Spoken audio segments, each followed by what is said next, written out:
Hello, everybody. Welcome back to the show. Oh boy, maybe one day we'll get to Haudh-Gwenn. But what happened last time was we picked it up with you guys had been drinking at the bar, and you pissed off. I almost said Elon. Elliot. You pissed off Elliot. He started sleuthing. No. Our heart goes out to Elliot. Some foreshadowing going on right there.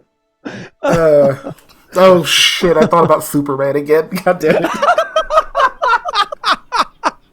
Anyway, hey everyone. I was almost free. Hi everyone. It's been a weird. I will not be providing context. No, you don't get it. All right, where were we? And then Elliot was so upset. But then, what's his name? Koa walked him home, and Koa was like, he has some gold. You're okay, buddy.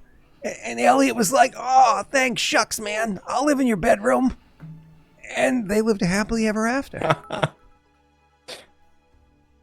Is that accurate enough? This voice is why the hype train's only ever reached level 3. Oh, well, that's... I'm sorry. Would you like to give us the recap, but give it to us? Not in Cam. What was his name? Nerdy Newton? What was his name? No, that's why I say one line in that voice and I'm out. I'm like, last time on Lost Initiative, and then I'm out. That's why I decided against that character, Willie Wild. Willie Wild, that's it. Listen, you get one line as Willie, then we're done. How many to never do anything cringe like that again? Wait, show my face? Say anything? The like which cringe thing are you? Okay, that's you're eliminating like 70%. Yeah, you see how the support rolled in 25% after you of the stopped the voice? Wait, isn't that crazy? So if I start up the voice again and then stop again, does that mean it keeps happening? No, Scott, you no, can't look at the keep viewer teasing count. like that. Eventually, you have to just go full throttle. Go full They throttle. just hit charge back on the PayPal. My account got hacked. I think there's an entire Reddit dedicated to Lost Initiative people trying to get their accounts hacked intentionally so they can report it. Right.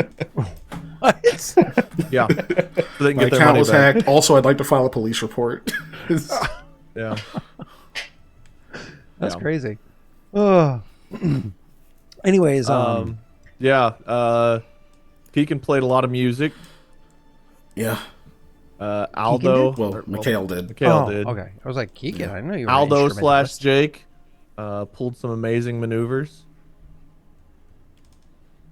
Also killed a baby in cold blood. That sick bastard. That was just in real life. Wait, what? Nothing worse than I was gonna roll with that, but then thought better I of saw it. the no. Yeah. We got some books, and there's a former cook who's having a really bad day. Yeah. Yeah. So Oh, I yeah, actually, that fucking flautist. That something happened with that guy. Who cares? yeah, Forgot about the flutelier and or whatever it was. So Yeah, A Gertrude, hero or whatever point his was name spent to make the flute, whatever, look good. I just want to point that out. A hero point was used on this flute guy to help him, and Scott still fucked it up and blamed the party. well, I'm getting tilted all over again. I'm Yeah. trying not to. I fucking hate that guy. I do want to point out. Thank you for sharing that that thing in our chat there, Keegan. So to all the ladies out there, which includes us, it is important to remember that according to the White House, we are all now female. And so if you didn't know, if you weren't aware, we're all a bunch of ladies because. I'm not in America, bro, so I'm good. Yeah, but you know what? You communicate with Americans, and I don't want to misgender you, and so I must refer to you as female. Excuse me? Okay. Makes This thing thing is an illegal alien that needs to stay away. Yeah. Check that out. Welcome to the minority, buddy.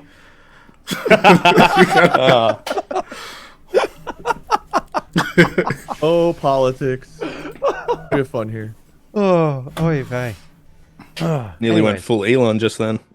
It's funny because like under the new policy, I'm just thinking like how many people, like, assuming it actually goes through, like my state and a bunch of others assuming or whatever.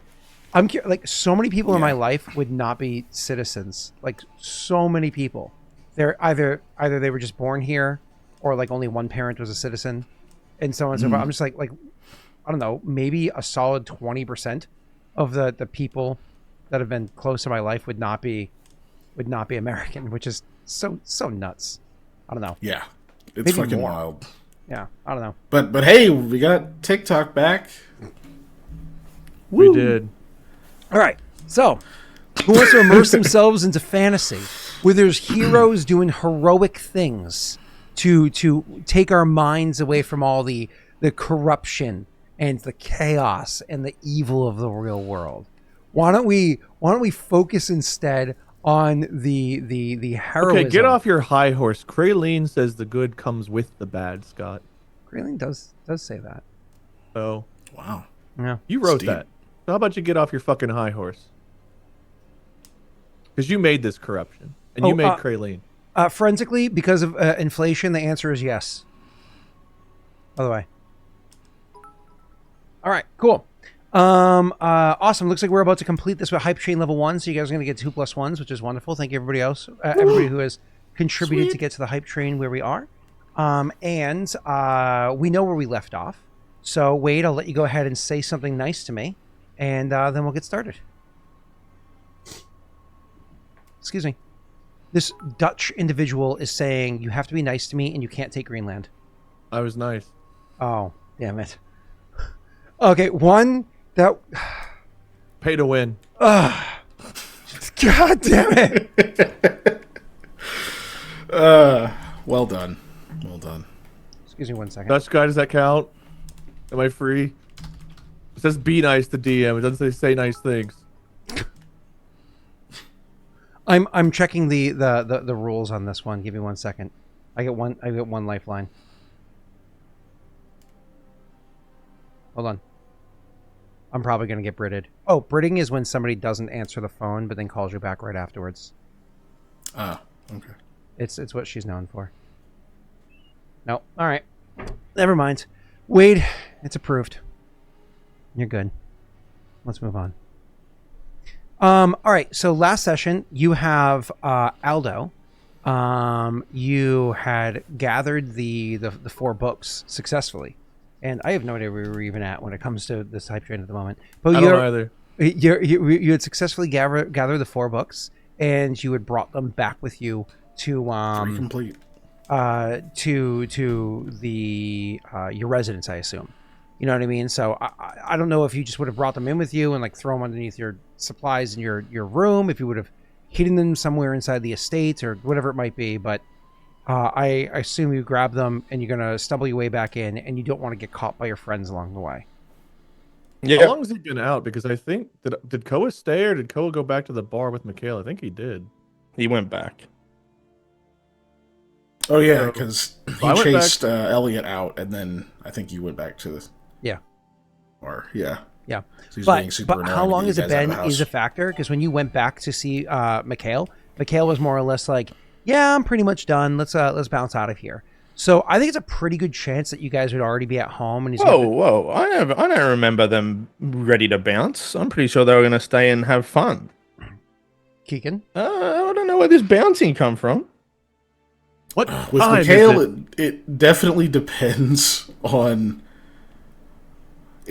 For him, it's a vibe thing. As much as I don't want to say that, but like he has to read the room. Like, is the audience still super hype? Does he need to like kind of let them off the hook and wind it to a close, or what? He's gonna. Dude, go they're all that way. drunk, holding candles and saying "Play Freebird."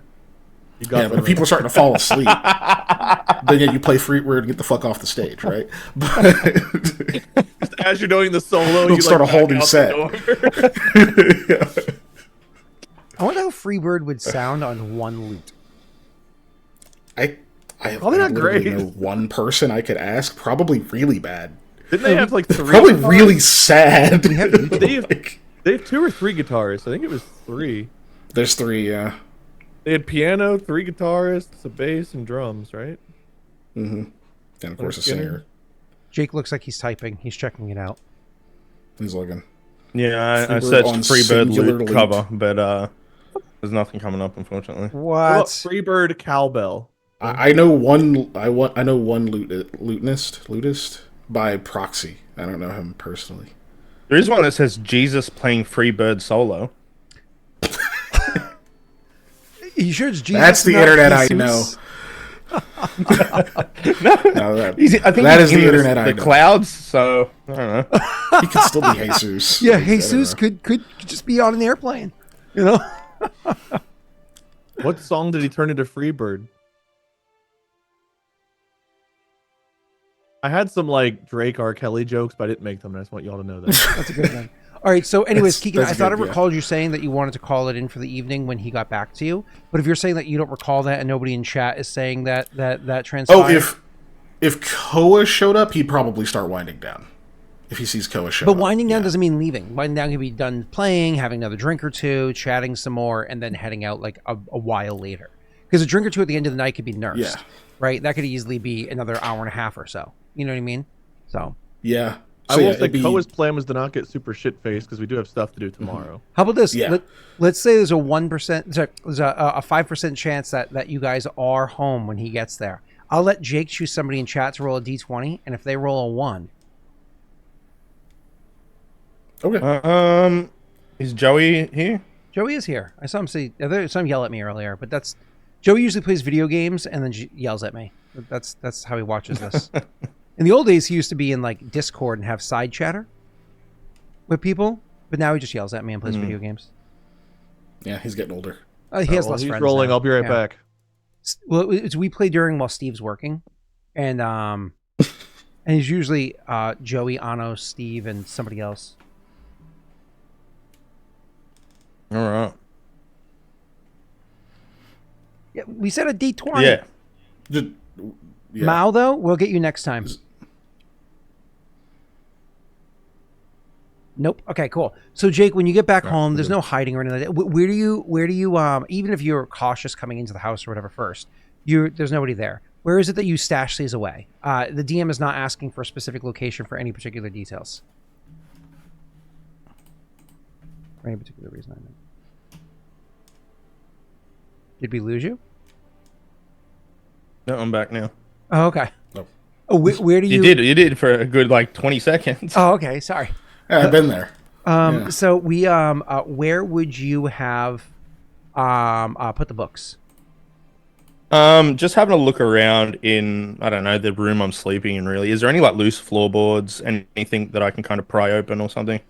You'd already searched the hell out of this place beforehand, so you actually already know that the answer to that is no. Now, that doesn't mean you can't... Oh, my apologies. Let me correct this. You already know that there's no already set locations like Hidden this. You're looking things, to right? make Yeah. a place like this. My apologies. Roll a perception check.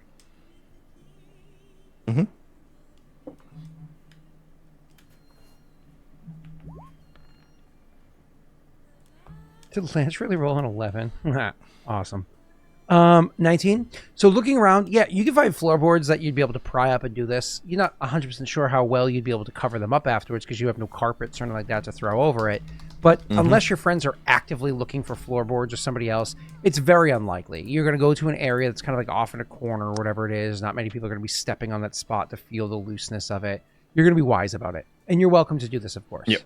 Cool. So Yeah. you pull up a couple floorboards. You shift it underneath there. The area beneath the floorboards is wide enough you can stack the books 2 deep, and then push them off to the side or whatever it is. So maybe they're not just even right in view. Push them along the joists, so it's like a little bit further Yeah, inside the wrap hole. them in something, obviously. Yeah. You don't want them just getting eaten and shit on by mice. So wrap them up in cloth or whatever it might be. Push them off to the side, and then hope Scott doesn't burn down the house while they're there. And so That's right. after you replace the floorboards or whatever, probably around when you're replacing the floorboards, you hear the front door shut. Like, the wind kind of catches it and the door slams shut. I'm just going to lay back down in my room and, yeah. Okay. And you pass out. So, gentlemen, unless there's anything else to go over, I'm perfectly fine with jump cutting to the next day. How much money did I get? Oh, that's a great question. I will get the answer for you in a moment. In the meanwhile, the next day you were going to The next day, you guys were going to have a very few errands left, but still a couple of errands. What did you want to try to take care of while you were here? Fox was one. That's the only one I remember is Fox. Unless we wanted to talk to the counselor nobody likes, but I don't remember ever speaking to before. The book collector. Oh, because he has books. I'm kind of indifferent on that.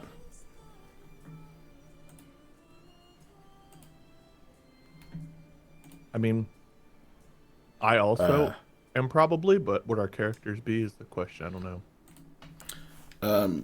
Did it come up in character? Yeah, because I think Jim Smith implied that he was interested in the books or something. Oh, okay.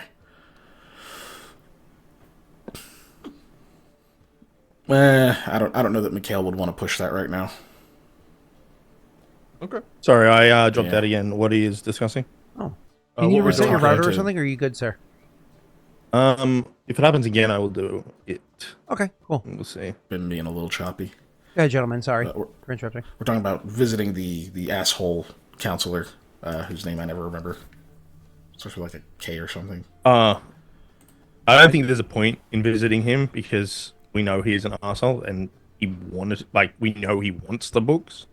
So, I mean, you could do it if you wanted to, but I think it's just like a useless I don't think endeavor Koa's kind of ever thing. interacted with him. Maybe we should RP it out, because I think Koa would be like... You have interacted with him at the hearings only, never directly, but please, Wade, feel free to take over. Yeah, but I don't RP. think I ever had an issue with him, right? He's just, he was never directly rude to the two of you. He was directly rude to Aldo. But he was just kind of a douche in general. But again, at this point, I'll just quiet up and let you guys do your thing. I guess we're meeting up in the next morning downstairs. I guess I'll open up. Right, so it's a Fox today, yes, and perhaps to seek out the book collector, whatever his name was, councilman. Yeah, definitely to Fox. Oh yeah, the other counselor, he's got some of them, but I don't even know how we'd begin to make headway with him. He's kind of notoriously an asshole, as the other counselors have called him. Perhaps to them, but perhaps to heroes such as ourselves. Or not. I don't know. In that last hearing we were in, he didn't seem to give much of a shit that we were heroes. I suppose we can go talk to him. I mean, The I alternative guess is I can talking maybe to Fox confirm. and... Go ahead. I can maybe confirm what he's got. I don't think I have anything to offer as far as actually getting the books. Not from him. We're a bit broke at the moment. Perhaps talking to Nathan and starting to make our way back to Haudh-Gwenn would be the right path then. Though I will say you had to have made some money last night because the audience was quite enraptured. Yeah, I was pretty. He's like pauses, like thinking about the flautist. He's like, I mean, it's a pretty good show. I completely You didn't forgot happen to- someone else was supposed to perform. You stole the show entirely. You know, I was trying to help that guy. Well, he needs a lot more than just you up on stage with him. His performance was unfortunately so bad it's not forgettable. Well, yeah, that's because he was trying to sabotage it. He didn't. All he had to do was play along. All of those cheers could have been. He could have got some of that, but no.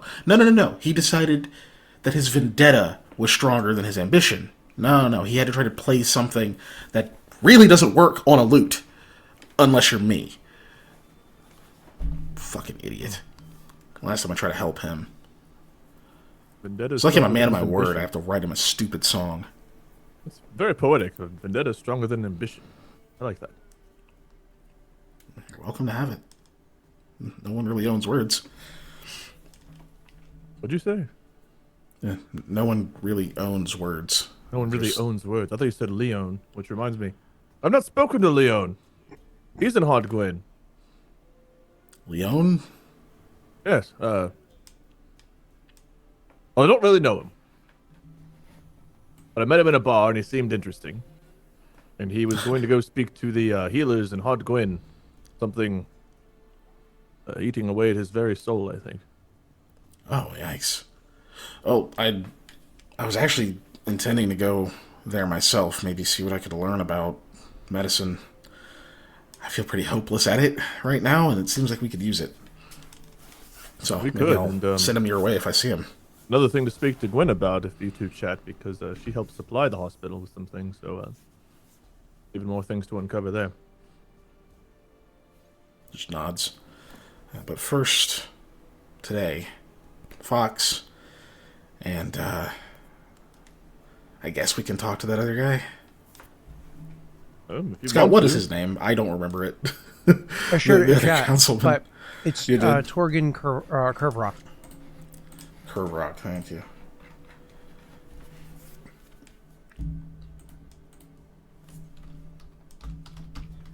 Yeah, Councilman Curve Rock. I guess we could try to talk to him as long as it doesn't take all damn day. You know how they are.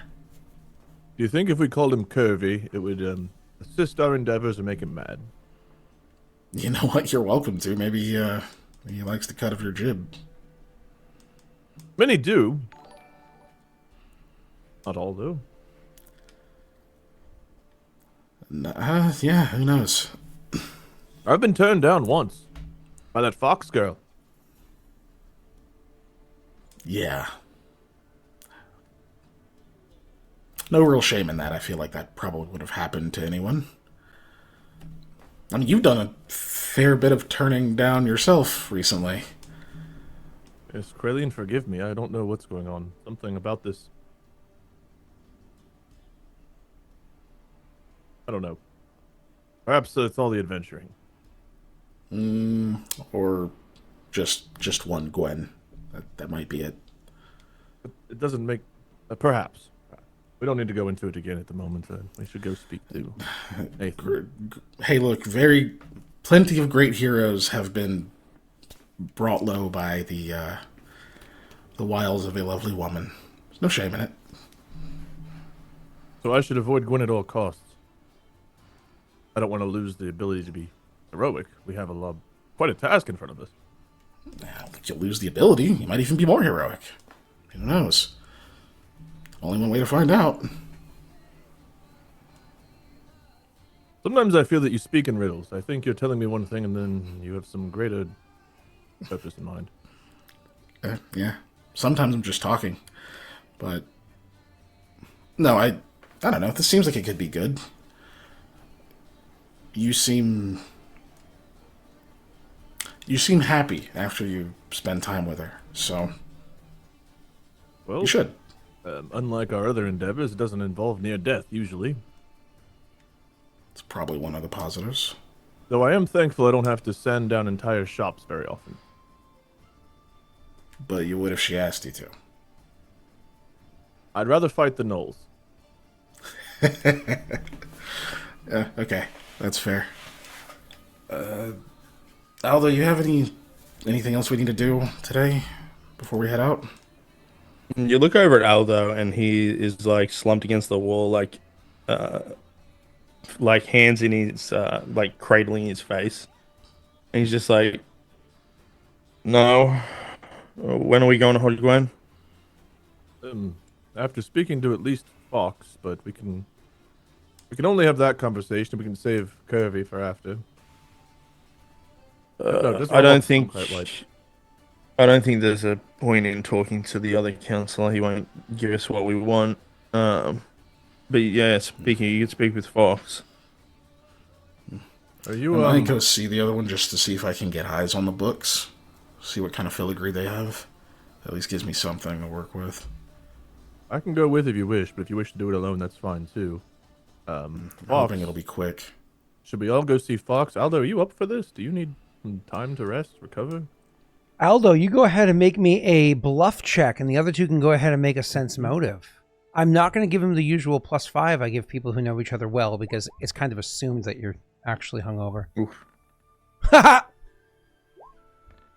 Wow. A tie goes to the PC. I would say a tie would go to Aldo in this situation because it makes usually the way it works is he sets the DC and if he beats it, he wins. But even though it is one of those things where so putting my thumb on the scale here, even though technically speaking you did beat it and so your character might be gaining some suspicion, it could also just be he's so drunk so often, maybe you're just growing used to it. You know what I mean? So you do technically have suspicion arise, but I imagine it'd be mild at this point. It's not one of those hey, wait a second. Okay. You have So in Koa Mikhail's mind, so he may be fooled. hiding something. Koa thinks you're dying. Between yesterday and today, I rolled a 1 and a 2 back to back. Koa's like, dude, Aldo is in such bad shape. I don't know if he can travel to Haudh-Gwenn. Mikhail knew what the plan was, but he, it's did he actually just get drunk and forget, or was that the plan? He doesn't know. Aldo's like, I don't really want to go anywhere right now. I'll come to Fox if you need to, but like I said, the other one I think is a pointless endeavor. I mean, if you feel better staying here, that's fine. Just don't open the windows. You look as bad as if not worse than last night. You definitely need some rest. All right, well, I'll see you here at lunchtime then. Hopefully this will be a relatively quick trip. Hopefully. Well, the sooner we set off, the better. I have armor to pick up in Haudh-Gwenn. I imagine latest we'll leave is tomorrow, unless something comes up. Yeah. Oh, where's Elliot? Wasn't he here? Oh. Perhaps we should check on Elliot. He was pretty upset with you last night to the point of, he went back to the hotel. Oh, why? Well, he tried to go to sleep, and you were so insistent that he went out partying, you banged on his door for quite a while, screamed, and acted a fool. This went on for a very long time. And I think he eventually just got fed up. That on top of being screamed at by the cook yesterday, I think he'd had enough of your shenanigans. What cook? Something about a lamb or gemsmith. He lost his job. Blamed you. Whatever reason. Me? Yes. Oh, well. Oh, jeez. I didn't hear about that either. Elliot was talking about it, but I think that's what he had said. I did have a few drinks last night, but I thought I had my wits about me. Uh-oh. Wait, what? Why would... What is this? Yeah, Aldo, what happened with this? What is going on? What happened with the lamb? I don't know. You tell me. You told me there was someone's mad. I'll just ask Elliot. Yeah. Yes.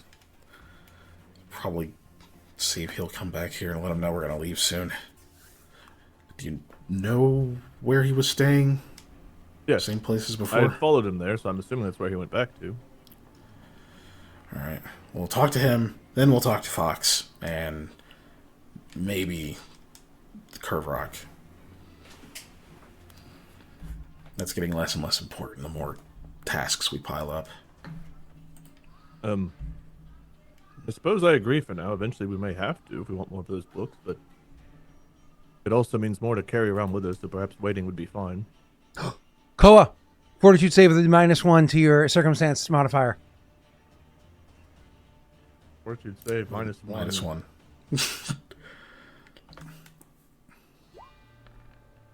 Yes! No! You said it was DC 8. DC is 8! Oh. I remember. Oh my god! I don't remember whatever just happened, but haha. You were making out with the sick old guy. Why do you keep trying to get me sick, dude? Do you have a kink? God damn it, he rolled a 3. And he passed with a 3. Okay, well, I guess it pays to be... Wait, does that include the -1? It did. Because I have a +6. You would have a +6, wouldn't you? That's funny. Fine, continue. I interrupted important RP for an unimportant roll. Well, I think we were going to go see Elliot, or go find Elliot, and that involves you, Scott. Yeah. So you get 6 from... So mad. 6 from what's his name, and then if you look at the earn income downtime activity, based off of your level, which is the max you can do, 2, and you're currently what we would call trained in that. You're not powerful enough to be what would be considered expert even when going through the conversion. So you critically succeeded because the DC 16, you got a 26 multiple times, but it's a 1-day activity. Right. So you count as level 3, even though you're level 2. And so you got 5 silver. So the grand total of 11 silver is what you had received from that night. 6 from Cleveland, sorry. And 3 and 5 from the from chat, more or less. You have to love the rules where Scott's like, you rolled well enough to where kings and queens from other nations are paying attention. You got 11 silver. Well, so because we're using income based off of the P2E, you have to use the rules for how P2E generates that.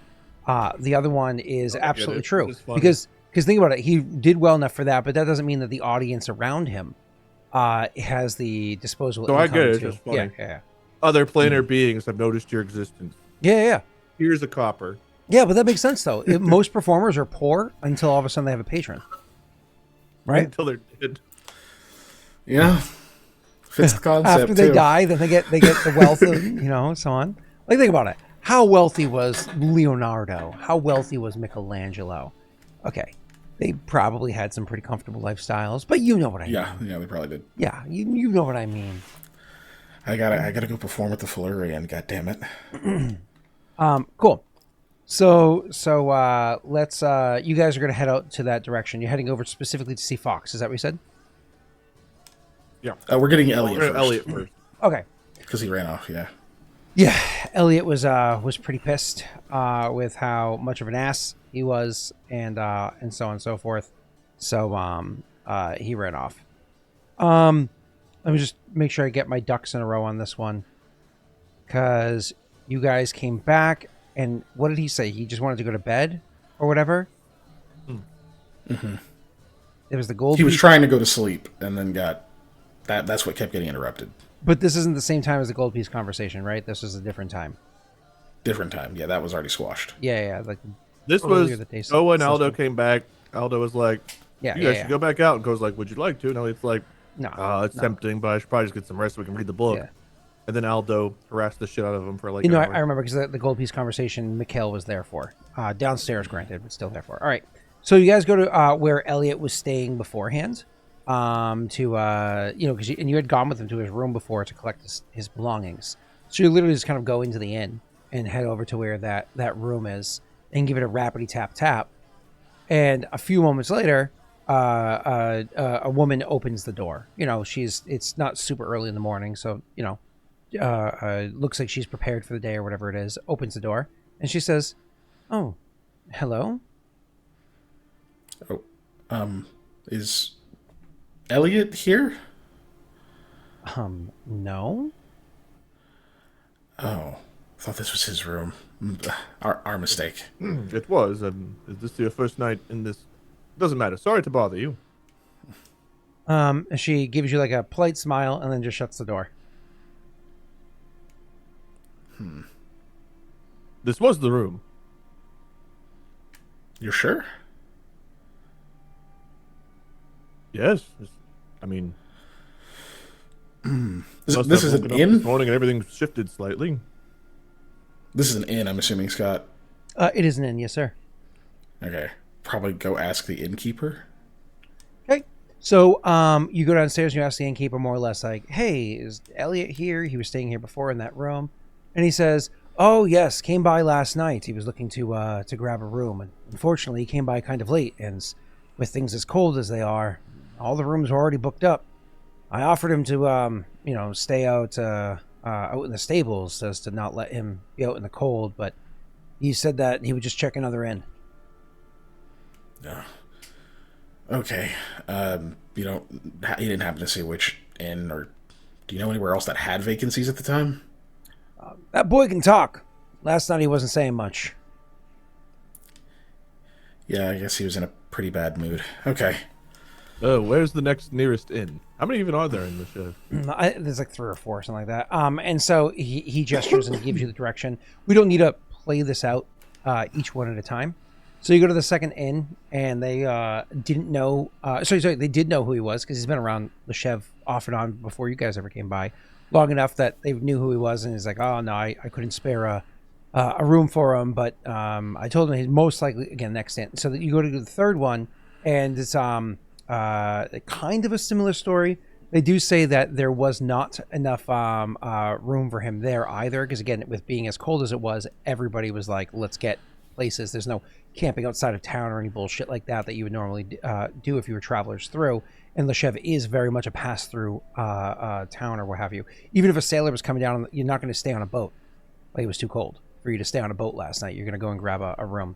But they did say that he was able to bend the ear of someone in the over by the drinking hall, the drinking table, and was able to spend the night in their room. I ain't seen him yet this morning, but truth be told, I'm getting mighty tired myself, so if he slipped out, I wouldn't have noticed. Any chance you can tell us which room so we can check and see if he's here? It's relatively important. He thinks for a few moments. He's like, yeah, I'll see what I can do. And he goes over and he pulls open like his ledger and flips through a couple times. And he's like, I'm pretty sure it was this room here. If he's not in it though, don't go start pounding on doors and making trouble. Well, we didn't in the previous inn, so I doubt we would do that here. I don't know, pounding on doors at different inns. He says kind of like under his breath, but you catch it. And, he then just gives you like an expectant look like you're going to walk away and go knock on that door. Yeah. Okay. So, I just give him a quick nod and walk off. Yeah. And so, you go and, head back to head back to where it was that, he had suggested and give a knock on the door. The door doesn't open at first, but then, a few minutes later, a few moments later, knocking maybe second or third time, finally, the door does open up, and the person that you see on the other side, first and foremost, the guy on the other side is mostly naked. He's literally wearing what amounts to effectively just a kilt. Aldo beat us here. Okay. Mostly naked. But that all being said, he when he looks at you, he's like, "Huh? Yeah." And wait, do me a favor. Roll me a perception check.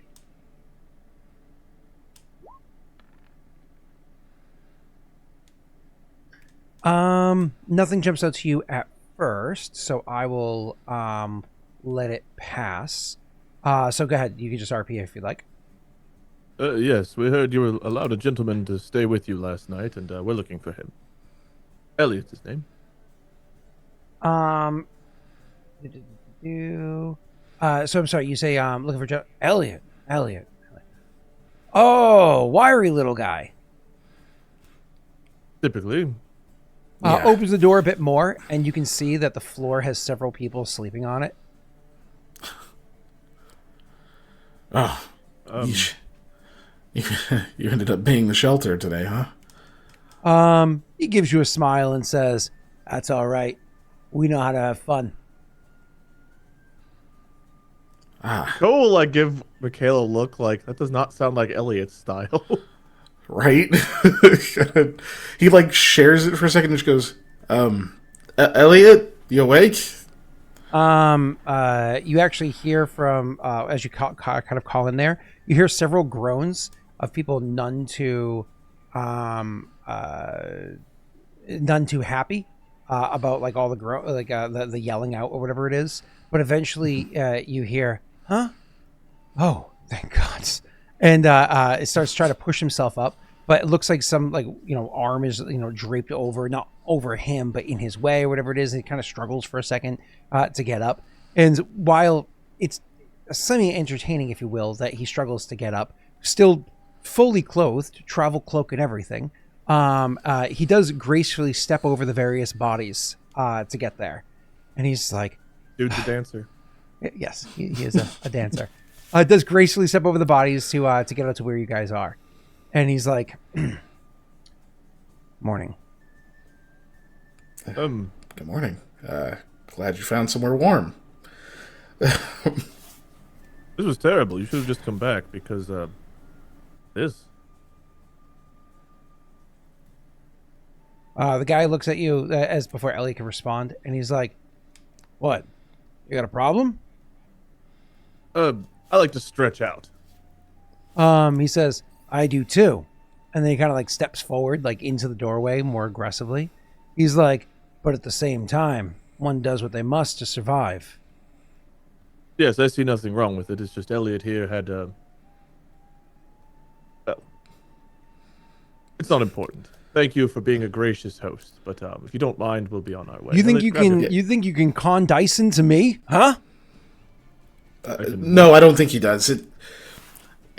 Just can forgive on us. dice. You did a gracious thing. Is that a dog? What did you say to me? No, it's just a big word he's using. You did a gracious thing. Thank you very much. I know big words. Are you trying to big word me?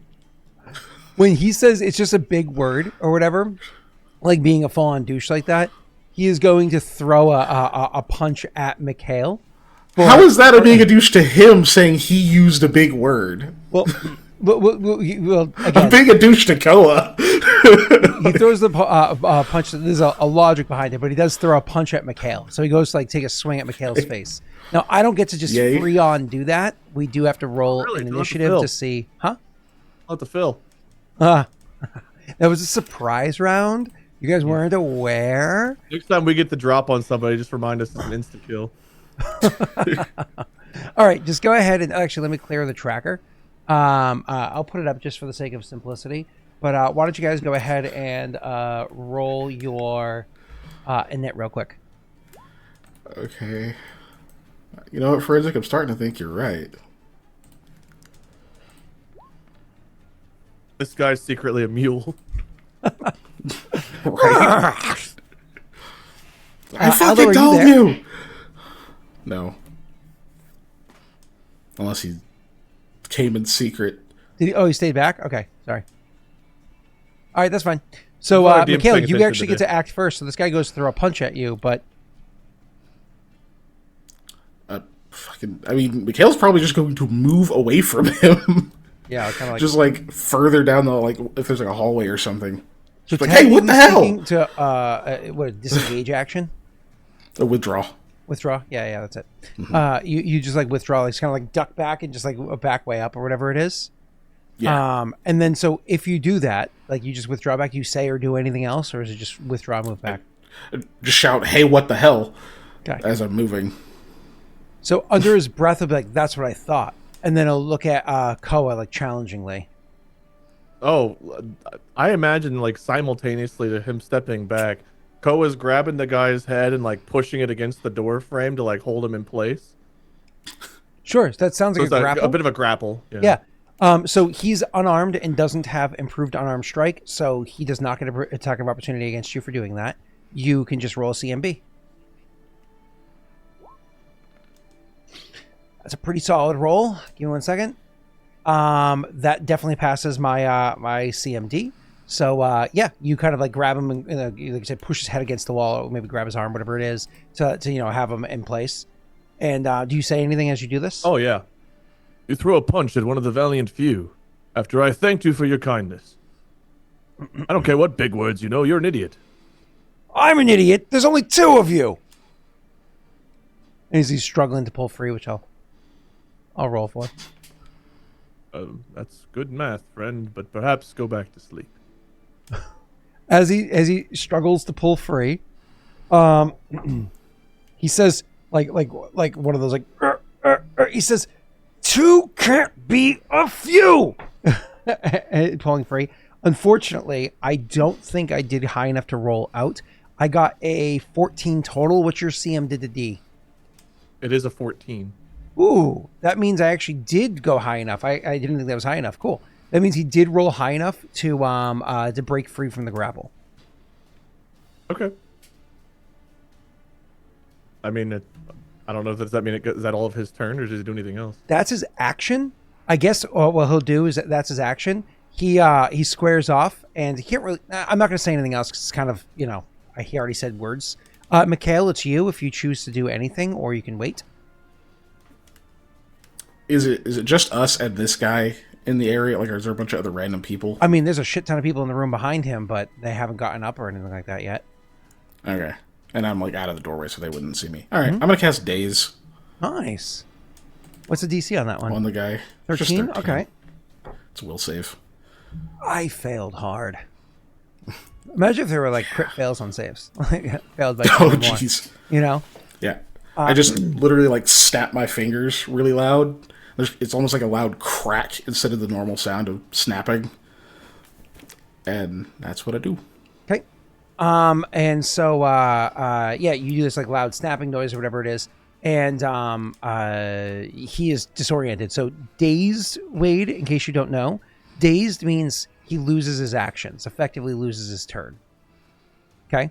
Also, when somebody's dazed, stunned, they drop stuff. Dazed, they don't. They can defend themselves. Yes. So they're not flat-footed or anything like that. So they have full AC or whatever it might be. But they lose their turn. All right. It's actually your turn, Koa. Do you choose to continue engaging? What do you do? No, that was like hey, I can handle you. And he broke free. And it's kind of like one of those things the guy like struggles free. Koa just takes a step back and is like, probably like sizes the guy up, looks at himself almost, to be like, you sure you want a piece of this? He's not sure of much right now. He's kind of like, it's like when you watch like a cartoon and they have the birdies and like, As I said, thank you for your hospitality. We'll be going now. Elliot? Elliot's going to see that he seems disoriented. He also heard that really loud snap. And so he's going to slip through the doorway to start heading himself out to out of the doorway, because again it was like a loud snap. Koa will say to him, check all of your belongings. Make sure it's all there, just in case, He's like, oh, they're there, and just keeps walking by. You can confirm what that means, whatever, later on, but he keeps kind of walking by. Wait, I assume you're going to walk away. Feel free to RP or say whatever you want to, but if you can go ahead, like, as you're leaving, roll me a perception check. He called me a dumb Dyson. What did he say to me? Hey, that's a great perception check. Holy shit. So you glance inside the room and you notice that loud snap that was used to daze him was also loud enough to start waking up a few of the people inside the room. Like, you can see a couple of people are starting to stir and get up inside there. You're not sure exactly how many there are, but maybe a half dozen are inside that room moving. There was 2 on the bed, and then there looks like there's 4 more on the floor stirring, which meant that there were 8 people in there total, you think, that are, again, starting to stir or get up. Not everybody is. Like, the 2 people in the bed are still passed out, but the people on the floor, like, rolling over or starting to push themselves up. They all seem a bit disoriented, like they were also drunk or what have you. Not everybody is as clothed as, well, either of them. Most of them are somewhere in between the 2.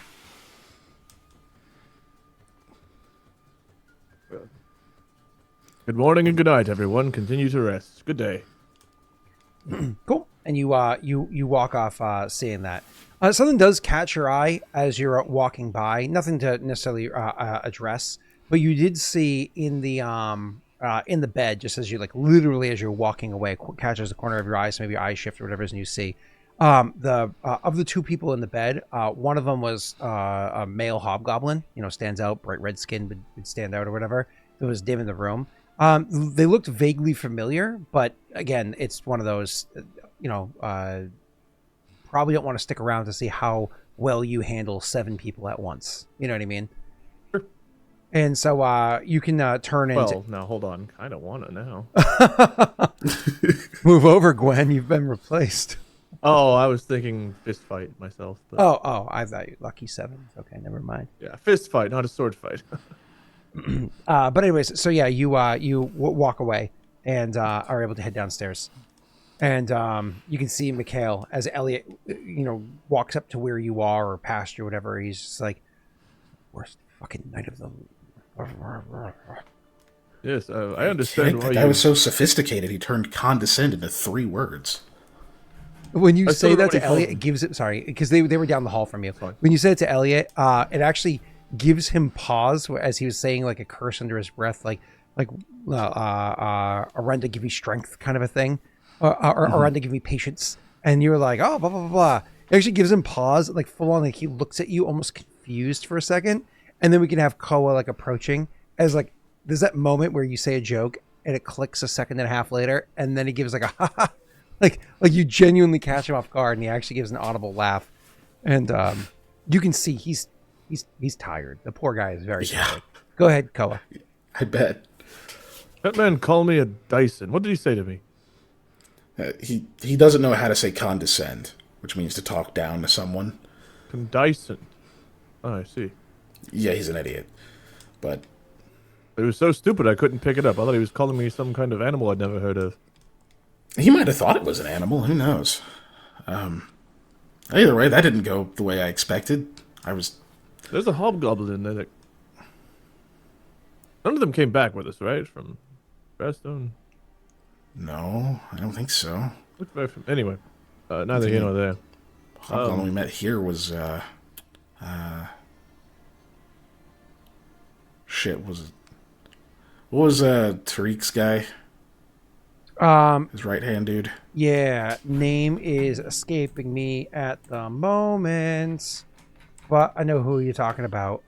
When you say I say that, his name. when you say that to Koa can spend a couple of seconds or whatever, just like really thinking about it, and realizes, no, I don't think that was him. Not that one. It seemed... I can't place it. It's neither here nor there, though. Elliot, I understand last night Aldo was even more Aldo than usual, but you should have come back over this.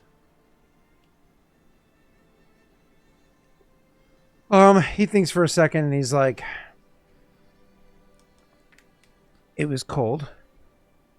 Yes. I was angry. And things weren't as uncomfortable at first. He'll like peek back down the hall, remembering what the room looked like. Well, perhaps You getting a okay? bit of a control on that anger, so that next time, this was a terrible decision. He says, I've made a lot of bad decisions in my life. I don't think this is one of the worst. You must have been pretty upset. Koa, you said he told you something about a guy getting fired, but he didn't Yes. remember a lot. What was up with that, Elliot? The cook yesterday who had come by. Yeah. Mad at How Aldo? did that involve Aldo? He's like rubbing his eyes as you're saying this, and he's like, can we get tea or something? Yes, we were going to go speak Sure. to Nathan Fox, but we wanted to check on you first. Oh, Glad we did. I don't think I have the patience for that. You don't have to go with us to see Nathan. No, but he does have good food, if that sways you. He nods. And he's like, And comfortable slippers. yeah, I don't think I have the patience for that. I think I'm going to go try to find an inn that has a room that's going to open up this morning and see if I can find a place to rest my head. Just go back to the... You have a place to rest your head. I mean, yeah, Aldo's there right now, but he's also exhausted. I don't think he's going to bother you. Aldo's a belligerent ass. Yes, but he's a hungover belligerent ass today. Oh, wonderful. So we get to see the other charming aspects of his personality. You're just going there to sleep. You don't have to talk to him. You say that. He does not have the energy he had last night. Right. Well, Never do whatever I. energy that was. If you want to spend coin on potentially finding a room of which all were full when we were looking for you, go for it. But we're telling you there's a free place to rest. When you mention the financial aspect of it, it's one of those things where it's like, ugh, because literally you were the one that gave him the gold coin in his pocket. So you're saying that it's like, well, spending my money is one thing, but now that you're saying it, it's reminding me it's I'm spending your money. I can't in good conscience do that. Like you can like it's one of those things where a decent sense motive check would see all this like thoughts and emotions play out. Unfortunately, slowly on his face because he's so tired. It's going by too slow. That's not a good roll. I'm happy that it's not because Koa. I want him to like not understand. Dumb puppy right now. I don't know if you were gonna roll there, Keegan. Oh, sure, I can.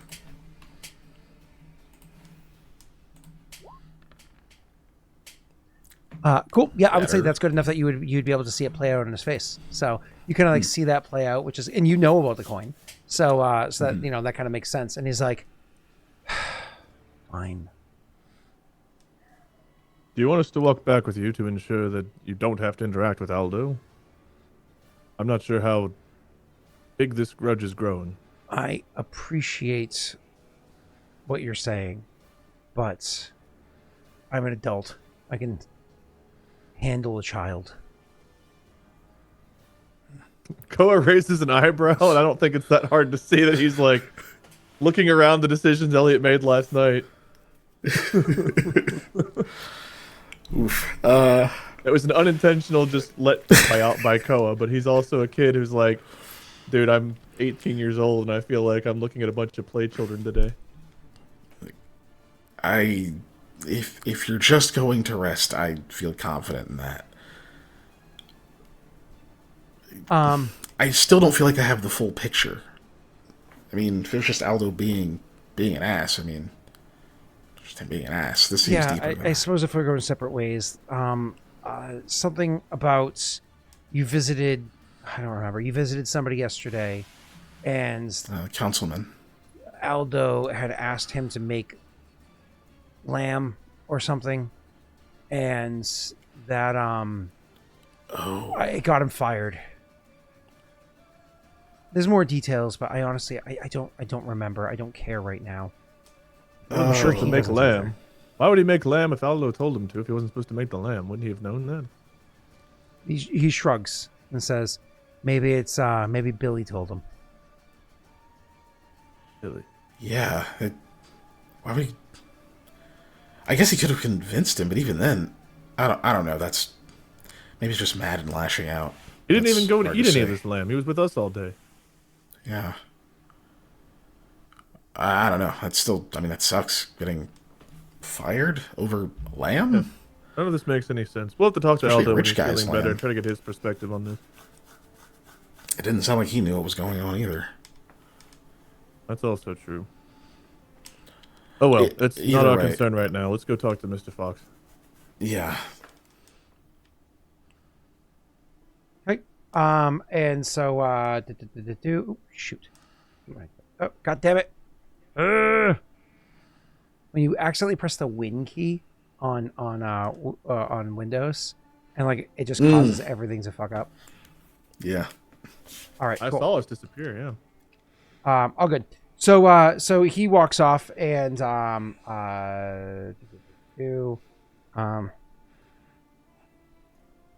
okay, so he walks off, to go his way. And as he walks out the door and you guys go behind him, maybe look after him for a second or two to make sure he goes off.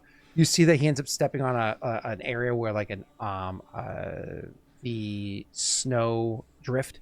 It was maybe a bit more solid than he expected to, and he put his foot there and ends up slipping and taking a nasty dive, whacking his elbow on the way down. And it's like, a couple of his items spill out of his pack, and he just looks really, when you have one of those days, you wake up exhausted, you're miserable, you're still pissed off from the night beforehand, and then like it's freezing out, and you just take a dive on the ice. Like it's just one of those, like it's a really bad day. I know you don't know what ice is because you live down in like, literal hell on the Bible Belt, but for the rest of us, You mean snow? We get ice. We usually just don't get snow. Oh, okay. We skip okay. it. So then you get okay. So no snow in either hell. way, takes a nasty dive. It's one of those like you can't even sympathize. It's just kind of like pity at this point, and gets up and makes his way the rest of the way to the wherever he's going. He leaves view, and you guys head to go see Fox. Oof. Well, maybe he'll feel better after having some sleep. Somehow he and Aldo got along long enough to get this job and this whole thing running, and Aldo convinced him to fund our entire trip to the mountains. And yet now, he would rather sleep in a place with a bunch of ruffians than even be in the same building as Aldo. Things can sour very quickly, or is Aldo just that much of an ass? I mean, I know I didn't think the most highly of them when we first traveled together, but I don't know. Maybe just other people don't get to see that part of him, the capable part. Not sure. I suppose not. He does behave very differently here. Well, either way, I guess. I mean, you'll probably be happy. The fact that he pulled an Aldo means we didn't get to go through with the rest of our plan. We were going to try to get a hold of those other books, remember, the ones that were at the auction. I don't think that happened, given the state he's in. So, I was thinking about things. Did you say he was supposed to follow through with that plan? yeah, I mean, we didn't call it off. You were there when we talked. I didn't know about it was ever on. I thought you mentioned doing it while we were there, and then you didn't. Oh. I was relieved, and I thought we'd move past it. There was an entire plan around this. Yeah. I got the impression you didn't really want to know about it, is why you kind of stuck your nose in the No, I ledger. didn't want to know about it. I didn't want it to happen. And it didn't happen. That's what I'm telling you. So, Good. There you go. There's your silver lining. The price of those was so minuscule, we could have conjured up the money for it in some way or another. There's a bank here in the Chev, right? I probably would have gotten the promissory note and gotten some gold if we needed it, so we could have just bought them outright. Yeah, I suppose we could have, but I mean, even then, technically Why don't we weren't do that supposed now? to. Well, technically we weren't supposed to. We have to buy the whole stupid hoard. I don't have it here, but Gemsmith did give me a gem that's value was supposed to be worth a little bit more than that whole thing was. We could try to see. Thankfully, Jim Smith also gave me a gem last night. Just You saw the Jim younger Smith Jim last night. Smith. Oh, I see. Yeah. I haven't had it evaluated. It looked pretty nice, though. Well, who can evaluate other than Elder Jim Smith? Yeah, that's probably who would do it. Let's go talk to Nathan, and perhaps we can talk to Jim Smith after. Get this thing sold. Go buy the books and get the hell out of here and go to Haudh-Gwenn. Yeah, it's probably not a bad plan. Right. As you guys are walking there, you actually see a friend of yours, Mikhail. What's her name? It is Trini. It's one of those things you look over and you notice her. And whether or not you say something like the first time, when you like glance up just to confirm, she happens to be looking your way, so you just by chance meet eye. And then you, when you see one another, she tosses a smile and waves, and starts to like go to intercept where you guys are. Do you say the first thing, down. or? I mean, no, she starts approaching. I'll just kind of slow down and wait for her to get there. Kind of give Koa the like, oh, just a second kind of thing. So as she approaches, and as she approaches, she's like, "How's your morning going?" A bit exasperated. Yeah, it's going. Up early, moving around a lot, having a lot of unexpected hurdles. She says, "Yeah, that's true." Well, anyways, are you around later on? Maybe. Probably, at this rate. We might be leaving town tomorrow, but I think I'll end up being here tonight. Oh. He'll look at Koa and say, we're probably not leaving today, are we? Koa will look back. He was trying to play it off like he was giving you space and wasn't listening, but as soon as you say his name, oh yes, we could stay another night. Sorry, I was off looking at the city. Of course. She pays no mind to what that is, and says, "I heard you put on quite the performance last night." I did. I earned a pretty good haul for a musician, you know, especially in a town this size. Well, I've told you, she says, well, you know that my shift ends pretty late, so I would have been disappointed that you ended before I got a chance to get there. But I ended up being busy later on that night anyways, so it didn't matter so much. But if you are going to play tonight, maybe, don't throw in the towel so early. And you're thinking, like, I think I stopped at, like, 1 or 2 in the morning. Yeah. I mean, it was technically early, but I wasn't planning on it, but sure, I don't mind. It wasn't giving early at all. If we'd had to get up at encore. sunrise to travel, you would have missed out. Sorry, as you were.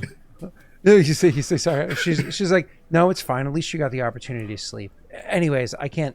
Duty's calling. I'll catch you a little bit later. Something going on? Why were you? Sorry if you're busy. Never mind. She just shakes her head and says, reported robbery and all sorts of. Now I got to go deal with the stuffies. You know how they are.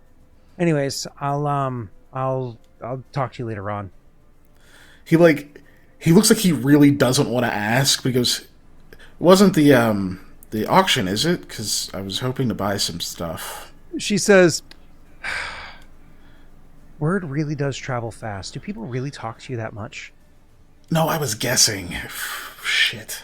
And then she gives you a look that maybe because she's tired, maybe because she just happens to like you, but she gives you friend or otherwise. But she gives you a look like stop being so modest, like I'm clearly not buying it, and then says, yeah, unfortunately it was. And so I had, as soon as Cleven had found out, he reported it to me. I had to go take care of a report. Now I have to speak with the counselors, which include, of course, his father. And it's a whole list of things. But first things first is I have a list of people that have already put money towards objects that are now missing. And it's a whole mess to do. But the suspect is strange. So now I have to go speak to Counselor Gemsmith about that situation. Who is the suspect? Koa's just like staring at this point. She says, apparently, one of the cooks that work for Counselor Gemsmith, supposedly he is the one that broke in and stole a couple of items, and said something about being. She checks her notes. You can't fire me, she says, looking at her notes. Koa's jaw is on the floor. It's yeah. Mikhail's like, yikes. I mean, I guess that is some motive. Well, don't let me keep you. She looks at Koa and says, are you okay? Yes, just this apparently I don't know how to put 2 and 2 together right now, but I've heard something about this cook before being upset about being fired. Apparently not taking it well. How do they know it was him? She says, so she looked like she was going to ask a question, but because you ended with a question, she says, the person that was hired to guard the house last night wasn't one of us. It was just, a local to keep an eye on things. Nobody was really expecting thievery happening last night. Anyways, knew the guy. Some such second cousin married into whatever, who knows. Knew the guy and literally saw his face, maybe didn't recognize him back, and it was caught him in the act, and he had grabbed up a couple of items. He didn't get a good look at what the items were because he was kind of caught off guard, spooked at the moment. He wouldn't admit it, but from what I can tell, he was pretty spooked at the moment. And he was able to identify him. We haven't been able to find the guy yet, but at the same time, I'm not the one handling that. Perhaps it was good Jim Smith fired him then if he was willing to go to such measures. Such a weird... Anyway, not to keep you, that's just very strange to hear this come up again. I hope you're able to find him and recover the lost items. We'll let you know if we hear anything. She shrugs and says, "It's not important. It was a few books or something like that." Okay. Like almost cartoon character like looks to Mikhail like he doesn't think it's Aldo at this point because he's like, oh, the dude recognized him, but he's like gonna give him a look of like, what are the fucking odds? It couldn't be, right? Like it wouldn't be. So once Mikhail again, is doing his best to keep his face just straight. It's not even like giving you look like it wouldn't be Aldo. It's like he wouldn't have been after the same books, right? Like, do you think like he's thinking the other counselor maybe hired the cook to steal the books for him? Yeah. The reason the guy was a good patsy.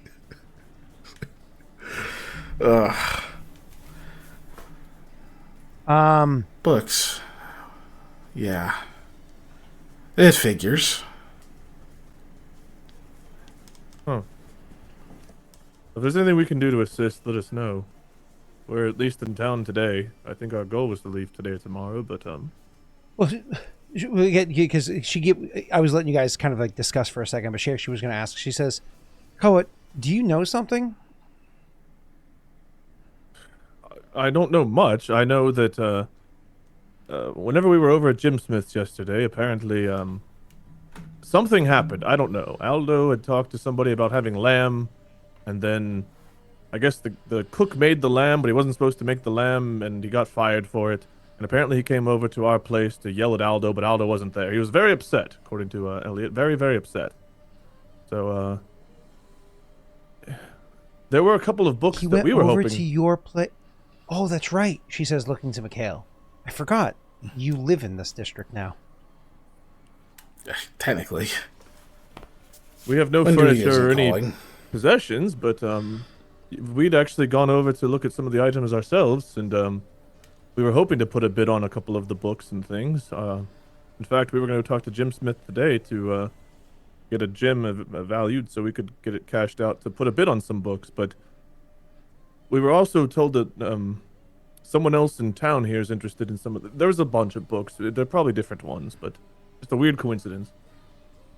Yeah. She says, well, anybody who's linked to these books is going to have to be talked to, because anybody who had interest in them has a potential motive of wanting to take them. So hopefully this is open and closed. We find him with the books, and he's locked away for as long as it's needed for him to realize the error of his ways. Well, I mean, since you're going to see it, I did have a bid on the books. We had a bid on a few of the books, but which books went missing? Oh, she was like, she was about to, like, she was confused for a second. But when you say that, she goes, oh, she looks down at her paper and says, listen, we can discuss this later. If you're on the list, we can talk later, but I have to get to Gemsmith. Okay, yeah. I do hope he's feeling a bit better. He was feeling under the weather yesterday, but we tried to aid him in a bit, so best wishes. You might stay like in the doorway. He's very coffee. Her eyes widen and then narrow for a second, and she's like, if I find him dead later, she says, and then turns and actually heads the other direction with a bit of a jog. Okay. Cole will like spin on a heel to look to Mikhail. Do you think Carvey hired Carvey? What was his name? Curvy? Kurvok. Kurvok. Do you think he hired the cook to steal the books for him? When you say that, Mikhail looks up at you like very clearly did not think of that. It's like, oh, that's where your mind is, kind of thing. He's like, oh, maybe. That, he could have, but wouldn't he? I mean, that'd be so easy to catch him, you know? Yes, well, you'd think everyone who put their names on the books and were interested in putting a bid wouldn't think to steal the items right afterward. Perhaps it's just the magical book, then, not the ones we were interested in. The one Nathan bid on. Yes. That one was as valuable as everything else there, so if I was going to think about stealing something, that'd be the more valuable one, right? The other ones were worth a combined, what, they thought 8 gold, which is a lot of money, don't get me wrong, but that's 100 gold. It's assuming he doesn't know what their actual worth is, right? But well, Curvy does, but he should. This is a weird coincidence, Mikhail, and I don't particularly like it. Yeah. something happened with Aldo and this cook, and it spiraled into now multiple thoughts of thievery and burglary and who knows what else. And now apparently the Trinity pardon me, is concerned that Jim Smith might be dead. I think that last one is just because he's old and sick. The rest of it... Okay. If I'm being completely honest, Koa, I'm worried that maybe that plan did go through that I just told you about. So Aldo had a Not long fake ago? falling out with a cook and then sent the cook to steal books for him? No, His cousin or whatever recognized him. I thought Aldo was a totally different person for like an hour. No. It's so good that his own cousin would recognize him? So the plan initially... Let's keep walking. He starts walking away from making sure there's not a bunch of people around. Was for him to look like Curve Rock, right? And my logic for agreeing with it, for one, is if someone sees that guy stealing books or whatever, that it won't stick. He's definitely going to have an alibi. Eventually, they just won't catch whoever took them. And then we have the books, and we put them to good use, and everything's fine. If I'm right, and the plan went ahead, and instead he disguised himself as this cook, something else must have changed, right? I don't think he would just do that switch like that just on his own. Maybe there was more of a falling out. I don't know.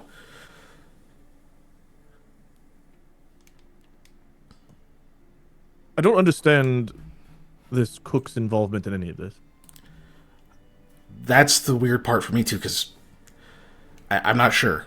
I guess he got himself involved when he went over to the manor and Do we yelled even have at time Elliot. to talk to Nathan, or do we need to go straight to Aldo? You guys We'll can have see time to Nathan's talk to estate Aldo. from where you are, but Yeah, you also are So in the we'll- same we'll- district as your own house. So yeah. We'll have time to talk to Aldo. I mean, he's one of us. So let's talk He's to Nathan. pissing a lot of people off. I know. Jim Smith was pretty upset with him. The cook, obviously, unless it was all a ruse, and then Elliot. We're gonna have a much bigger talk with Aldo, even if all of this is not involving him. You raising our reputation and him soiling it simultaneously is not doing much for us.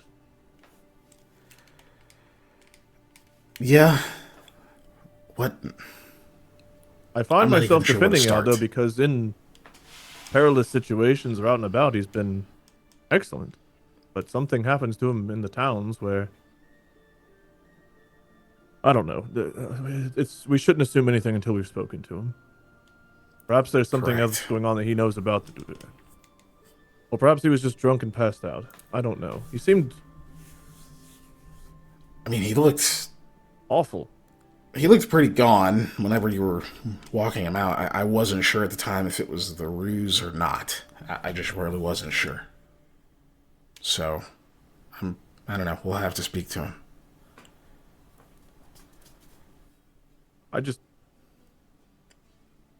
There's so many different ways this could be going right now, and I can't quite put my finger on it. Was it Aldo? Was it the cook? Was it both? Are they the same person? Was there ever a cook? There was a cook, right? There was a cook. I mean, we know there was a cook. He was in the kitchen at Jim Smith's place. I mean, I didn't talk to him, but I know he exists. Aldo never went back for the meal. Do you think he intentionally ordered a meal, knowing it would get this man fired, so that he could then blame it on him? That would be very devious. We didn't even have we weren't even scheming at that point. I mean, Well, again, it could be Curvy. Curvy could be the one who hired the cook, and perhaps this is could a be. coincidence. it could be coincidence. I mean, maybe I could see Aldo Curve asking for the lamb. Curve and Maybe he just Curvy wasn't and listening. Jim Smith have never gotten along, right? They didn't seem to like each other, right? Sounds like Curvy and no one get along. Maybe Nathan knows something about this too. We should talk to Nathan actually. Nathan might know something about the relationship to say whether or not this would be something that he would do. He keeps track of everyone. Bringing it up to Nathan is a good thing. I don't know how many people we want to even know we have insight into this. We're trying to get out of town, not become embroiled in an investigation. Well, we're in this investigation, we'd like to or not. We bid on some of the books. Right. I can talk to Trinity tonight about that. That'll be cleared up. Let's go talk to Nathan, get it out of the way, and then we'll get back and talk to Aldo and sort all this out. I'll follow your lead with Nathan. Okay. Yeah. So I don't want to be smearing Aldo's name further if he has nothing to do with this, and I don't know if he does. Yeah. It's just a weird coincidence that all of this would happen the day that you were planning something behind my back, which I'm not happy about, even though you said you thought I was in on it, which I don't know how I would have been in on it whenever no one ever told me anything. I didn't think you were in on the details of the plan. I thought you wanted to not be in on the details of the plan. I wanted there to not be a plan to steal things. We can buy them. They were cheap.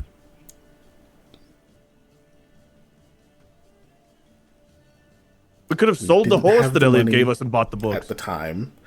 And we kept being told you have to buy the whole horde of it unless you had clout, which it didn't seem like we did. Well, we could have talked to Jim Smith to try to get the clout. We could have done something. We could have gotten stuck doing this for weeks and then never made it to Haudh-Gwenn. And got no books. And then what? I don't know. I don't know how important these things are. I think they're very important, but we might have just completely undone everything we've built if this comes out that we've... I don't know. Let's go talk to Nathan. I'll follow your lead. I've got to think about this. He just nods. Ken forgot why we're talking to Nathan. So, one was the trade with Dravstone. The other main reason we were going to see if he had other books or anything too, because he also is a collector and rich. Okay. Okay. The main thing that I was forgetting was the trade stuff. Okay. I don't remember if that's it or not. Nothing about the gem, because that's for the other people.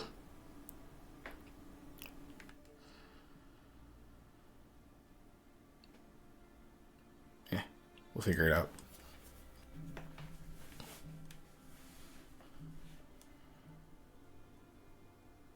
All right, sorry, Brittany walked in the room. You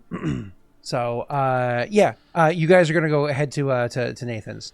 As you guys approach, you can see that he's having a conversation with somebody who's, dressed very as warm as they can be, but in, let's just say, very modest clothing, right? So, not somebody who's of this neighborhood.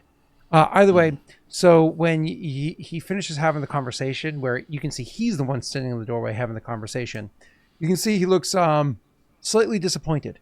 But then he nods and he nods and then he goes to close the door and and this is as you guys are coming up the gate. He goes disappointed to see us? No.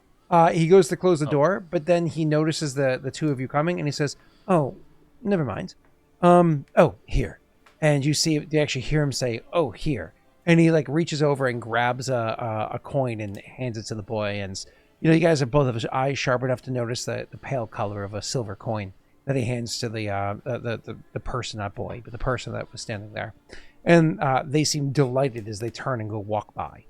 Obviously their eyes, meet yours or whatever it is, but they look elated as they're happily tucking the silver coin, not inside of their outer clothes, but trying to fish to a pocket somewhere underneath the layers of outer clothing because of the cold weather to hide it deep inside there. And so they look very happy as they walk by. And he continues to stand in the doorway for you guys to approach. And as you're approaching, he says, could you walk a bit quicker? It is rather frigid out here. I have the paths cleared for a reason.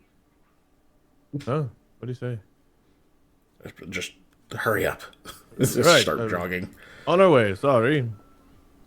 You guys come walking in the door, and he closes it behind you with a bit of a snap, but clearly it's meant to be playful, not trying to be rude or anything like that. A bit of a snap. And he turns to two of you and says, "I didn't expect to see you this morning." Well, hopefully it's a pleasant surprise. Well, Good morning, Mr. day's already Fox. started off none too well, so hopefully you bring me more joyous news. Or even just fine conversation. You know what? I know it's early, but perhaps a spot of brandy just to take off the morning chill. Perhaps this Yeah, spot. a little won't hurt. Yeah. He smiles and says, "Boots, Koa," and then turns and walks away. Already taking off my shoes. Yep. I was like, because there's a bit of a process. Normally he'd be like, he's also not had a great start to his day. No. You guys will be able to join messy. him. You'll be able to join him in a sitting room, where there will be a shortly after you come walking in, and you can go over by like the warm fire that's over there. As cold as he might be complaining as it is, the coldest part of his house is about as warm as the warmest part of yours. You know, especially after nobody's been throwing logs in the fire overnight. So you go walking in, and just to join him, and over by the fire, and almost immediately after, the servant of the house will come over and bring in a bottle of brandy and some glasses or whatever for you guys, pop and pour. And he says, as it's being poured or whatever for you, he says, "So what brings the two of you here?" Well, we just had a heck of an incursion out into the mountains to the west. Oh. He puts his hand over his heart. He goes, "I thought you were about to deliver more bad news. Never mind. My apologies. Please leave the bottle, please." No bad news, just news. Is this an adventure? Yes, one that's already happened at this point, but we plan to go back in the spring. Is it a long one? A few weeks. They look hungry. And is it? Yeah, of course. Counselor Fox, and they turn and walk out. I'll tell him. I will tell him about the adventure. I won't tell him like everything we found. Just that we were out there to investigate some ruins. I'll tell him about the gnolls, just because those are a problem. But then otherwise, I mostly will focus on the eggs, the egg situation. Before we get to the eggs, when you talk about the gnolls, he's like, "Gnolls? Those foul creatures are here? Oof." I mean, not in small number. I mean, possibly at all. 100 of them, give or take. Never had particularly hyenas, too. fond feelings of Drazstone, but I would think even they would have enough, what is it? Enough of a sense to rid themselves of that kind of a plague. Easier said than done. It's difficult to move in the mountains. Plus, these creatures are obviously very adept at maneuvering that place. They move about like they're from there. As odd as that is for gnolls, it is their stomping grounds. They know how to maneuver. Not easy to pin down. But speaking of Drazstone, in order to, and then I'll tell them about the eggs and say one of the things we had offered to tell about the get them to intelligence relinquish of the the bird? eggs.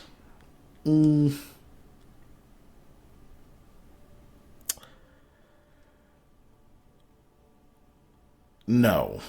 Okay. Actually, I think I will, because I think I have to sell the. Why is this even important? Okay, Yeah. good, because I was asking questions. So when you get into that bit there, and he says, "Truly," and I mean this with all earnest. With all earnest. You weren't tapping into Aldo's stash. Well, it's He not the speaks first the time truth. someone asked, but No, this bird did have a high degree of intelligence, communicated with us, and even understood when we asked it not to enact vengeance. Molly. He seems to be thinking for a while. Truly, an intelligent bird. And you had your hands on. We just need you, Molly. You had your hands on 3 of the eggs, and they were intelligent. Oh, imagine what kind of companions you could have. I mean, one of the reasons why the Adirian steeds are so sought after is not just how powerful those beasts can grow to, not just their endurance, but also just the keen nature of those We animals. don't need the Adirian steeds to hold back wyverns. Correct. They serve better as guardians than Certainly, of course. But if you have eggs, you have the beginnings of a menagerie. I mean, they're siblings, so let's not be barbaric in breeding. But if you can acquire eggs from another, well, then you could potentially have, you could grow the population. And menagerie, it's more easily done than out in the wild and leaving to the elements and chance. Oh. We'd be better it's suited true. making an alliance with the intelligent bird and getting an egg that way than stealing perhaps her young and causing her to come Yes. after us. She was quite terrifying. Majestic, but terrifying. Absolutely, which is why having a young would be better. But I do feel as though perhaps I am speaking out of turn, and I might be doing so from a place of ignorance, and for that I do apologize. You're saying intelligent, Yes. Yeah. but intelligence like a dog that you truly loved? Just shaking his head. No, as in, couldn't speak because bird physiology, but understood language readily. So you mean like And intelligent like a goblin? that's A not the sense I reminder, got. because Wade might not know this. Goblins are not intelligent. They are technically sapient in that they have an intelligence score of a 3 or 4, too low to be able to work words, but high enough that they can understand more complex things than an animal would. Like, you can train an animal to do complex tasks, but a goblin can also then add on to those tasks as well. Whereas 6 is usually the lowest intelligence score you'd find of a truly sapient creature, unless like there's some sort of like inhibiting factor. A goblin sits at about a 3 or a 4. 2 is the highest an animal can normally be. Would Koa think that Alcemia is smarter than a goblin? It's a good question. I don't know if Koa's not an idiot, and No. Koa's seen how she's reacted to Aldo, plus what Aldo's described to him, and you believed Aldo's words at that time. I would say you would see a smarter than, yes. Also, you probably have encountered goblins. It's unlikely that Mikhail has. Aldo may have. Yeah. I probably like read about them or something. Yeah, they're pretty uncommon. But go ahead. Smarter than a goblin. I've encountered a few goblins, and goblins are like they're in between, where I would say like a dog and this bird were. This bird apparently was able to take Aldo on a journey, flew him around to different places to make him understand that his eggs were missing and how important it was that they were brought back. Able to listen and understand our directions to go to different places, and able to withhold her lust for vengeance on our request. Right. Effectively, she, without being able to speak vocally, was capable of storytelling and even reasoning and bargaining. I mean, in my mind, those are good things. It means that, things like deals can be struck. You just have to find a path to communication. No, you're right. And in the meantime, this realization is truly remarkable. It is in and of itself an incredible discovery. So I don't want to downplay that, but it also, of course, does quash the idea of keeping the young. It's one thing to have a caged goblin for some circus on the road, but it's another thing to keep a sapient creature to. No, I agree with you. You made the wise decision here. Once again, the Our goal is never to put anyone in chains. I just want to make that clear. Oh, of course. Yeah, absolutely. We understand what it is that you're known as being heroes for. Yes. I just want to make sure that that's understood. He sits back and gives you like a long appraising look and says, "Oh, you mean the goblin thing?" I just didn't particularly... it's been a shit morning for us as well. So perhaps I'm just irritable.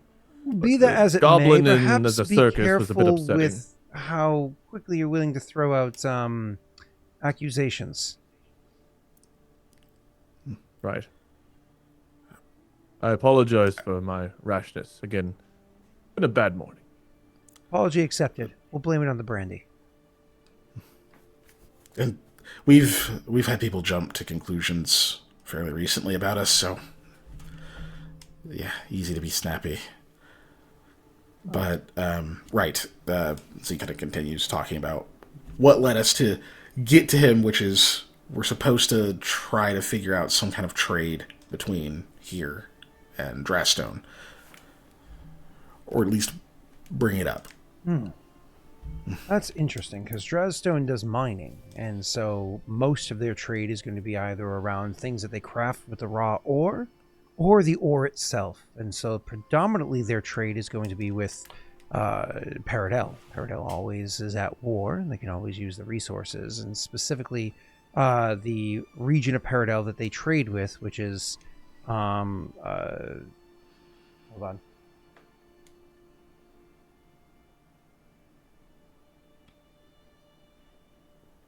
I think you need a map. Jake, where was your old character from? Jovincia. Which Never one? mind. Joey got me. I was looking for the word Jovance. Never mind. So, particularly the region that they trade with, Jovincia is fighting a war right now, so they need the supplies. But unfortunately, in Leshev, granted, we could trade for it and then sell it at a marked up price to the north, but Vala is also a region of mining. It's also a region of ore. So I'm not sure how much can be garnered from that. Perhaps their finished goods could be of use, traded up to Vala. But for us to have value in the trade, we have to be able to turn a profit afterwards. And I'm not sure if they offer something that we can make use of. You know what I'm saying? Yeah. We simply promised to try to open the door, so if you guys can work something out, we're happy to go back in the spring with whatever proposal you may have or Leshev may have. But we just wanted to honor our word because they honored theirs. And No. they gave up, as you understand, a great deal to do so. No, it makes sense, and they were doing something wrong anyways. So it's a good thing that they were stopped one way or the other. But the issue here is that trade with Drastone has been attempted before and has failed before because of how temperamental they handle things. They're not run by a council like most of Adir. They have we'll call it a monarchy, but that is a very loose use of the terminology. They tend to have someone will rise to power, usually juggling back and forth between two families, and pretty quickly the crown, we'll call it, slips from their grasp. Whether it be some sort of internal strife, I imagine a degree of inbreeding or something has led to how many of them have lost their minds. But the chaotic approach that they have to leadership and how quickly it bounces about, the lack of stability means that what would have been a wonderful trade agreement can quickly turn into an act of war because someone's whim has brought it that way. They're difficult to work with. And for a place that enforces their laws as stringently as they do, you're also a place whose laws shift frequently. While there are failings in having a council-ruled society, we can sure you've noticed one or two of them in the meetings that you've sat in on. There's also a degree of stability in having multiple elected peoples be the ones that are making the decisions, as opposed to one person holding on to power as long as they can. We've heard such things about Drastone, even from people from there, but again, they seemed earnest in their interest in establishing this trade, and we'd be remiss not to try. Correct. To be technical, we really just needed to bring this up to someone, but it would be good if some trade were to be established. especially the kind that provides work for people there. It can give them less reason to revert to something like stealing the eggs of eagles. Well, if you're looking for huntsmen to find work, that's possible. I'll have to think on this. Thank you for bringing it to my attention. Disappointed to hear the full truth of the eggs, but it's better to have that than make the wrong decision, right? Yeah, Exactly. Well, but you'll have all of winter to figure it all out among the councilmen and such. As I said, we need to go to Haudh-Gwenn, and the mountains were treacherous as it was. We can't possibly go back until it warms up. Yeah. So you will likely see us again in the spring, and before we leave, I'm sure. So you've got some time. well, was there anything else that you gentlemen came by to have a conversation about? And I hope you did like that meal. Much, much better than what we ate on the road. Yes. Koa looks at Mikhail kind of like, did we bring up the books? That Kurvok guy, the one no one likes? He actually was about to take a sip of his brandy, and he just because the bluntness of it, just like as you say it, like just as it's touching his lips, so he doesn't end up, this is, and pulls the thing, and he goes, "Blasted Mikhail, born a man." Apologies, I will next time. But I do hear he's in possession of some of the Mull Encyclopedia. Do you happen to know which volumes he has? Already has in his possession. Yeah. I do not know off the top of my head which one he has. I happen to have a few myself. Oh, do. Yeah, what volumes do you have? Oh, I don't know. Are they important to you? He just shrugs and says, "Most of my possessions are. That's why I possess them." Koa kind of like looked at Mikhail to lead this because he's like interested, but then he's thinking back, and you can just tell he's out of his mind again. As much as I'd like to try to figure out how to get you to give them to me, do you think I might be able to look at them? Not today, maybe when we return. He thinks for a moment and says, "Mayhaps. They're a pretty good condition set that I have. They don't get opened often. I know they're valuable." They are definitely valuable. I'm sure you seem the kind of man to know value when you see it. I may be able to improve their condition if they do have any kind of wear and tear. Raises an eyebrow. It's magic, of course. He fixed a window. I did fix a window. It's a spell called Mending. It's one I've been studying for some time. It takes a little bit of doing to get it to work, but it should. There's not really a reason it won't. So I can offer to do that in the same span of time I'm studying them. Well, as you said, you're not available now to look at the books, but when you are, feel free to come by and ask again, and I'm sure we can come to some sort of an arrangement. It would be helpful to know what numbers you have, though. He says, "Would it? Oh, well, I don't know off the top of my head." All right.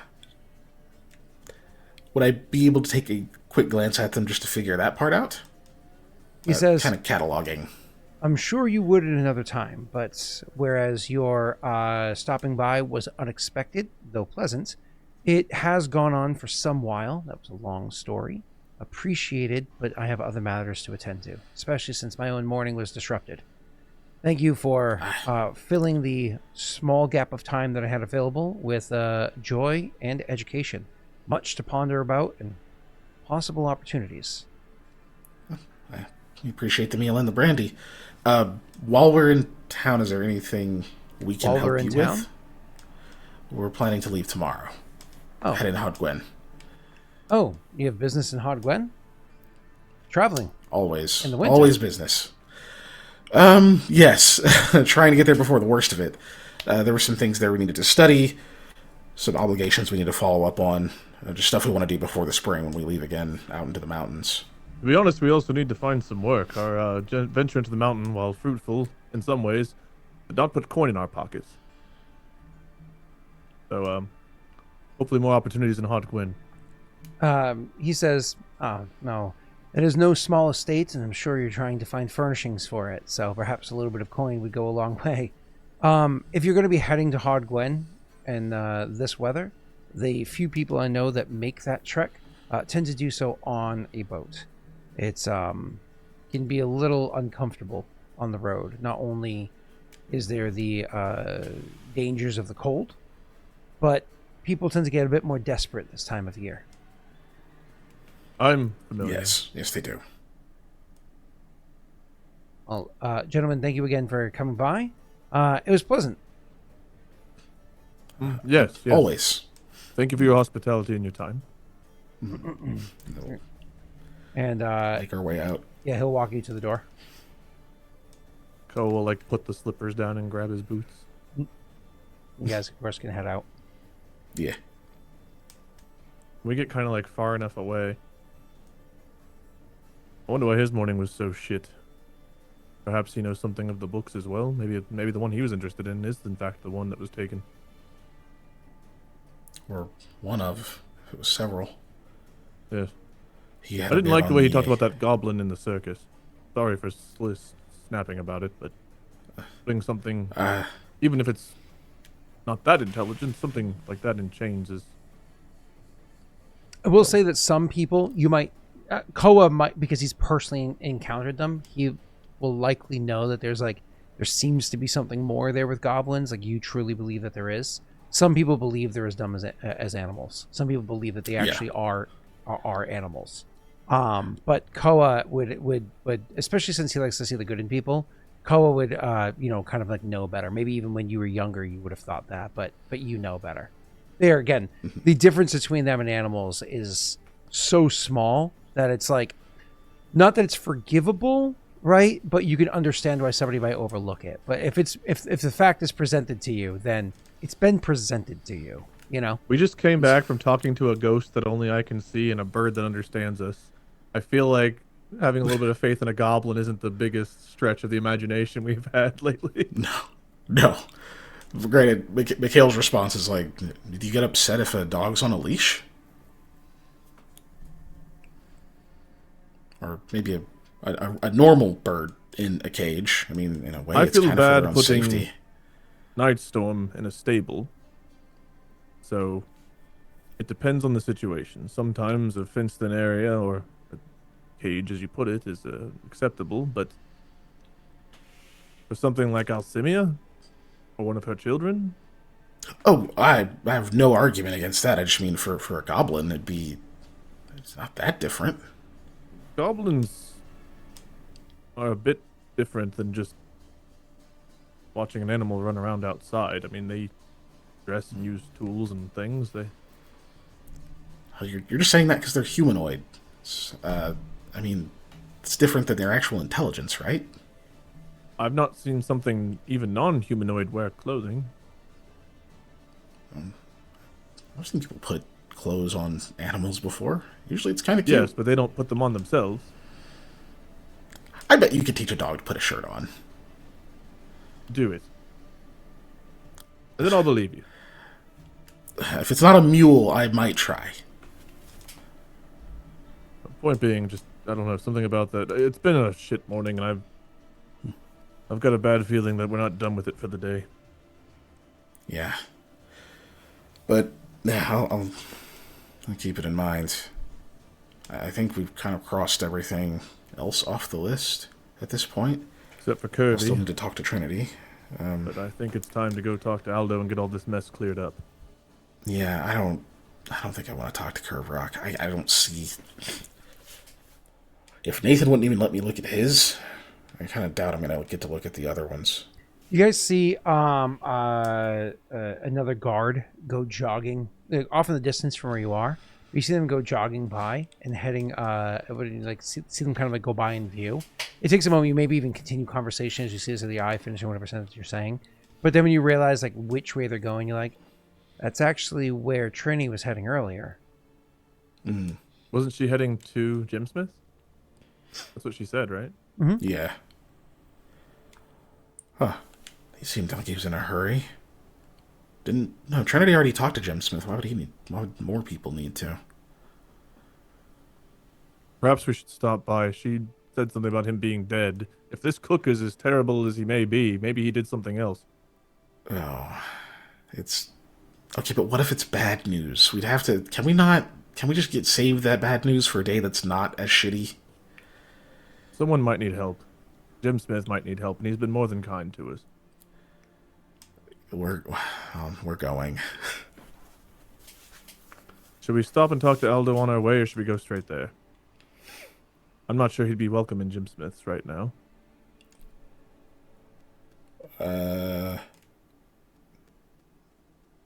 Our estate is closer than going to Gemsmith's, right, Scott? Gemsmith's is like you literally just saw somebody running there right there. Gemsmith's is right there. Okay. I mean, the difference is no, not huge. Your estate is Yeah. maybe double, triple the distance away. It's not huge, you know.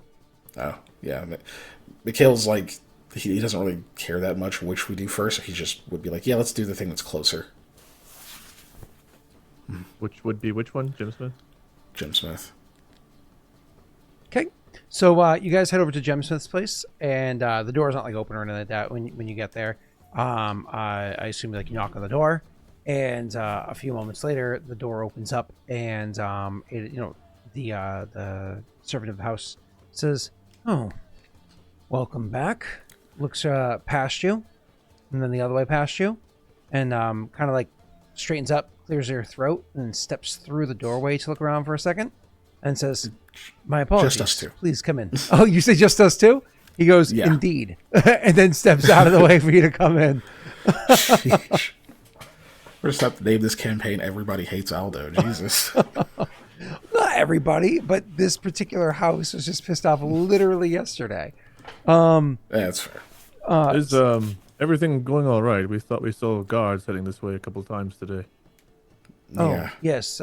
There's been conversations being had with the counselor upstairs. I will inform him that you're here and see if he is willing to accept any further intrusions. That's fine. We don't have a whole lot we necessarily need to talk about, I don't think. We just want to make sure he was all right. It was just concerning to see multiple, Check-ins. Like that. Past two different guards that were both coming here. Seemed We've a little heard bit some odd. stories about an angry cook, and we thought maybe he'd done something even worse.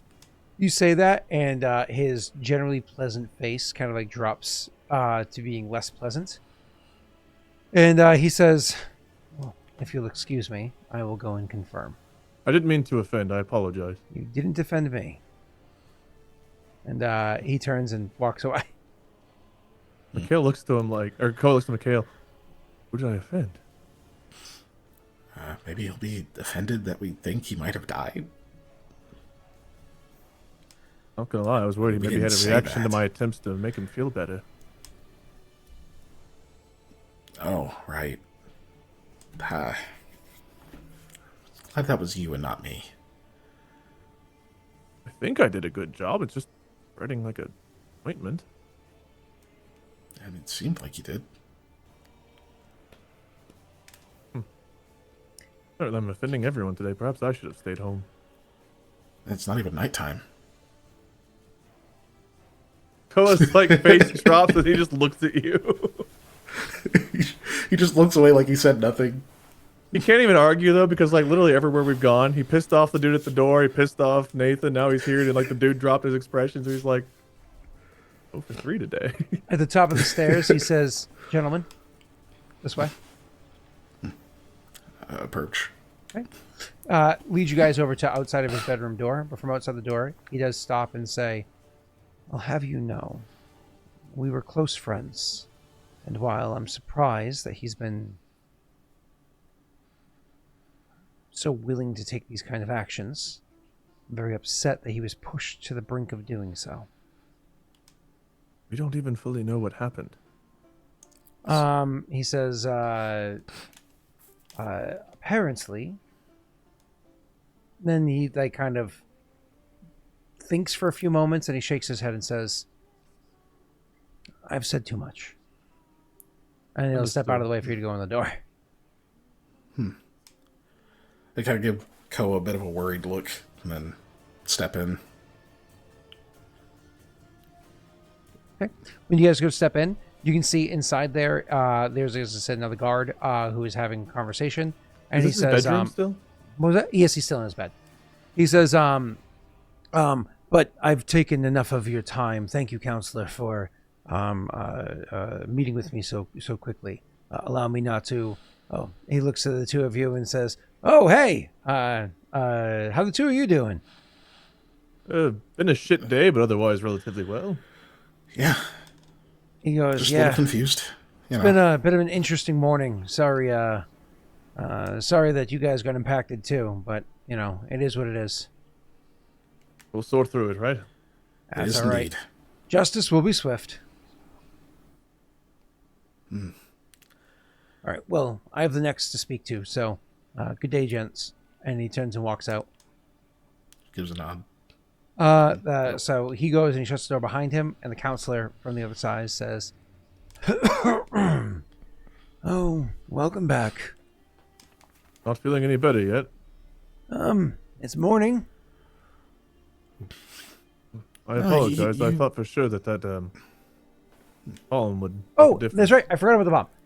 He says, my apologies, take it back. So he coughs. You say, not feeling any better yet. He goes, "In fact, I am. At least stronger this morning than I have the past few, but I'll only truly know tonight and see if my strength holds or if it continues to falter. The evenings tend to be the rough one." Well, I'll just be straightforward. We saw multiple visits coming this way from guards and got a little concerned. Something might have happened, so came to Unfortunately, check. something did happen. We heard about the nasty business with the cook and everything, and I'm not gonna lie to you. Then what is your friend's side of the story? Well, we haven't spoken to him because we just heard about it. I don't. What Hold happened? on, Koa. You're meaning to tell me that you heard the nasty business, but you did not even hear it from Aldo? Well, we ran into one of the guards earlier, and he was talking about something that had gone on with thievery and cousins. Oh, you're spotting a referring to cousin. that's nasty business. Oh, fair Right. enough. That's, I suppose, more important. Well, we'd heard rumors of something about Aldo and a lamb. What happened? He shakes his head and says, "Perhaps I'm being a bit petty, but you see, like he's taking a moment to like steady himself. Like he's realizing maybe I am being too petty. Maybe I am playing this up a bit much. So he steadies himself as to not throw too much weight at it. So he takes a moment to steady himself, and then he says, to keep that bit short, yesterday when you came to visit, Aldo asked for a meal several times, like a hound begging for scraps at the table side.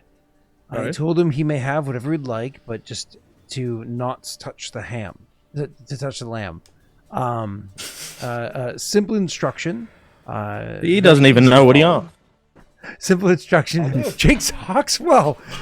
Simple instruction, very easily followed.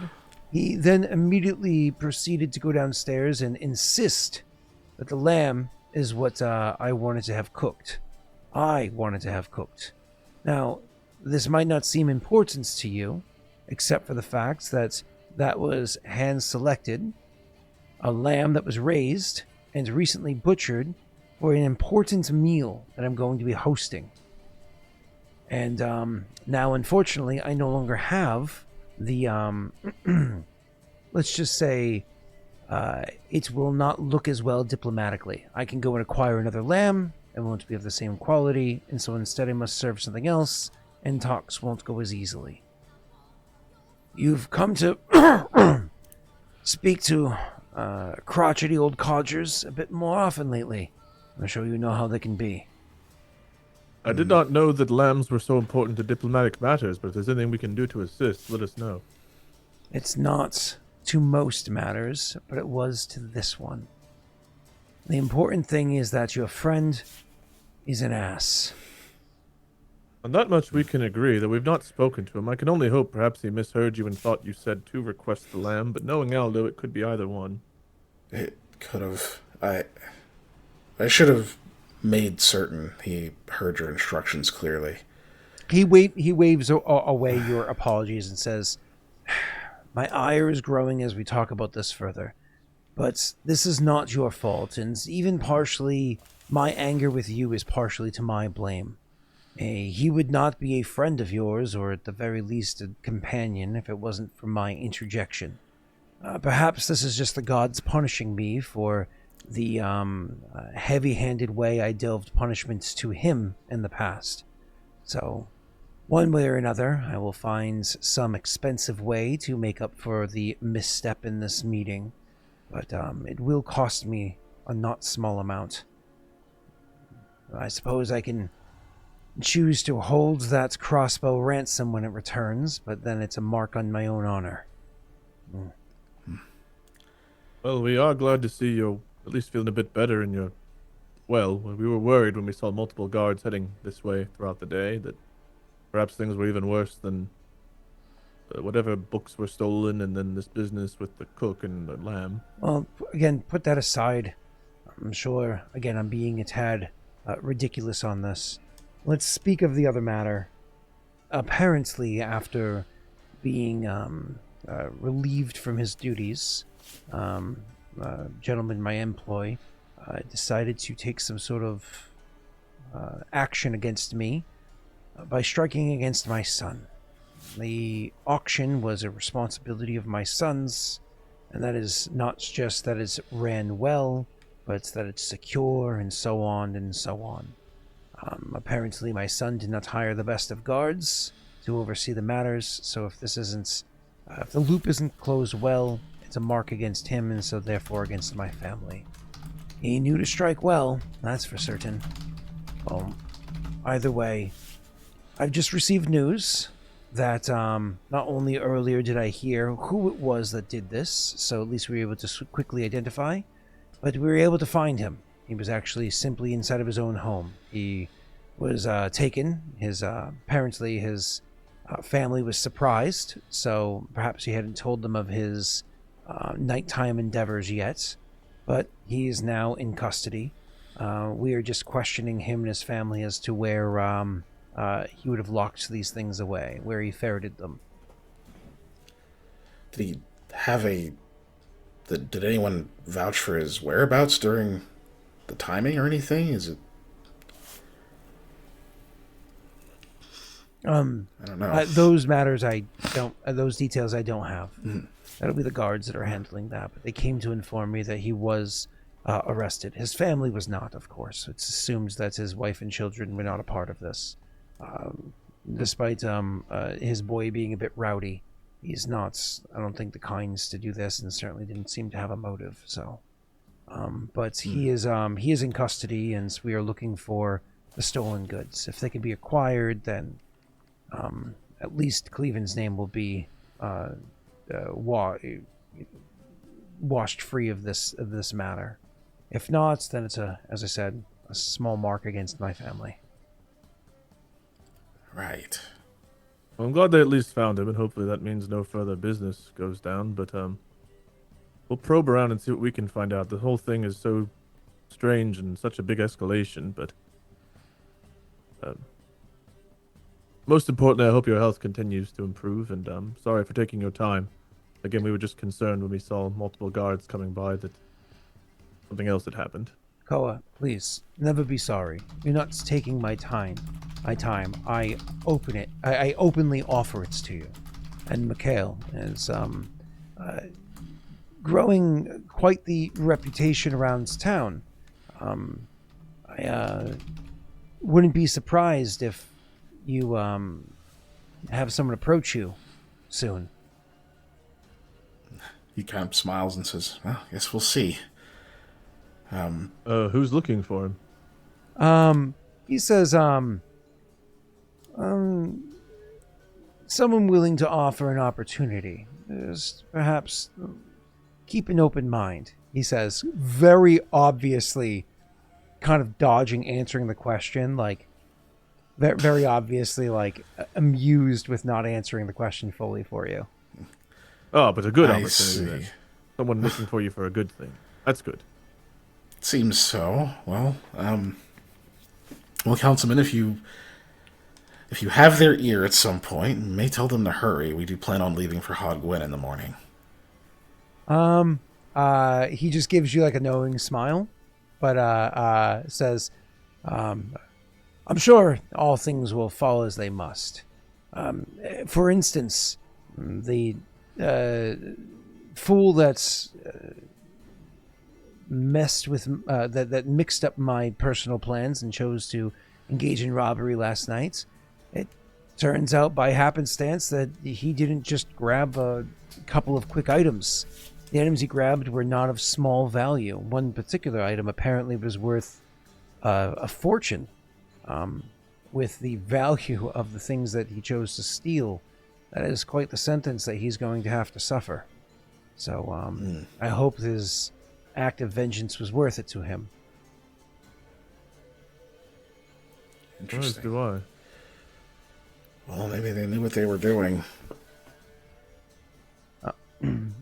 He says, well, anyways, not well, he says, well, I will, after such an exciting morning, take the opportunity to rest. And hopefully the health does continue to improve. Thank you again, Koa. Of course, and I told Cleven what we'd used in case you happen to need more of it in the future or even now. He gives like a weak smile and says, I'm sure he'll remember. But you can tell, like, there's like Koa a will actually pain. smile at that for the first time, like realizing, like, oh. Yeah. If you'd like, I could write it down for him. He says, please let the gentleman outside know. He'll take care of matters as needed. Will do. Okay. And I'm sorry if somehow we brought all this to your doorstep. I'm not being sorry anymore. Thank you for seeing us. It was good to see you again. Next time, hopefully in perfect health. Indeed. Oh, I did mention about the deposit. Yes, in your name. Thank you. Oh. On your way out, if you could draw that curtain, please. Of course. Mikhail, perhaps show him the I get it. thing while the gem. As he's like walking towards the curtain. the thing. Yes, the gem. This is what that means. Oh, so you go over and you show him the sapphire? Yeah. Because it said Peridot and you guys got confused. So sapphire. I knew what you said. Everyone else. You show it to him and he says, oh, this is a fine little piece right here. This is... Hold on a second. Hand me those to like spectacles. And he puts them on and he looks them over. Wait, I know this gem. Where did you acquire this? Your son handed it to me after my performance. You gave it freely. No, I gave a performance. I worked for it. I mean, it wasn't stolen. That's all that It matters. wa- He says, He chuckles. It was not stolen. I wouldn't believe you if it wasn't for the reputation you have growing. He hands He you just back the gem smiles. and says, what he chooses to do with his wealth is his own decision. About how much is this worth in coin? He gives you an appraising look, like you could tell pretty quickly that asking was a bit of a faux pas, but he likes you guys enough that after that like disapproving kind of look that he gives you for a moment or two, he says, it depends on the buyer, like most things, but you can sell that for, let's just say around 24. Might be able to get more, but don't try your luck too hard. Okay. Good to know. Gold? It's one of those like, if Koa wasn't so charmingly dumb, he might be like, but instead he's just like, yes, Koa. I love it. Perhaps I should work on my musical acumen some more, Mikhail. Yeah, maybe we get you an actual pair of drums or like a hip percussion or something to use that isn't a table or the air or the timing in your head. Yes. I much like this method of making money much more than ours. The gods have provided each of us a talent. It's best that one finds their talent young and hones it throughout their life. Correct. I've And walked to be a lot. fair, your talent is hitting things. I mean, you're really good at it. Thank you, Mikhail. Yeah. We always talked about percussionists that way. He like takes this as a compliment. He's like, All right, and I imagine you guys leave. Yeah. Anything else before you head over to speak to Aldo? I hope not. I Jake's have not got to nothing. talk in 2 hours. That's not true. He threw a side comment in there somewhere. I know I needed it. It's like fuel in my gas tank. All right, cool. You want? Oh, do you want to hear fuel and gas tank? No. Your work related thing. So, Nope. so at work. Oh, no, I'm gonna say it. I'm gonna say it because it relates to Jake. What? I have Jake at work. As I've told you beforehand, I've been collecting all of the Australian clients for as long as I could, with the intention of trying to get my company to send me down there to meet the clients. And I just came back from my last 2 weeks of paternity leave, and while I was gone, in my absence, somebody went to the CEO and convinced them to send them down to Australia to speak to my clients. And so this whole conversation happened while I was on paternity leave. And it's a person that I've been not getting along with lately because they are one of the laziest people I've ever met. I've given you some details about them before, but they're one of the laziest people I ever met. And so intentionally, while I was on paternity leave, they went and got permission for this while I was out. And so I've already started conversation with him about sending me as well. But they will be down there in March. They're your clients, though. They're I'd be like, I would have said to your CEO, would be like, who has the rapport with them? I haven't. So they're doing a in-office visit for a whole different department, for the whole sales department right now. Mm-hmm. So they're all in office right now. So he's too tied up for me to speak to him. So I'm fuming right now. I found out literally yesterday. I heard this. My first day back from PTO. Not PTO. It wasn't even PTO. It was unpaid time off. I found this my first day back. I've been fuming for the past 30 some odd hours. But anyways, Look, I'm just saying people have caught hands for less, Like, I've seen fights over like a pack of gum that wasn't even full, bro. Like, I think you're well within your rights. So we go to see Aldo. anyways, We'll talk about this more off stream. Talk about this later, Scott. Anyways, I just wanted to, fuming about an Australian, not getting an opportunity to. Anyways, so Yeah. It's great down there, honestly. You're missing out, Scott.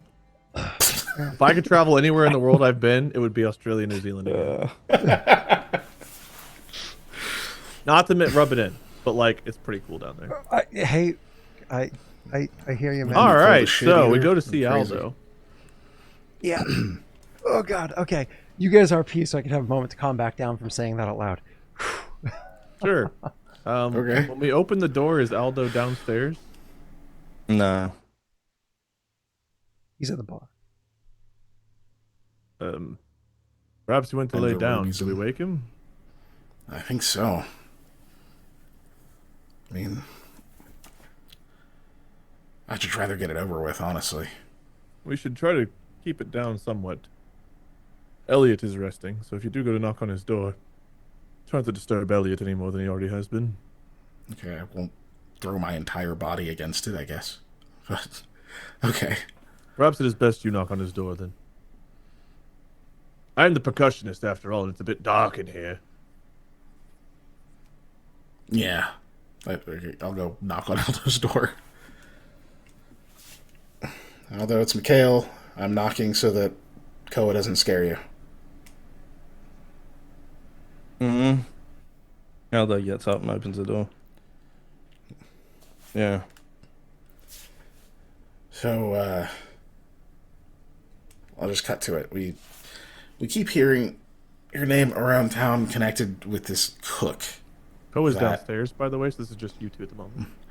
That apparently got fired. We kind of wanted to get the rest from you, if you don't mind coming downstairs. Sure, he says. We can sit down Downstairs. there easier. He starts walking. Mm-hmm. Yep, he's come awake. downstairs. I'll just go find a spot to sit down. Kind of lean against the wall. Okay. I guess we'll start with what Gemsmith said. Apparently the whole thing started because he said, you can have anything you want but not the lamb, and you told the cook to make the lamb, and it kind of made this really big deal. Put him in a really bad spot. That cook got fired, and I guess he went and stole things from the auction. Okay. They have him in custody now. They're questioning him, trying to find the items, but apparently the things he took were very valuable, and they were books. And our concern is they were the very same items we were interested in.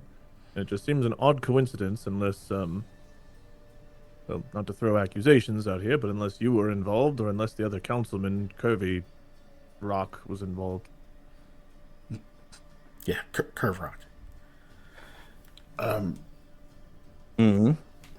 So yeah, I guess really the question is that what happened, or do we have the books now? Right, so walk me through this. He says he like rubs the side of his face. We went to Jim Smith the other day. You asked for No. food a What bunch was of times. what was supposed to have happened? We were supposed to supposedly- buy these books with money. We put an offer in. You and Mikhail had talked about doing something unbecoming of the Valiant Few.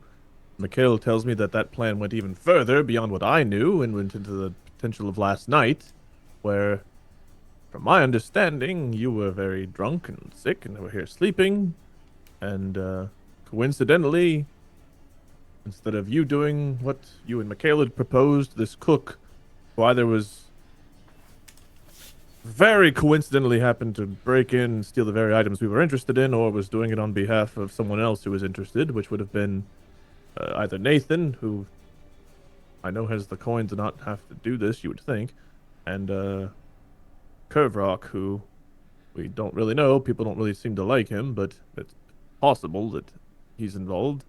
And, well, the whole thing's a big mess for Jim Smith, and he's been a friend, and I think it's good to clear our names of this and perhaps figure out what happened. Yeah. So when you say clear our names, people are saying that we took the stuff? No, but we're attached to the investigation because our names were on the ledger. We put a bid down. Yeah, Okay. they're going to talk to everyone. I'm going to get to talk to Trinity about it tonight, so that should clear it up. Right, so what do you... So, last night, the books were taken. We don't know exactly which ones yet, but it was implied that they were valuable. So at least the magical one, a very valuable one, was probably taken along with others of value. Yes. And the only other ones of value that I know of are the, what was it, 2 or 3 we were interested in? 3 of them? Right. Perhaps there were other books of value, I don't know. I don't know exactly what was taken, but we assume at least the very expensive one was. Okay, and they've got somebody for it. They did end up catching the cook, yes. Apparently, They haven't found the books. the guard recognized him found because it was his cousin or something. Okay, so the something. guard's cousin recognized him in The guard. in the Yeah. stealing. Apparently, yes. Okay. Yeah. Right. Okay. So, and who is this guy? The cook that apparently got fired because you requested lamb yesterday whenever Jim Smith had said specifically to you anything but the lamb. Right. So Which what he's did I do? Really, really upset about that. Why did you request lamb specifically, knowing that's what Jim Smith wanted you not to request? I suppose let's start there. I'm sorry. Is this a huge, like me saying, "Oh, I'll have the lamb"? You're Yes. interrogating me about that? Well, Interrogating, it did no. become a big deal, yeah. It led to this entire event, and But- Jim Smith again has been kind to us. So I'm just curious why you would have said it. Oh, I did say that. I did. I don't know why I said it. I just did. I was meaning to go back there. We got sidetracked and ended up at a tavern. But Jim Smith's very upset. do about you it want me to because send Jem Smith a lamb? Is that what you want? This was It a very wouldn't particular fix it. lamb. It was an expensive Yeah. lamb raised in a specific way. It was for some diplomatic meeting or something. I don't know. Apparently, it was very important. lamb. Okay. Yeah. And make no mistake, it's not all about the lamb. It just kind of starts there, is where it seems the thread starts. But the domino effect of that was, one, Jem Smith really doesn't like you now. But He also, might cool down. He's pretty hot in the moment, but you might have done him a service, and it turns out that this cook is as big of a problem as it seems. right, but the end result was that cook got fired because he should have known better. Which I agree, should have known better. Wait, wait, hang on a second. The cook got fired because he cooked the lamb, even though I told him to cook the lamb, and he should have known better. But I'm still confused here. What's confusing? Too. Why should he have known better? Because the Is he- lamb was I meant don't for this know. diplomatic dinner, apparently. But did I tell him that that he told me about the lamb? Was that it? I can't Jim Smith told remember. you You could have anything to eat insisted- except for the lamb, and you told the Yeah. cook to make the lamb. So the cook, thinking, I guess, that you had Jim Smith's approval, made the lamb. Well, the cook He should have made the said lamb. that you insisted that Jem Smith approved of him making the lamb. That's what he said. Okay, so the guy fired his cook because he thought that Jem Smith wanted him to cook the lamb. Because I insisted. So his anger should be at me. I have no relationship with this cook or any of his staff. They don't really even know me. So the guy actually just fired him They do know you. because Aldo, they do know you. They know all of us. they know me for what? You're one of the Valiant Few. Yep, okay. You've been there So before. even more so. Yeah, but I don't know the guy on a personal level. So I'm one of the Valiant Few, and I told him. So one of the Valiant Few then told the guy that the guy said it was okay to cook the lamb, and Jem Smith fired the guy because of that. Not because he genuinely thought, oh, maybe this guy's trustworthy or whatever it was.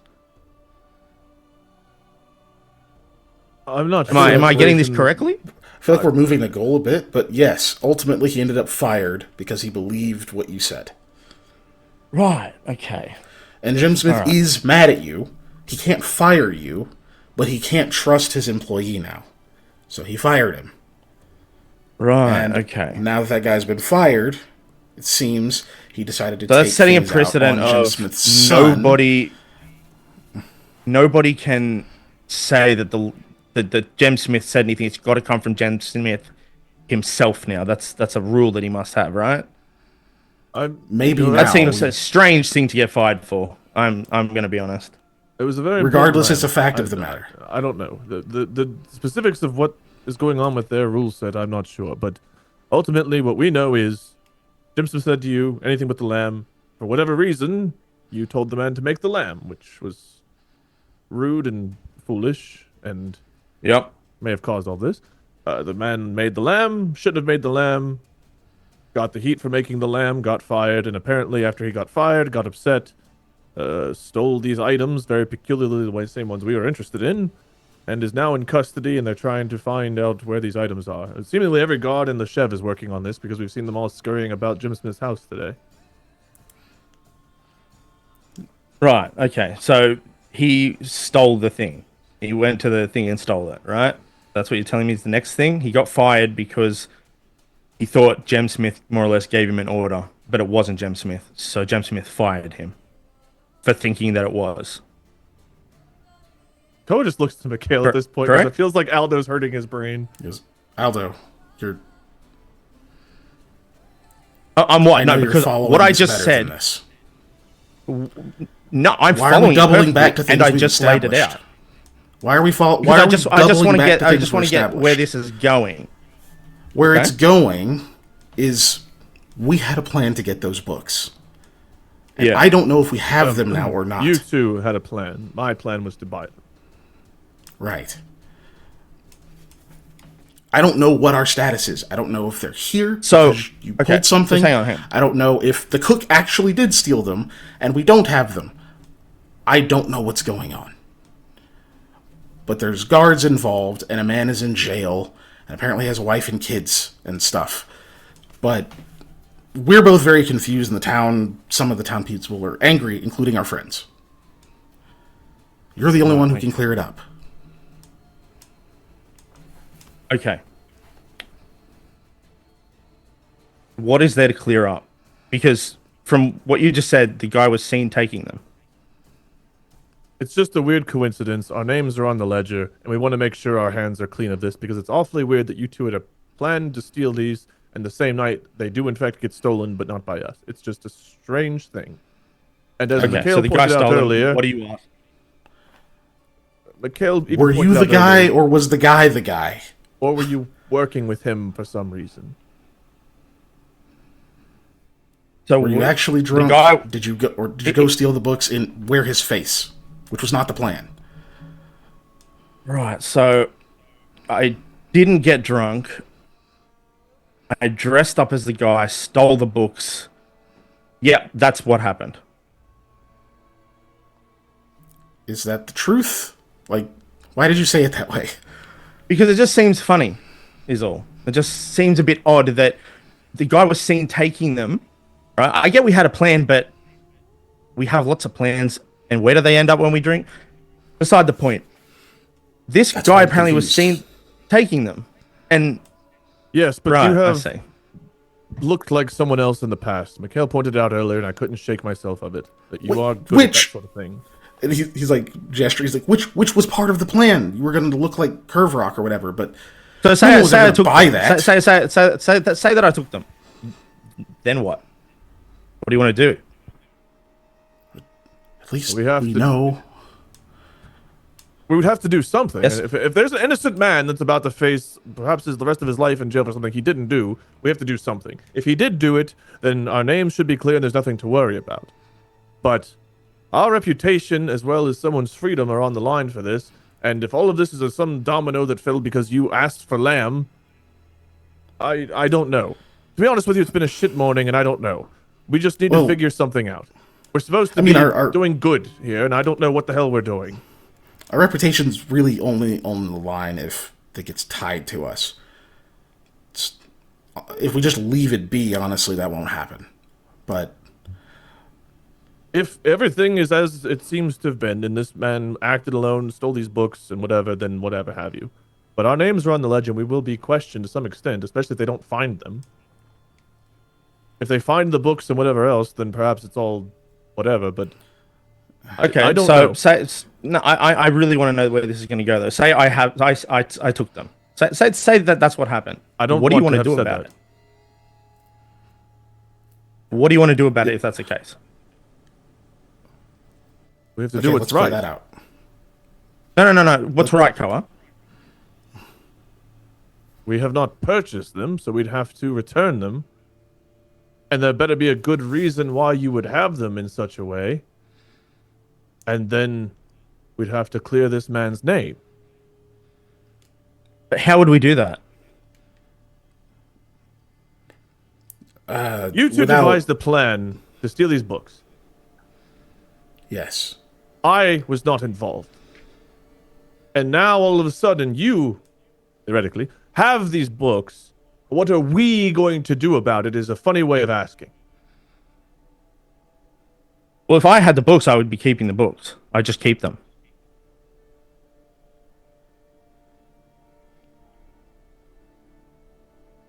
I really hope that this is all theoretical, Aldo. We are the Valiant Few, after all, and we should be doing good things. Good things, right? Good things. So there is something we need to do, and we needed those books, right? So I'm just going to go down this rabbit hole with you, okay? We didn't have the money for them, correct? Not at that moment, no. So Kurok or whatever had the bids on them, right? Yes, for what? 8 gold and some silver? 9 gold? Yeah, but dare say he probably knows what he's doing. He's not Nathan Fox, who's just going to throw his dick around because he can, right? 100 gold on a book or something when the bid was at like 8. Right? So he's being smart. So 50. when we bid on them, the next logical thing would have been Kurok, knowing what he have, would have bid more. Yes. Correct? But perhaps if we'd ever had any kind of conversation with him, despite his reputation, if we could be honest with a single person about the importance of what we're doing, then maybe, just maybe, we'd be allowed to look at these books and figure out their mysteries within. Rather than all of this nonsense of sitting back and saying, I don't know if I want to talk to that person. Perhaps the conversation would change a lot. You seen that guy at my trial? Yes. I barely remember him, but yes, I remember he was a bit... Maybe he was having a bad day. I don't know. People don't seem to like him. That doesn't mean that he's as bad as Captain Tor. Perhaps he cares about this city more than people know. Perhaps he does it in his own way. Maybe he just wishes someone would talk to him. I don't know. I don't know. No one has talked to him. I don't know. That's wishful thinking there, Koa. But if, theoretically, you have these books, are you saying it's okay for someone to lose their job and their life for them? Oh, I forgot. It's Leshev. They probably will kill him. Right? It's not about whether they kill him or not. I mean... Maybe they'll send him to clear some bandits? Maybe they'll... You know, I don't know. Maybe a ship's missing an anchor, and so they need to throw him overboard to catch it? Aldo, are you upset That's what place we're in. Accused? Is that what it is? It's just funny to me, this whole situation. Then why are you None of it laughing? is funny to me. I did not enjoy the way that they treated you, and I'm not enjoying this, especially if this man is completely innocent and he lost his job and his life for no reason. If that is what happened. If that is what happened, that's correct.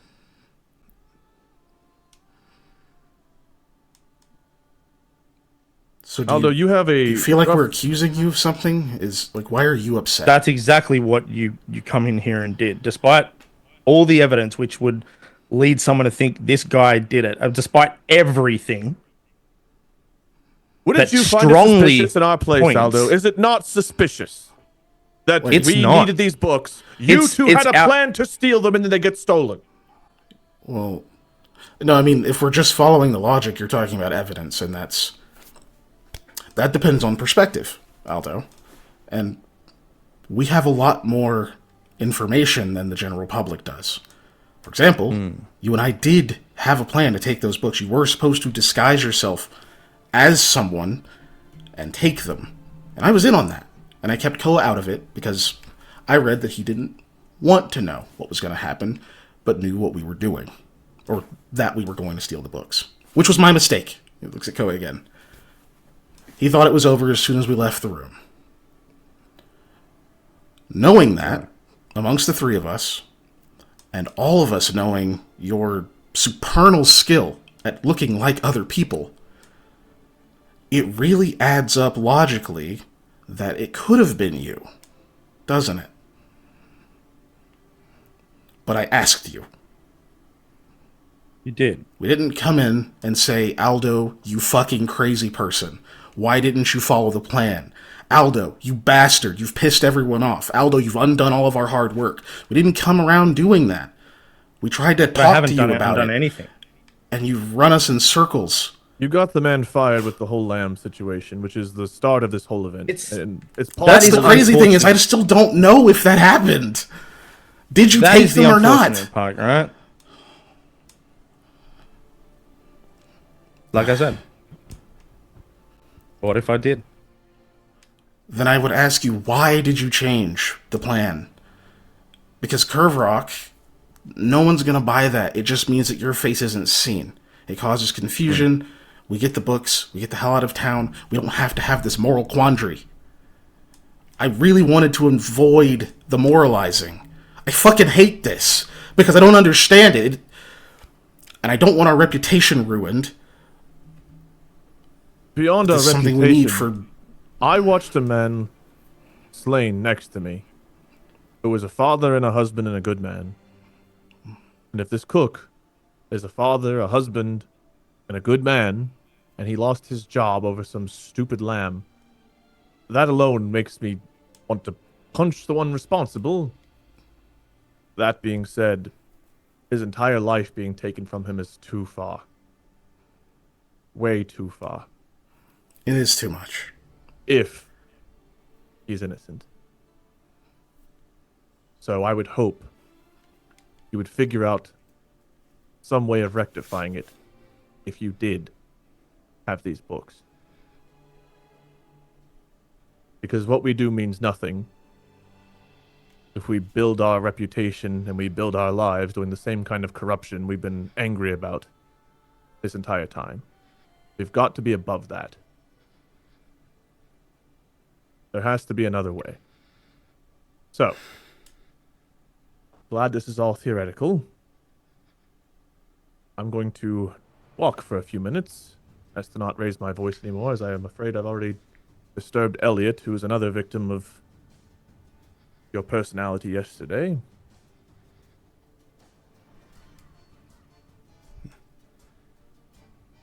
And I will allow you two to perhaps theorize some more. The fresh air will probably do some good. He just looks at both of you and, like, walks. He just leaves.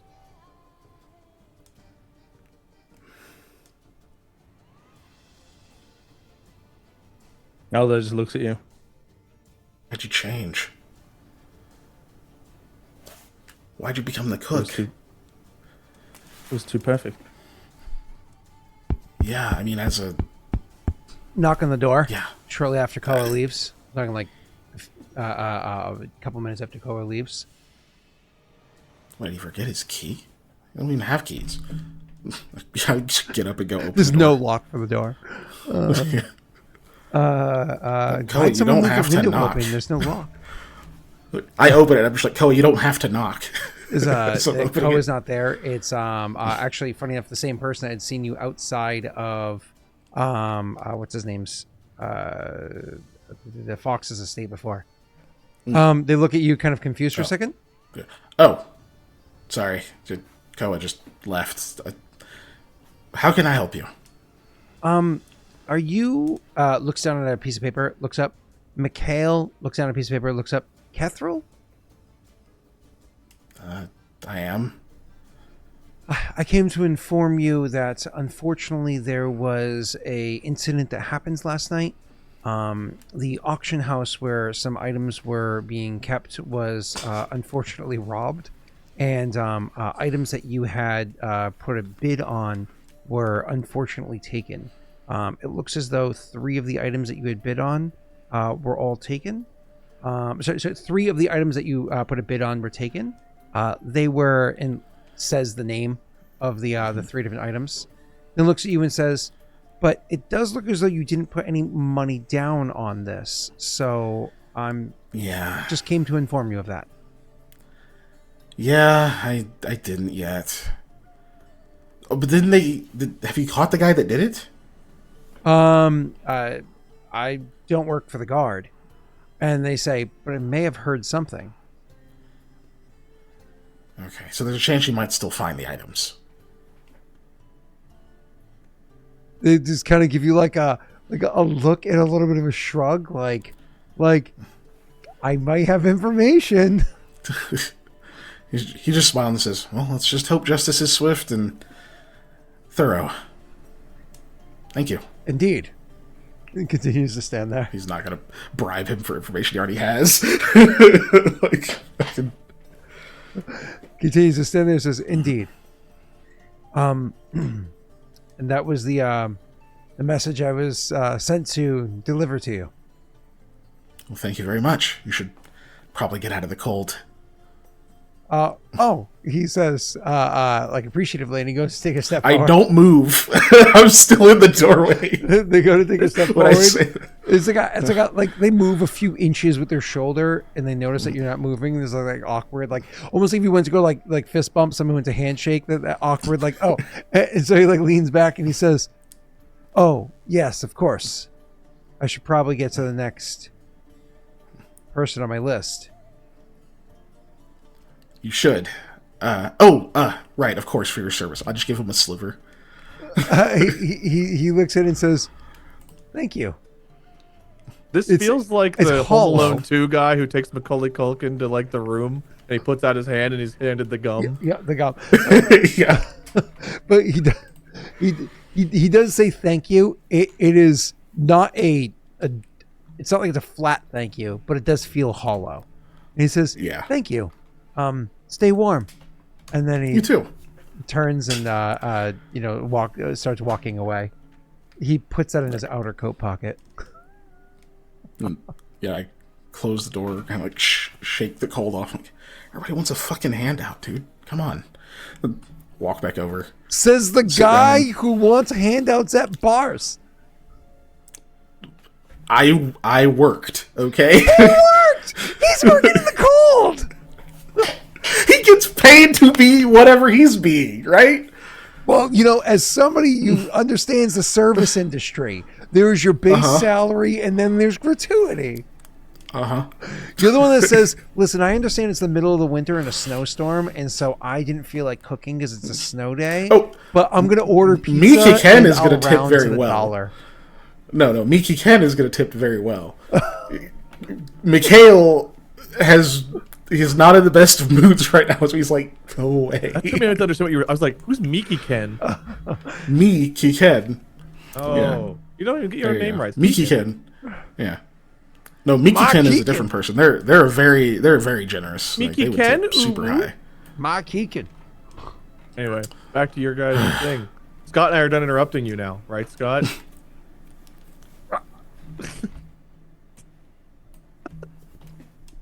Anyway, so he goes back over and kind of sits back where he was sitting and has that like, "What the hell were we even talking about?" kind of look for a second.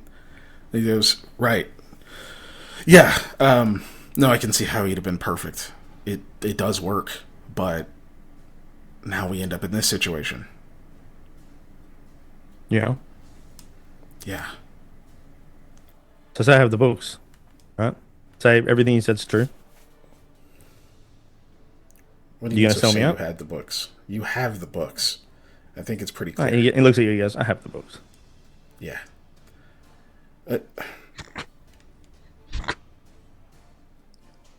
I don't think so. At least I wouldn't. I mean,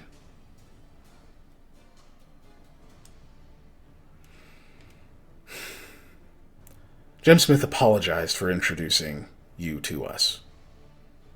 That's how upset he was. I managed to refrain from telling him that if that were the case, honestly, Koa and I would not be here. In one way or another, we've all saved each other before, and that earns my loyalty. That earns more than a few mistakes before I'm going to try to put you away or send you up the river for something. But it does cause internal issues. I mean, I knew Koa wasn't going to like doing this even the way we planned it, but now that someone's actually gone to jail for it, it's messy. And he's not going to leave it. I don't know what he's going to do. Worst case, he doesn't want to be a Valiant Few anymore. I think this really tests his morals. We have to figure out a way to fix it. And I'm not sure how. Well, it's strange. I wouldn't do this for anybody. I don't know. I'm doing it for you guys. The fact that I'm even admitting to this when I actually took the books for you guys because you needed them, because you spoke to a guy that I can't see or hear on some grand plan about saving a deer.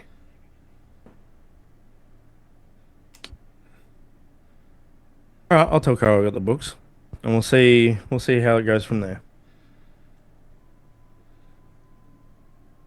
Do you feel bad about it?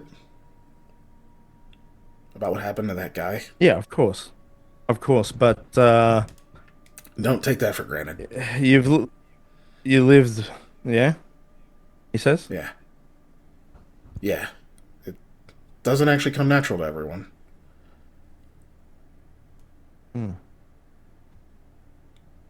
Well, if it didn't, I'd probably be in a way different place. Yeah, you would. So, look, if there's some way to get that guy out, we have to take it. We have to figure that out if we want to keep Koa around. I can understand why he's upset, but I'm not sure how to do it without actually incriminating any of us. Yeah, that's the thing, right? We could just leave tomorrow and it'll be fine, but apparently not.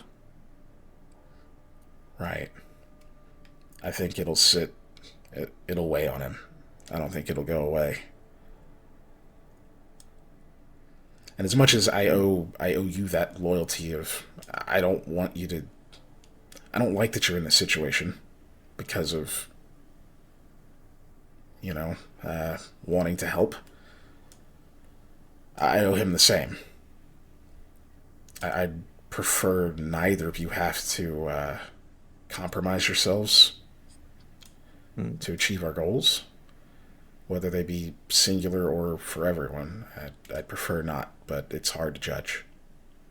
I will not compromise myself. I won't do it. But you already have. To you and to Koa, but if Koa decides to throw me to the wolves, I understand it. I don't agree with it, and I won't take it lying down. Right. I think if you're, I don't know, he's gonna be open to talking, I'm sure. He might hit you. I don't know. He seemed pretty pissed, but I can try to make sure it doesn't go too far.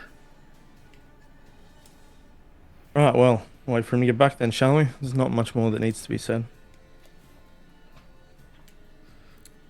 Unless you have an idea of how to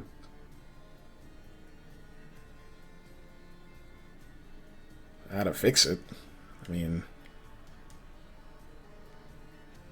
guess you could always look like someone else and claim to have stolen the books. Oh god, that's just getting ridiculous. Anyway, we wait till Koa comes back. I mean, I'll come right back if you guys are done. Yeah, just sits there in the quiet for a while. I'd say it's like a good 20 or 30 minutes before Koa comes back. On Koa's way back, you would bump into Trini on the way. So she'd be heading Trinity? over, and she'd be like, "Oh, hey, Koa." Trinity? I don't think I know a Trini. Is her name Trini? Her name's Trinity, but we keep calling her Trini. Oh, my apologies. Then I think it's chat that That's a confused me. throwback Trinity. that needs to die in a fire. Yeah, Trinity. sorry, Trinity. So Trinity says, hey, hey, Koa. Looks like we're heading the same way. Oh, you're heading over to the estate? Yeah. I assumed Mikhail was going to be over that way. He was when I left, so likely. How are things going? Oh, we found the bastard, so that's good news. Turns out one of the books that he stole was worth, well, let's just say at least 100 gold. So, something I could retire with. Did he confess to it? No. As far as I'm not a part of the interrogation, but I swung by the, Fair enough. I'm off now. I've been going, I was supposed to get off last night, but I've been going since this was, reported, and, so I'm finally off duty. But, when I swung by they were interrogating him, and as far as I heard, he is claiming that he was home all night and doesn't know what to talk about. The same rigmarole you're going to get from somebody. So, hopefully he comes clean and just makes things easier. Plead guilty and then, shorten the sentence a bit or whatever. But I don't know. With the amount that it is, I don't know how much the sentence is really being shortened unless we can get the books back. So, God forbid he destroyed them. You might have Fox going for the throat. So, it's not really Fox's place. Except now he's counselor, she says, leaning in. I just hope it all works out in the way that it should. Been a shit day, hasn't it?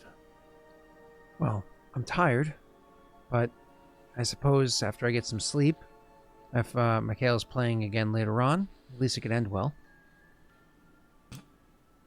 That would be nice. Did I hear you were banging the stage or something last night? Yes, trying to add to the performance with a bit of percussion, Mikhail calls it. But, I'll be getting a proper drum sometime soon.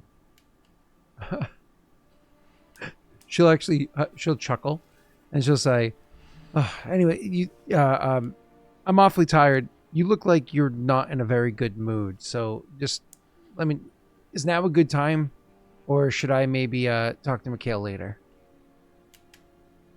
To be honest with you, I have no idea.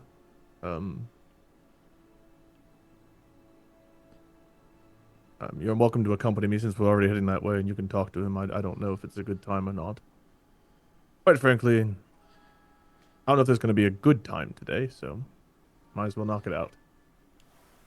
She has like 2 or 3 seconds of silence linger, and then she'll slow down, and she'll say, no, it looks as though you boys are going through a bit of something. Let him know that he can catch up with me later on tonight. He knows my route. He can find me if he cares to brave the cold. Oh, one more thing before I head out. Did you see your friends? I'm sorry, which friends? Your friends are in town. Or are they family? Free folk. There's some free folk in town.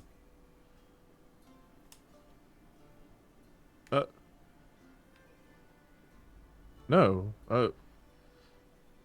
Pauses for a moment, like thinking, like maybe putting a piece together of something he might have recognized. They came by last night. I forgot to mention it to you earlier. They came by last night.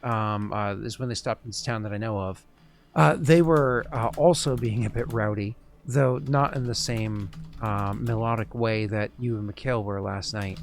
It's why I wasn't able to even pop in as part of my routes to see their performance. I was handling the situation that they were in. We got them to calm down, but they can get a couple drinks in them. You know. Yes. I'll look into that. I'd like to see whoever it is. Yes. Shrugs and says, "Well, have a good one. Maybe I'll see you later on too." Yes. Hopefully the day continues to get better for us, huh? Or at least sleep. She walks away. Koa will walk back in the front door, but looks a bit distracted whenever he does. Oh, you two are still here. Do you think we wouldn't be? I thought. I don't know. I don't know how long I've been gone. Trinity was walking with me. She was going to stop by, but apparently I looked like I was in a bad mood, so she said she'd catch up with you later. Oh, okay. As in, I have to go outside and find her? She said you know her route. Yeah, it's outside. Okay. Shit. I wouldn't think it would be in here. It could have been. Sorry, I just need to walk off. I was a bit hot.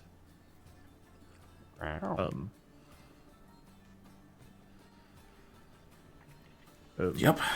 They've got the cook in custody, she said, but he claimed to be home all of last night, and they haven't found the books or anything yet.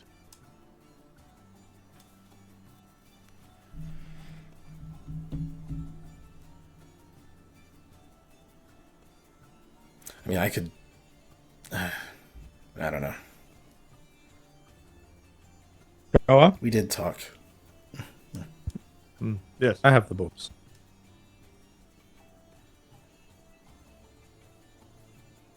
Are you messing with me, or are you... I have the saying- books.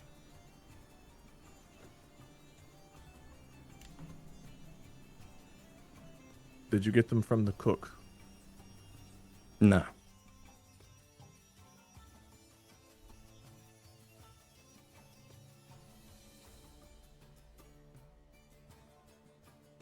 Aldo, you have to fix this.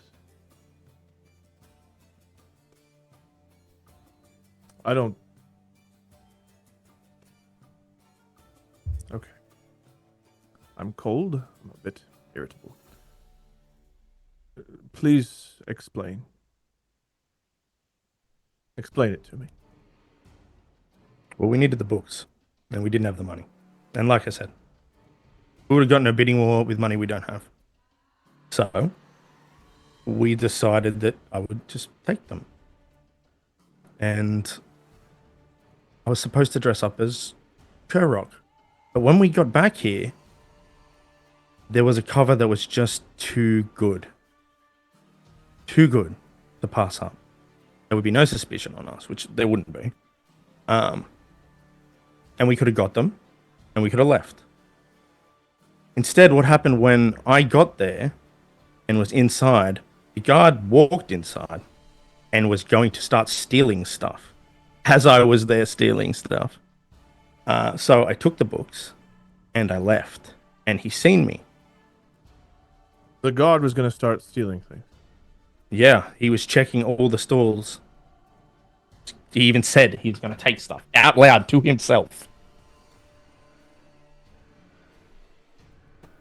Now, I'm not the first thief to take from this place either. If you do remember too, the council themselves helped themselves to whatever they wanted before it seemed to get under wraps. So it seems like it's a den of thieves. Thieves are everywhere in Lishev. The ones in charge are the biggest. Aldo, I'm going to try to be calm here, because I understand, I think,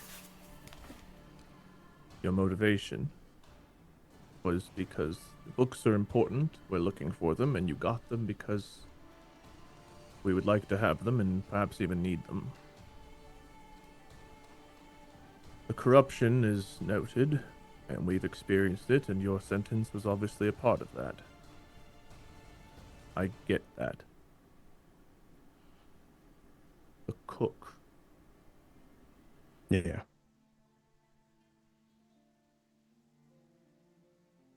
Why not dress up as some imagination of Orsugo? Why not dress up as Dan or someone?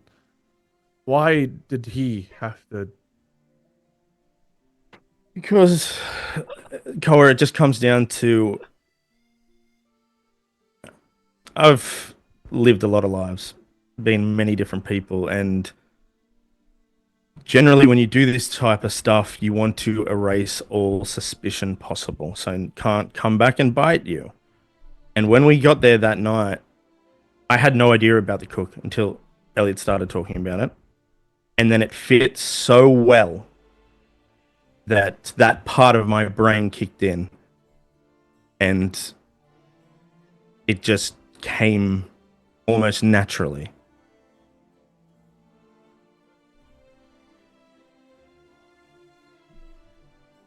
Koa's gonna walk over and just give Aldo a hug. Mikhail looks like on guard as he's approaching, and then You can feel Aldo is stiff as a Very- board. Hell, like super surprised. not that cold in the house. I understand, but it's wrong, and we have to fix it. This man does not deserve this.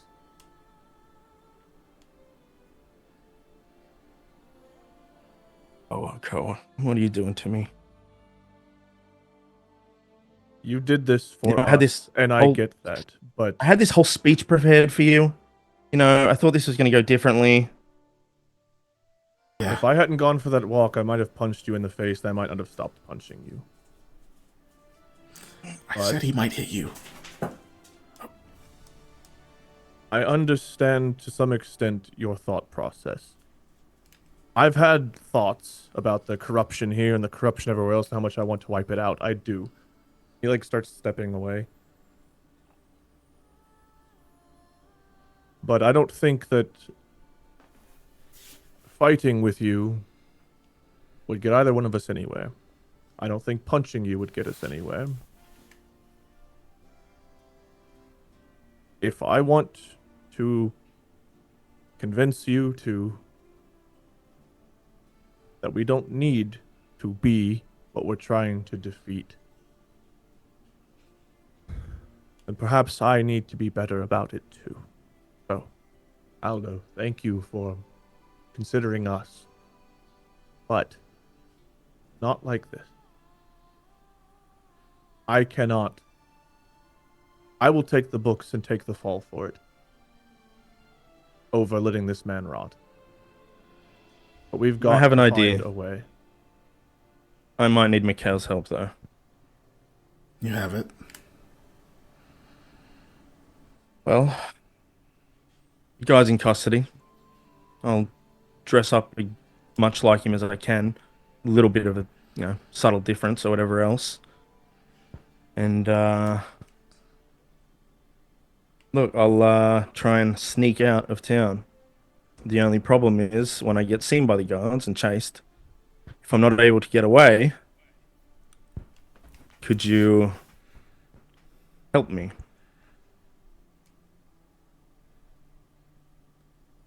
I'm not sure I understand your plan, to be honest with you, and I'm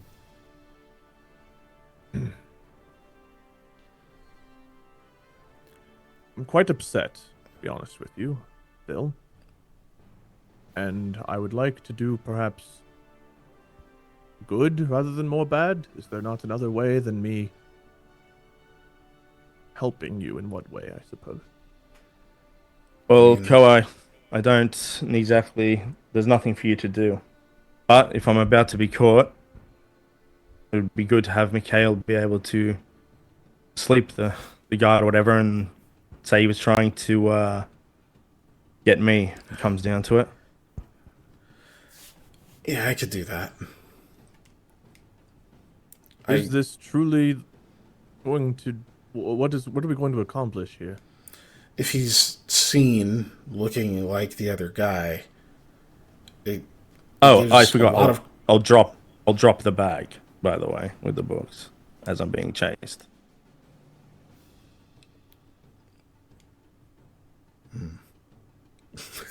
Mikhail looks like slightly disappointed, but he's like, and if he's seen as that guy, it gives the man who's in custody a much stronger case to say, look, you saw some weirdo with the books who looks like me, but wasn't me. I'm innocent.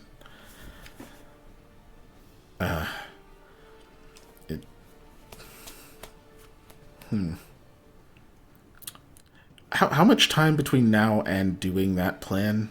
Just out of curiosity. Well, when it becomes dark would be preferable. Ooh, that's not much time.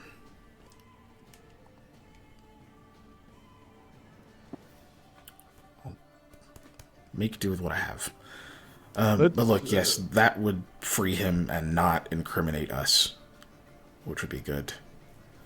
I honestly don't even think you need to drop the books. I think just having Mikhail, a double running... Oh, okay.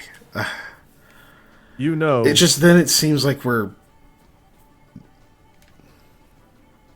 we can get the coin to get the books. You almost have them in your pocket in one item. I probably do have them, but... Okay, I won't put up a fight. It's if fine. I have to sell the gem in Haudh-Gwenn and buy the entire fucking auction, I will. If it means doing this the right way. It's fine. It's fine. I'm just being rebellious. The entire auction setup irks me. It feels like the whole thing's a sham anyway. People just come in and pay whatever it is at the moment and take what they want. That isn't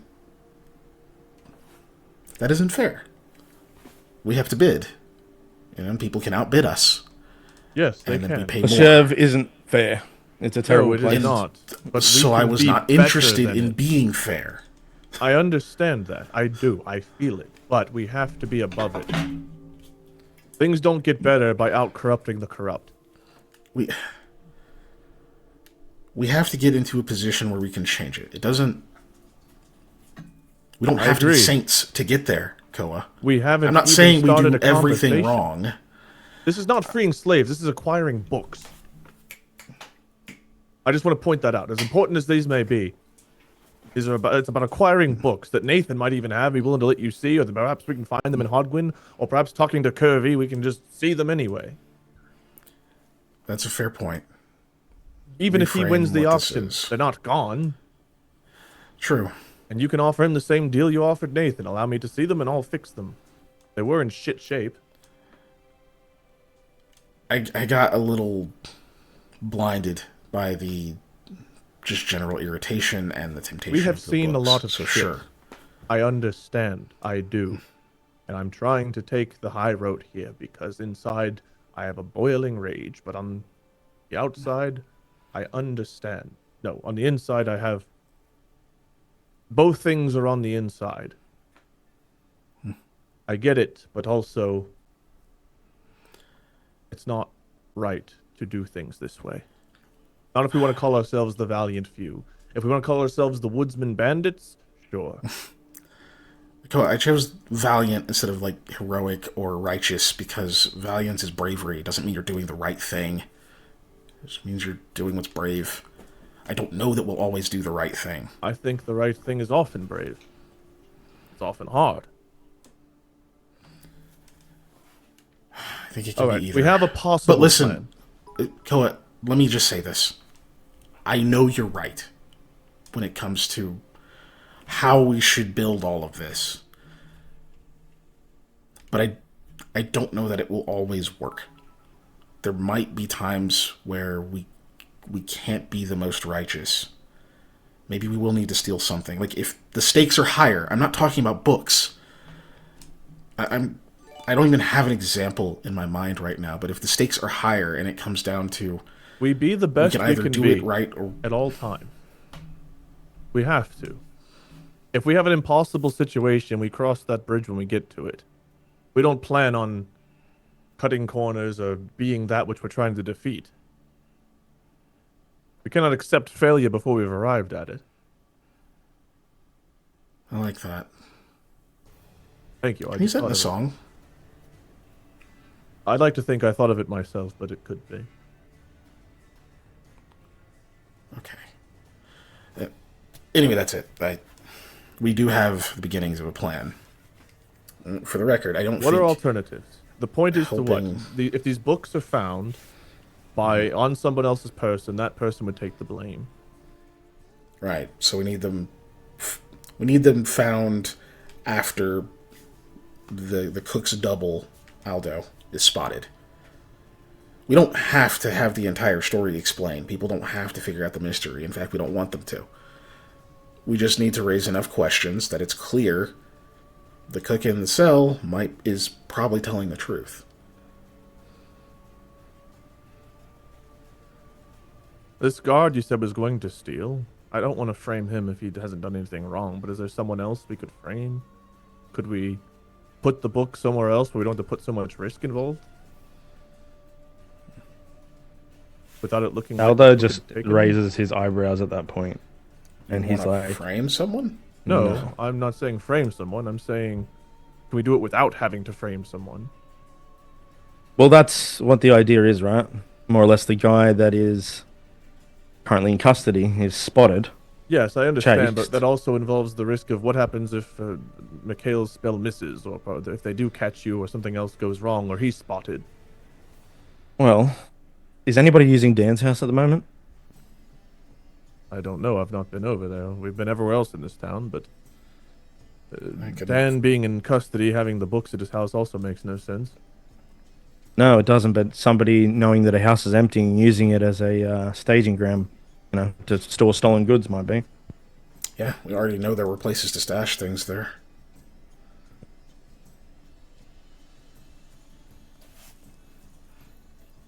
Is there anywhere else there's the auction items? Maybe the auction items got overlooked because they were in a different pile or something. That would involve trying to convince everyone they just overlooked Cleveland showed them them. to us, so he would know. If they're not right back in that same pile, he would know that because he showed them to us.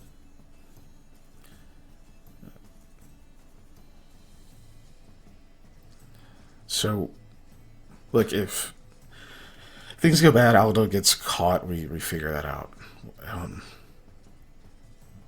I can probably just get him out if we need to. How thoroughly do you think they looked back in that same pile? What if As good as I am, Koa, it's going to be a stretch to get back into that warehouse.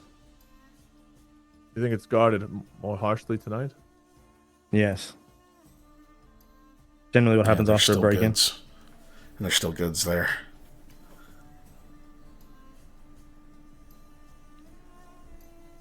Well, we could take a look. It might be worth a shot before we go and put a lot of guards and other people at risk. If we put a guard to sleep, if they're on horseback or something, they could die as well. I don't want to see people hurt from this. What's the plan that would that'd be involve bad. the least casualties? The books being back where they originally started. We start there, and then we escalate the plan as need be. But before we start risking people's lives, I will take the fall for this, if I must.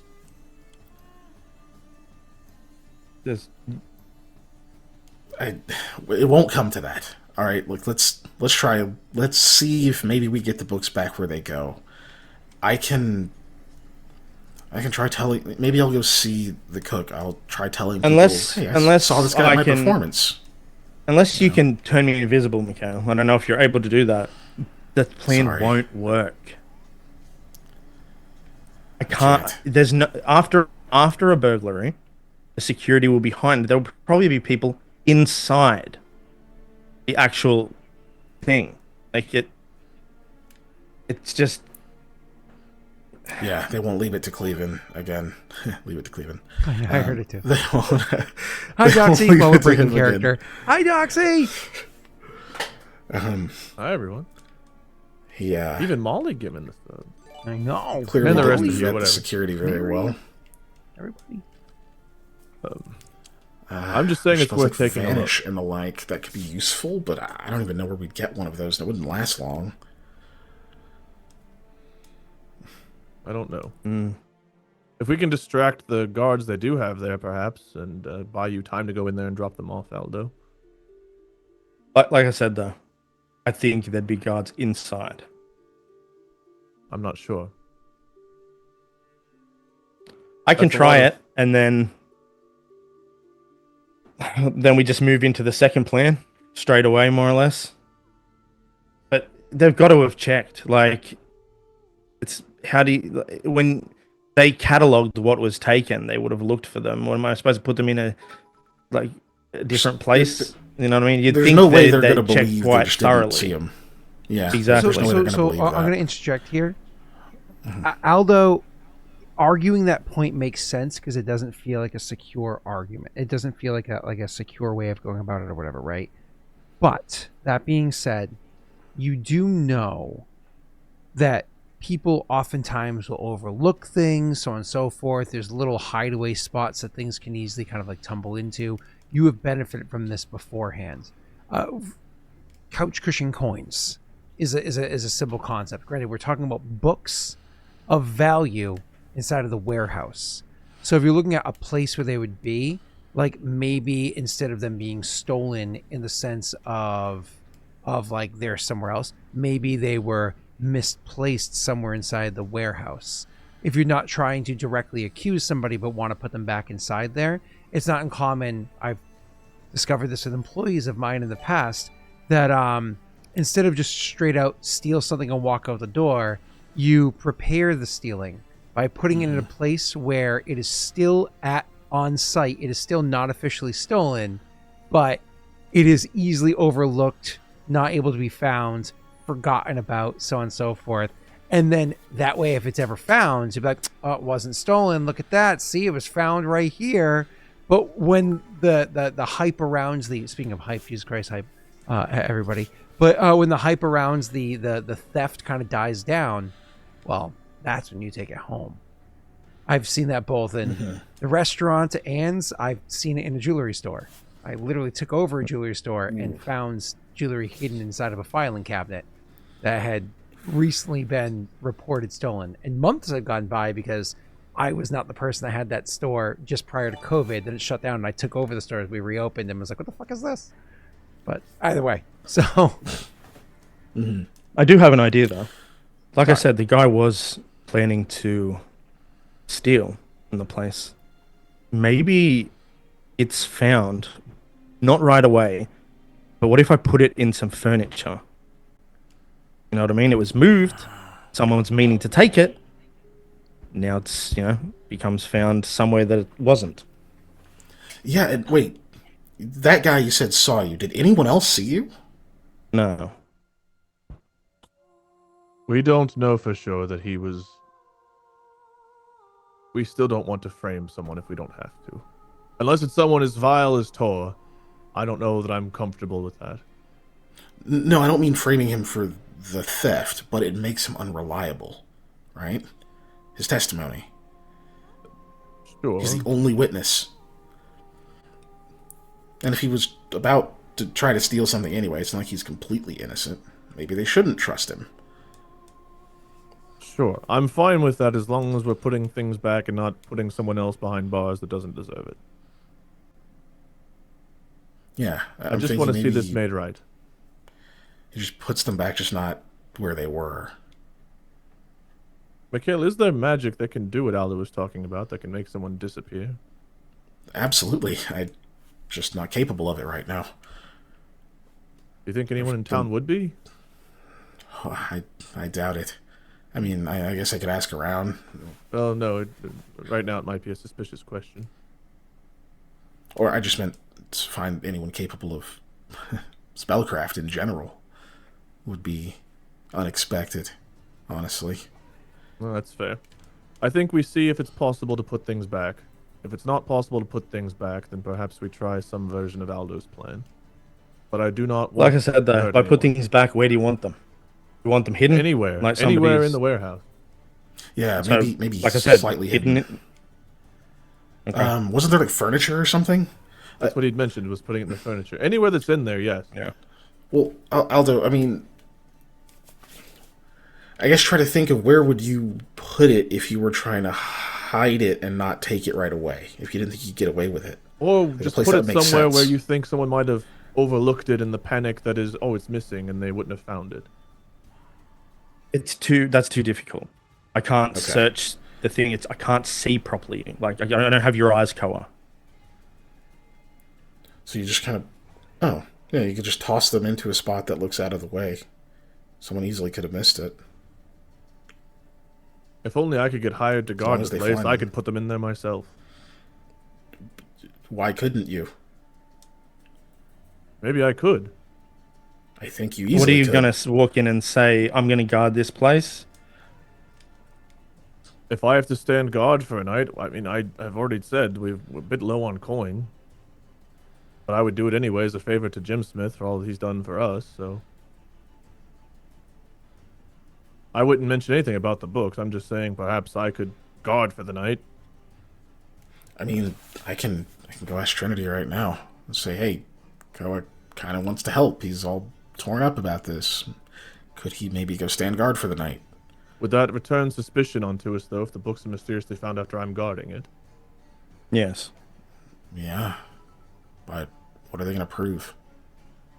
I don't know. Hey, I you just wanna bastards. fix it. The books we were looking for are back. How dare you? I don't know. Again, I just want to fix this. I'm offering up ideas. Whatever the best one is. Yeah. It could work, though. It could help. I mean, you don't even have to find them. We just need the opportunity to have them where they go. Right? I would not want to be the one who found them. I would just be one who stands guard.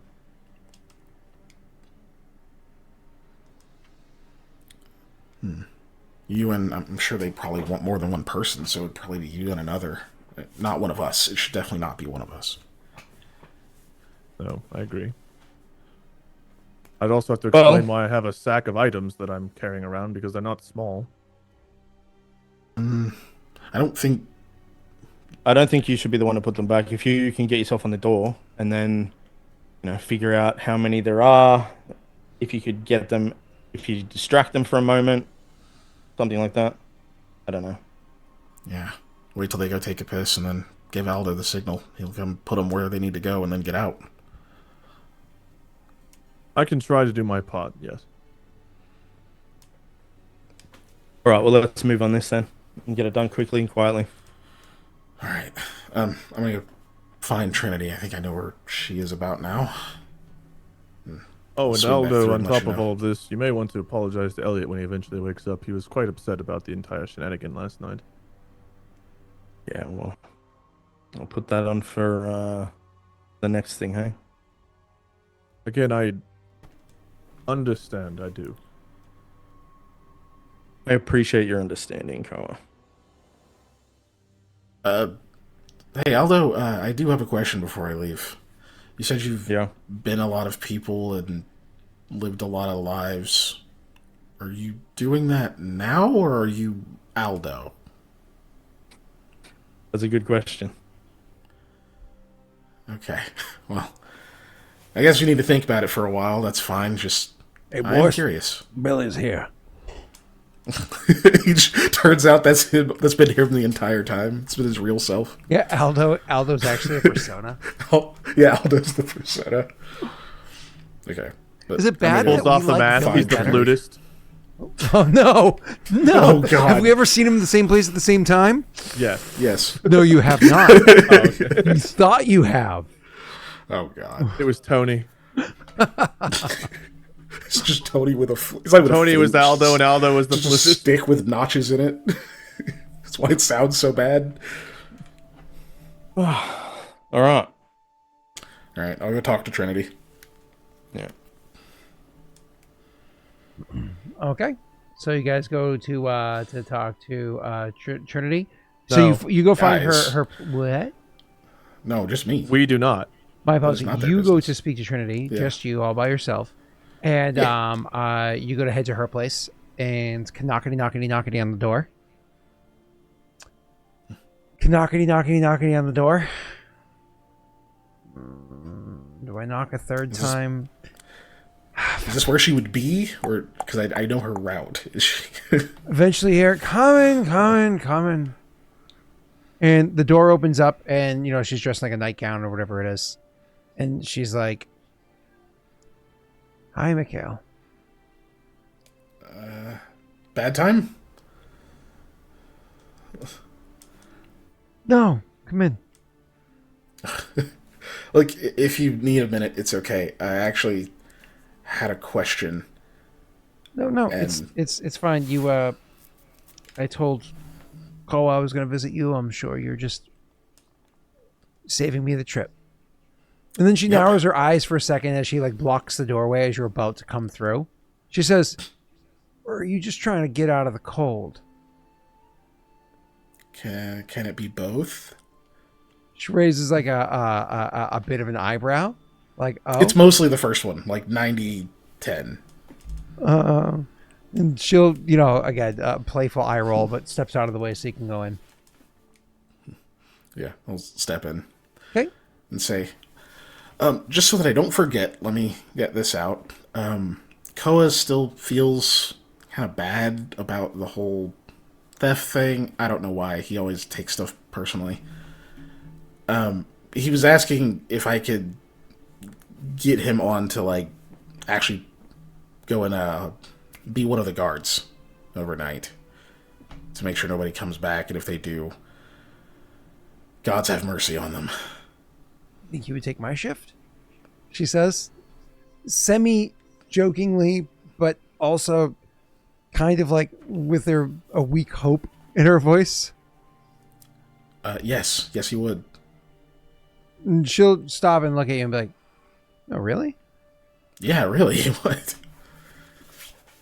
Like, I tried to tell him it was no big deal and all that kind of stuff, but he really wants to do it, so... Oh, okay. If It would free he's you willing- up and it'd get him off my back. No. She seems a bit more spry. She's like, hold on a second.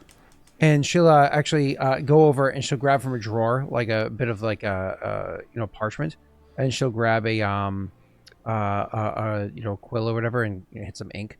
And as she starts to scribble, and then she looks at you and she goes, "Oh, wait by that window. Tell me if you see a porter walk by, or Okay. just call out to them. Hell, even if they're not a porter, just get somebody's attention that looks like they can get somebody for me." And she's starts like scribbling away, and you see she stops several times and thinks and like scribbles it out or whatever it is.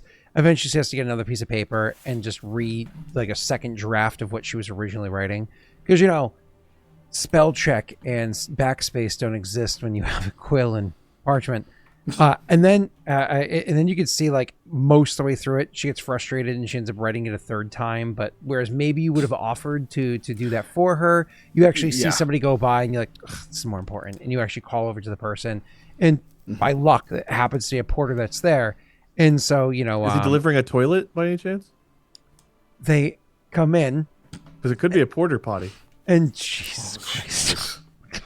Is that where... That's where I Molly, was you going? married him. You did Molly, this. you chose this life for life. Till corpse do you no more. Like, oh God. At least she probably has to absorb most of it. We're getting, like, all the rest. So, Did you say quarter good out. one? Hammer, do I have to ban you? Don't think you do. encourage it. I think you do. Sad. Shame. Well, still here. It was What are you nice doing? knowing you, Hammer. Time for you to head out. Never mind, Hammer. You're fine. That's fine. That's just where we are. All right, moving on. Pun-stoppable would be a good emote. Wade, do you have a pun-stoppable emote for your No, I've channel? got one with long blonde hair where I'm Rapunzel. I hate it here. I'll show you. I actually had it made in No! my underwear. Oh, All right, anyway, moving on. oh, God. I don't think you're joking, and it hurts my soul. So imagine climbing up all of Rapunzel's hair, and then she turns around, it's my face. Prince would fall off and break his back. No, they'd be part way up, but then the pressure would break the wig glue. Shut up, man. Back to the game. Back to the game. Anyways, so she gives the message to the porter, and they leave, and she'll shut the door behind them, and she'll say, "Tariq owes me, and he really likes Koa. I think that's gonna work." Okay. This is, to be clear, this is me watching The Warehouse, not just taking over a guard shift. The right? warehouse. Okay, because Yes. it'd be real awkward if I'm like, yes, perfect plan. And I'm just like, all right, the docks, you're watching the docks. It's like, thanks, Mikhail. I did specify. You did not specify. Anyways, so she looks. I to you- did. She looks to you, and she says, We'll put that out there. I think I have the night off. That means I don't need to go back to bed yet. You want a coffee? Wait, now I'm confused. Hold on. She has the night off. So what shift is he taking? She's overnight. She's always the late shift. She starts in the evening and goes until about like 1, 2 in the morning. Oh, she's saying now she'll have the night off. Yeah. Okay, then yeah. Yeah, so she looks And at you I'm and she assuming says, we're sending the letter to them. Next Thursday, actually. I forgot I was actually off tomorrow. He's taking my next shift. Right. I was like, what the fuck? No, she says, you want a coffee? Yes. And we don't need to hone in unless there's any RP that you want to have with her. But overall, after the cup of coffee, she would then say, I'm heading upstairs, and just kind of like leaves the invitation open. He's going. Cool. So, Coincidence. Meanwhile, we're so like, am I I hope negotiations are going well. I mean, you should be getting a porter guy unless he's mad that I only paid him a sliver. Is it the same guy? God damn it. He just doesn't deliver it. He's got two pieces of gum in his hand. I would have pointed out, if it was like Aldo, I would have done that to you without pointing it out, but you know who he is. So Yeah. if you called him over, he'd be like, fuck off. Either way, Yeah. so anyways, so yeah, you that happens, yay. Aldo, what are you doing in the interim? Anything, or are you just waiting till this evening? No, I'm just waiting till this evening. Nothing else to do. Damn it, Forensic makes a good point. You have to roll for performance. We have never done that. Do not put this to Does she? Anyways, so If I have to roll, you have to roll, all right? You both roll one. She's a friggin' pillow princess. I ain't rolling shit. Zero effort on everyone's part. Mikhail, it seems like your sleep spell's working very well on her. She's not a pillow princess. She's a blue waffle. So, anyways, you guys are you're not doing anything until tonight, Aldo. Mikhail, is there anything noteworthy before I jump to the next thing? No. Okay. Would you and Elliot be finally doing the books that, like the ones we were supposed to have? I don't know I'm that you doing ever something actually- else. Well, So how long? no. It's still morning. How long are you gonna be there? Oh no! I don't think it is. Is it still morning? Can't be that late. He stayed for but no. coffee first, guys. It's to get his energy up, and then he was tired and he had to take a nap. Time passes. Okay, moving on. So, anything to focus on for Koa before I jump to the next item, Wade? I don't think so. Eventually, there's a knock at your estate door, probably around lunchtime, shortly afterwards. It's an authoritative knock. Sorry. Go answer it. Yep. You answer the door, and you see Tariq is there. And he looks to see you, and he says, "Good afternoon." Come in. Thanks. Comes inside, looks around and says, "Like what you did with the place." Yes, everything in it's. Well, I'm sure you're aware. He'll just give you a friendly smile and say, I just wanted to confirm some details with you. And then he just hands you a rolled up bit of parchment. Okay, I'll take a look at it.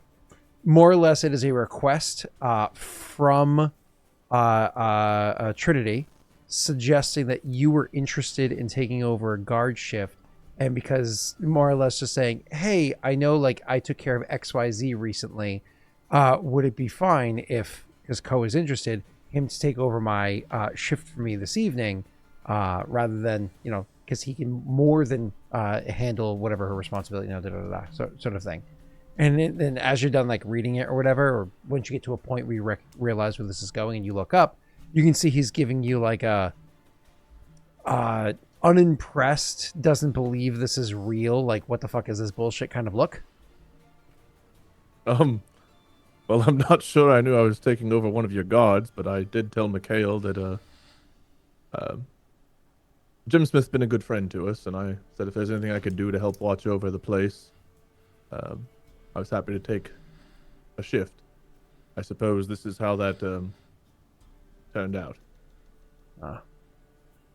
Well, Cleveland had hired someone to overlook it, but with what happened last night, we decided to have one of ours looking at it, and she was stationed there this evening. So, one thing led to another. So you are interested. This is real. Yes, I'm happy to take it, and I don't need it even... I would do it for free as well. Coin would be nice, but, again, Jim Smith's been a friend, and this entire business is quite nasty. And, I don't think anyone's going to mess with, well, as you all have claimed, the hero of Leshev. She's getting the night and getting paid for it. Wow. Also, I think she and Mikhail have a thing, so that bastard's gonna owe me. He it's one of those things where as you say that, it's like all the cards come tumbling down, and he's like, oh, like you're wingmanning for a bro. Like his face says that, even though he's not so crass as After Koa looks at the note again, and then he's like, he's thinking Mikhail did this intentionally. He's like, I suppose I am. Yeah. So he doesn't say it out loud, but like his face suggests that. You're like, I suppose I am.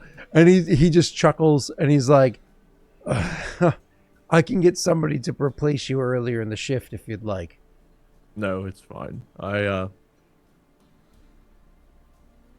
don't know. I guess I'm always sentimental when I'm here a bit after everything that happened with Phil, so getting to do some more good and something as simple as sitting down, watching over a place that I guess has a lot less value for the time being, to prevent anything more from being taken. Should be simple enough, and honestly, I could use the distraction. Be nice to sit for a while before we make the long trek back to Haudh-Gwenn. He says, well, you'll be doing a bit of sitting or standing in the cold tonight. Oh, it's all outdoors, eh? I mean, he shrugs and says, if you hear or notice anything and need to pop in, of course you can do that. It's always best to keep an eye all around the place. You'll get keys. But, do what you think is right. Of course. Mikhail's going to owe me. But, that being said, I'm happy to do this, and, is there a protocol as to what I do if something does go wrong? I don't want to just go around swinging my sword at people. Yeah. Capture whoever it is, that's causing any sort of mischief. If you can't capture them, get as much detail as possible. Try not to bring harm to anyone. Even if there is a degree of thievery, we try not to mortally wound them, but do what you got to do to grab them. Flat side of the sword, then. Right. I think for a second. Maybe swing by the station first, and I'll get you a sap and a cudgel. Oh, that would be excellent. Whenever we were attacking the slavers, then I used a big club that was quite fun. Maybe not as big of a club, but they also probably deserve the sword anyways. Some definitely did. But, yes, smaller club is fine. Hopefully I won't need to use it, but it's probably a better idea than bringing a great sword to a god shift. He nods. He says, just usually if somebody's stealing, it's because they need it. That doesn't make it okay, which is why we're going to, club them down and rein them in. But you don't want to go hacking limbs off someone just because they're in a place of desperation, right? No, this makes sense. I suppose I've gotten more accustomed to the nastier variety as of late. He shrugs. Oh, speaking of... Oh, that's probably not the best segue. Well, it is what it is. Some of your friends are in town. Oh, yes. Trinity told me some of the free folk. Yeah, they were a little, mischievous last night. Think you can have a word with them? Yes, of course. I don't know who exactly it is, but she said it was free folk. I didn't get names, but they ended up staying at one of the inns last night. And he gives you the name of an inn. And you think about it for a couple of seconds. It's the third one you'd have gone to. That's the one we found Elliot at? Mm-hmm. Oh, dear. Idir. Yes, just, Might have come across some of that group, and they did seem a bit rowdy. I didn't recognize anyone to meet. Unless I did. Yes, I will speak with them. Well, from what I understand, you had a decent night last night too. Maybe you were still a little groggy this morning. Either way, I'd love to stay and socialize, but unfortunately, duty calls. Well, perhaps if you want to date Aldo, I can take a shift from you next time. He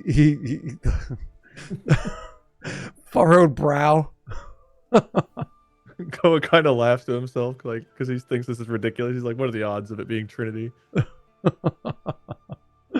And then he's like, before sunset, report by. I'll be there. He turns and he walks out. He says under his breath as he's, walking through the door, like about to close it behind him, Aldo. Shuts the door. It's dawning on Koa that it's fucking cold out and he's going to be spending all night outside in the cold for something he didn't even do. Yeah. It's a fortitude save cold out kind of night. I'll build a fire. Just sets the building on fire. Oh, well, it was cold. All right, cool. So jump cut to the evening. You would obviously swing by to grab the stuff when you swing by the station. Get there. The people there that you had built relationships with over your past several times here, reputation, so on and so forth, are happy to see you. A little side chatter, so on and so forth. Eventually, you're handed a sap and a cudgel. He's like, usually I'd give a bit of a writ for somebody who's doing deputized work, but people know who you are well enough. And if they don't, well, they'll get to know you. Hopefully that's enough of a deterrent.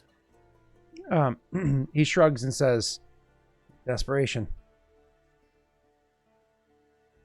Right. Well, let's hope it's a quiet night, and if not, then I'll do my best to minimize the bruising. Let's say, looking at the probably tiny stick compared to his big sword. It is a tiny stick comparatively, but it's like a peewee baseball bat. I'm assuming it's like a baton, like a police baton. Yeah. But not as graceful as that, but yeah. So anyways, you grab that and we'll go to head to do guard duty. Now, I was only half listening at the time because I was focusing on chat while you guys were having all of your internal conversations. Did you secretly bring the books with you, or are you slipping Aldo in? I believe Aldo's coming in. Am I the only guard that will be there? You get there. So if you confirm it, like, am I the only one guarding? He goes, That's what he made it sound like. He says, unfortunately, yes. We aren't keeping on the one that was, there before. And so that means no additional person's hired, and we can only spare the one. Even that's taxing. Understood. Then I'll know if there's someone else there. There's problems. He says, yeah, more or less. That or someone's drunk. That too. If Mikhail happens to be, is this still Tariq? Is that his name? Yep. Well, perhaps if Mikhail's up late, he'll bring a coffee or something by. Well, or maybe Aldo will. He seems to be the only one that's not otherwise occupied. He'll like give you a look like Aldo bringing him a coffee is the most funny thing. And, I don't think that would, because he doesn't have a problem with Aldo. Aldo was, oh Jesus Christ. Aldo was Aldo was a bit of a problem before, but has more than shown his merit since. So he doesn't have a problem with Aldo. So he just, that's fair. He probably doesn't even fully understand the face that you make. He'll laugh it off. Perhaps. Okay. And obviously you would go and I don't know what just happened. I apparently missed something or everyone was looking away. You go ahead and how do you want to handle this? So obviously you're there watching. I want perception check. How are you approaching Aldo? I'm disguised. I think the best thing to do is, do you think that you should open the door, go in and check, you know what I mean, come back out, maybe check around the corner while the door's still unlocked and I'll let myself in? Or what do you want to do? I guess, yeah, we probably have time to discuss this before I actually went out, so we can talk about that. Let's just jump into a quick RP if that's okay, Scott. Yeah, you guys can. And Steve, do me a favor. Ping me on Discord so I can tell you something later on when the stream's over. Go ahead, gentlemen. So it should just be me there tonight, but I can't help but have caution that someone else might stop by, especially another god, to see how things are going, since I'm not officially part of them, or someone else wandering by. But as far as official duty, it should just be me. Well, I can either try and pick the lock at the back again and just go in the back way, or I can, if you want to go in and at one point, pretend you heard something, open the door up, go in, have a look, come back out, leave the door unlocked, and then just like check around the corner or something like that, and I'll slip in. And then, yeah, I don't know. And then when you come back, just keep your back turned and I'll try and slip out. If it's just supposed to be me, are you sure I shouldn't just do it? I mean, that's up to you. I have a legitimate reason to be there, to go inside, to warm up for a moment, or claim I heard a noise. I can just put them back. But if you are comfortable and confident and you think you should be the one to do it, I will make it happen. I'm just asking what the best plan is. I'm happy to have my hands off of this entirely, but I've already gotten involved, and I do want to help make things right. And I don't think you deserve another Leshev punishment for what you did, but I don't believe, obviously, the cook does either. I think I should do it just because if we, for some reason, something goes wrong and you're spotted, I mean, I'm spotted, at least I can get away and you can chase me. Hopefully. Whereas if somebody sees you with a sack, going inside, then the books are found, it could just cause more problems for you then. Very well. All right, so I will walk past at some, and he'll when you see me walk past, he goes, "This is what I look like." I'll pull the cloak up around my faces as I come into view, and then not long after, just go in, act like you heard something, go in and check, then come out, go do a round. How did you get in around? Last time? I'll just pick the lock at the back. Do you want to just do that again and I'll just not hear you?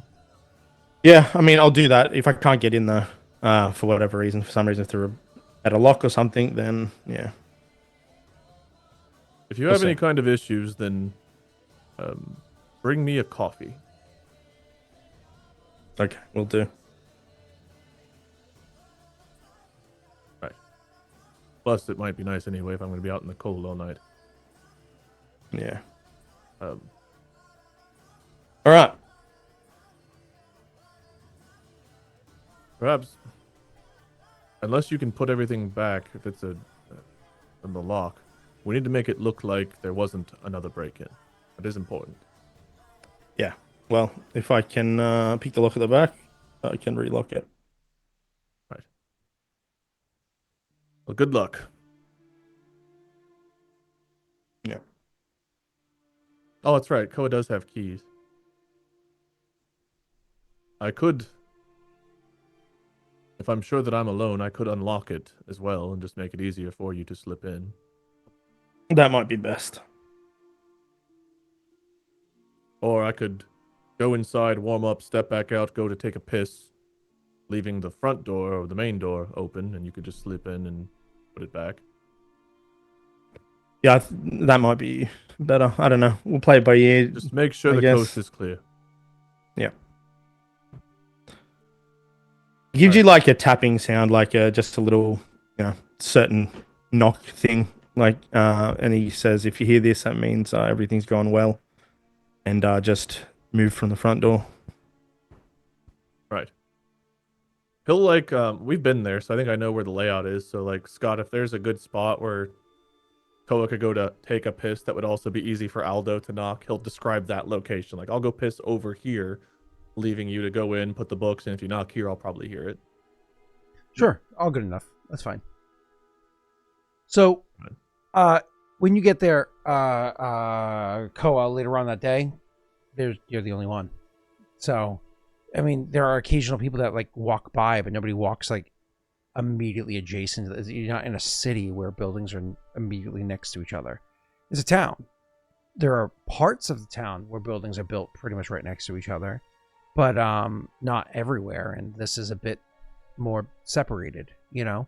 So people that walk by aren't within 10 feet. They're within like, say, 40 or 50 feet or so. You know what I mean? So, and they walk by infrequently, especially this cold at night, middle of winter, so on and so forth. So there's lots of opportunity for you to go over and unlock or to let in or for him to slip by, but you're not the persons of concern here. You just need to look around. Looks like nobody's around. Let me go ahead and unlock the lock to make sure things are good. And you have low light vision, so I don't even need to make you roll for that. You would see somebody going by unless they were intentionally stealthing. But there's a guard here. The guards aren't stealthing on the guard area. You're good. However, Aldo, you're the one that needs to make sure that you're the one that's not supposed to be here. Why don't you go ahead and roll me a stealth check for you to slip into this area without anybody noticing you, except for, of course, Koa when you eventually make him aware. Solid 16. I'm going to use... We've got things, right? Yeah, +3s. Hype trains. Oh, four not even threes? just plus Yeah. 3. It actually stopped at +4. And last time it was +3. So that sounds like it should at least be a +5. Oh, is that how it does? We add them together? Well, Two plus 4 and five? 3 would be 7, right? But like it should definitely upgrade. You know what I mean? Like, I see. I thought it would just be 4 dice. You're saying it's 2 upgraded dice. yeah, because the other ones weren't used. You know what I mean? Okay, So I mean, that's fair. it sounds like it'd be an upgrade, right? Right? Isn't that what we did last time? We upgraded the pre-existing ones. Is it fully additive? Is it a +7, or is it like just in the middle plus? I don't remember what we did if we did it. Or is it like 2 +3s and 2 +4s? We did this once before, and we made We it added so it, that I'm pretty sure. we made it a thought we bigger did. number. Is what Yeah. we did. Does that mean we have 2 +7s then? If they were used up, you would then get more dice, but they weren't used, so we just made a higher. But a 3 and a 4 is not the equivalent of a 7, right? Like that is a much Hype train bigger. was, I don't think so. I think it would have to be a 5 or 6. Yeah, 5 or 6 makes more sense recently. It was pretty high up on both the 3 and the 5 though, so I'm willing to say 6 on this. Yeah, because they were both pretty decent percentages along. So screw it, let's go with the +6. So 2 Yeah, and add +6s? it. Yeah, go for Yeah, it. that's huge too. So first of all, thank you everybody. Yeah, thank you, chat. Thank you. I wasn't even involved the second time. I guess I'm not as pay to win as I thought. I'll do better next time, chat. Inspire to pay to win. But anyways, so I guess you get a +6, and you can turn that into a 22. 2. Yep. You want to luck it? No.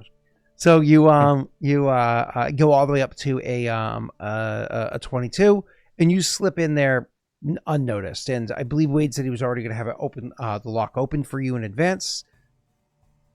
So you're able to remove the chain. Again, you look around first. You don't notice anybody anywhere nearby, so you just quietly remove the chain as much as you can. Wade, you can go ahead and roll a perception to see if you notice that.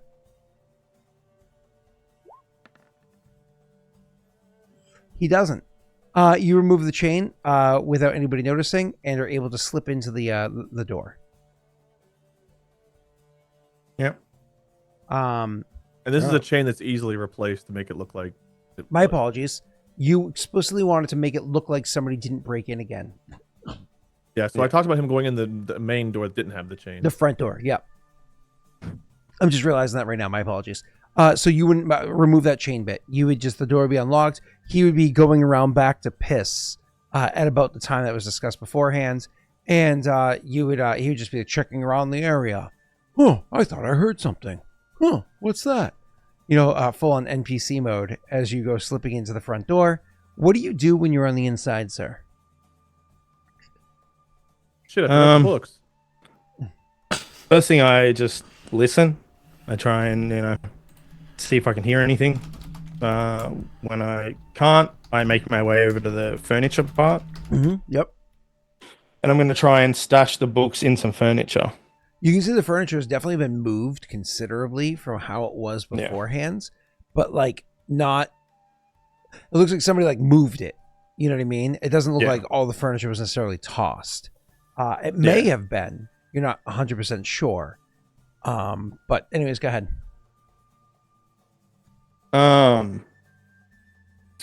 Yeah, so I'll make my way over to the furniture, and I'll just like kind of find somewhere that looks like, I guess, that like you said, they're being moved, but maybe something that hasn't been gone through. Maybe there's like, I don't know, a cupboard still with clothes in it or something, right? And then I just will stash it in something like that. Yeah, of course. Why don't you go ahead and find the thing that you think is best? Roll me a perception check. Though, actually, stop. You're not worried about getting caught. Do you just take a 20?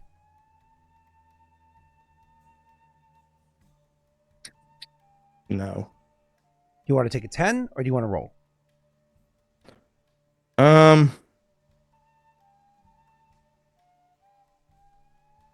No, you don't linger in places like this, even if you've got an inside person. So he's going to just Jake take the would roll, like to take that 20, but he doesn't want to break character, so he's going to roll. Okay. Mm-hmm.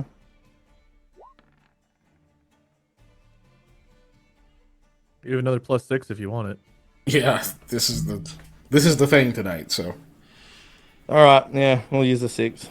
Do you want to luck die that one as well? Got no luck die left. Are you sure? Yep. You want to try? If it'll make you happy, if you'll enjoy it. I honestly don't know if you do or don't. I swear to you, I don't. I think we ran out last week. we're at. I'm pretty sure we're at 0. Yeah, but each season's only gonna be about 10 to 12 episodes, so we'll have them back. Yeah. There are no more for the season. What episode are we on? 12, right? I think so. Yeah. You gonna bloop it? Scott is so desperate to see this guy. I honestly, as if we can't. No, we don't have any. We definitely do not have any. 100%. Oh my god. Now I'm scrolling up to look. See the last time one was rolled. There you go. Oh, okay. There's cool. your proof. Oh, I haven't seen that GIF in so long. Jesus. I hadn't seen that Jiffy in so long. No, but Chat's anyways, complaining. Chat wants more. They want more luck dice. I think you should give chat what they want. they will soon. All right. So Right, you are sitting at your 17, and you believe you found a good spot for this. So you go over looking along. You do like you said before. You found a cupboard that has a couple of items inside of it that are kind of junk that probably should have been removed at some point, but when they were moving things, maybe it got stacked in here afterwards, whatever the case may be. You grab the books and you throw them inside the cupboard and make it so they're slightly hidden behind a few items, etc., etc. You close it up, and it's one of those things where you're like, ugh, I know I can do better than this. This almost seems sloppy, but I don't want to linger. I don't want to waste time. This gets the point done well enough.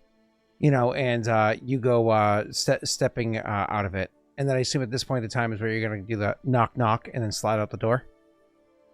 Yeah, it's going to be like, it's not a knock so much as it's a little kind of tap thing.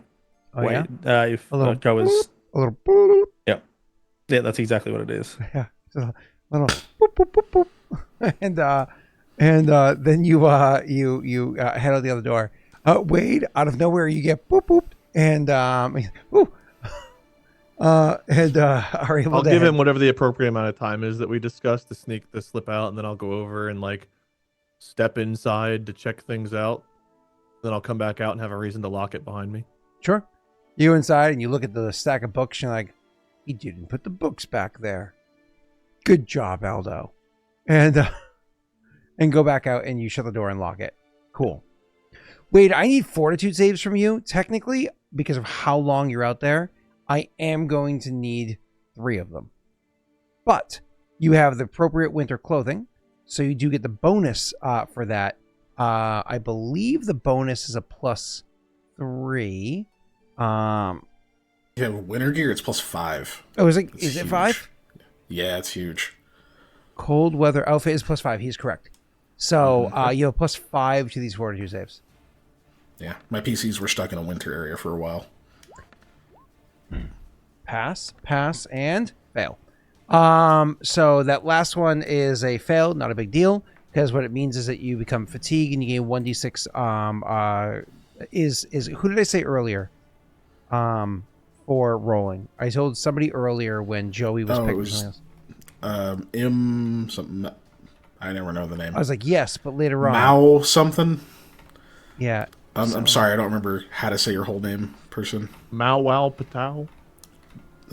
It's like Mao. It's Mao. Yeah, Mao. something. Mao. Like Mao. something. Mao. Mouth. That's right. Yep. Spelled like how you mow a lawn. Yeah. Not like Lawnmower. If lawnmower is there. By the way, so you're fatigued and you gain your 1d6 points of non-lethal damage, and so when the morning comes, you're fucking freezing.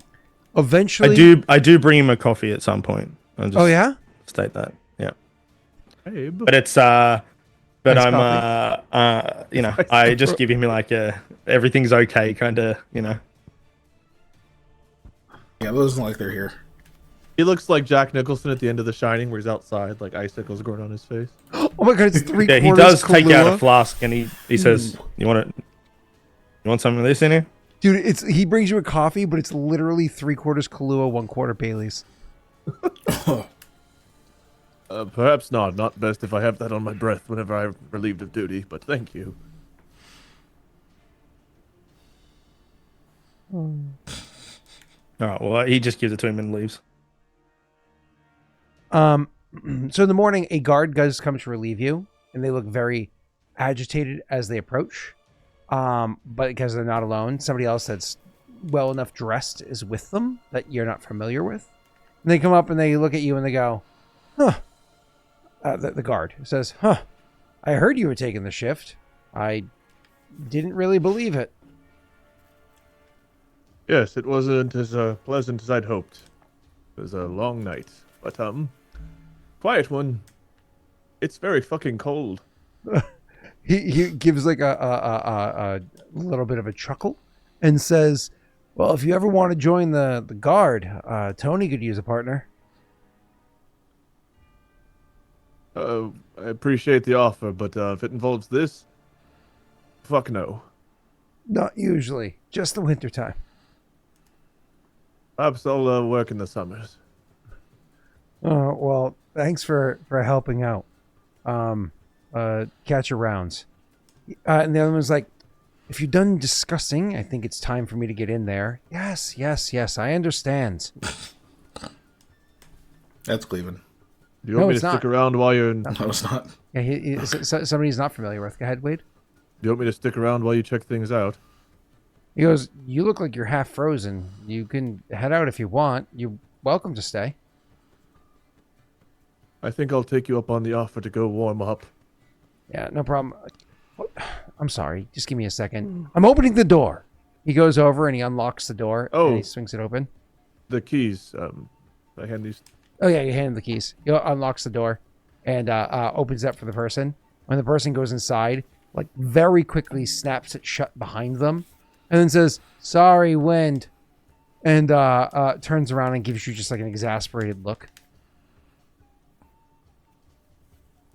Best of luck. I think my shift might have been better than yours will be. He goes, "No, it's thanks. Fox hired this person to come and look one last time. He's pretty pissed about something that gone missing." Alright. Well, I think we all are. In any case, hopefully all this business in this auction ends soon so that nobody has to stand here like this throughout the winter. Well, he looks at you and goes, "Sure, standing here might suck, but most of the time we're just walking around town anyways. You kind of hope that there's a brawl in a tavern so you could stop by for a pint, so you can sit by the fire for a second while finishing up the situation." I would have given good coin to be punched in the face last night so I could do something other than stand here and freeze. I understand. He chuckles and then says, "All right, well, let me go keep an eye on this idiot." Yes. Best of luck. Okay. So he. Koa goes home and he's so tired. Okay, cool. I would stop by the guard place and give them back their weapons on the way. Mikhail, at one point in time, you would be woken up like later in the you probably be like throw in the towel for the day, but because she's on such like a night shift kind of like she'd like wake up like much later in the day, a time when you would either be out playing or would be what's I'm looking for here, passed out yourself if it was an early evening for you. And she ends up just like is restless because she's usually up late, so whatever it is. So it's at that point in time she would actually be like, oh, would cook something so you guys could have a meal, would ask you to play for her, so on and so forth, and then eventually you guys would go pass back out, and you can get up in the morning. For that specific scenario, if you are actually going to entertain her with a bit of music playing, would you like to roll a perform instrument check? Yes, sure. It's not This is for required. the You are flute. That This is for the specific loot. thing. This is for the For loot, the loot. not the skin flute. The loot. Yeah, I'm not a flautist. it's a flute dude. You gotta be a flute dude. Dude, what the fuck was his? It was like something with a G. He had a weird name. Gary. It was Geralt. Oh god, Another I'm so fucking 26. good. I'm so fucking good. She'd be throwing 5 more silver at you, or at least that value in company. Dude, Cleveland's giving you his dad at this point. Jared putting him in the bowl. Bald. That was his name. That's right. Yeah, fuck that Geralt's guy. the flutineer. So, Geralt the flute dude. Keegan, that's like 4 or 5 in a row on your performance checks, dude. That's Actually, nuts. it is. I'm actually kind of baffled.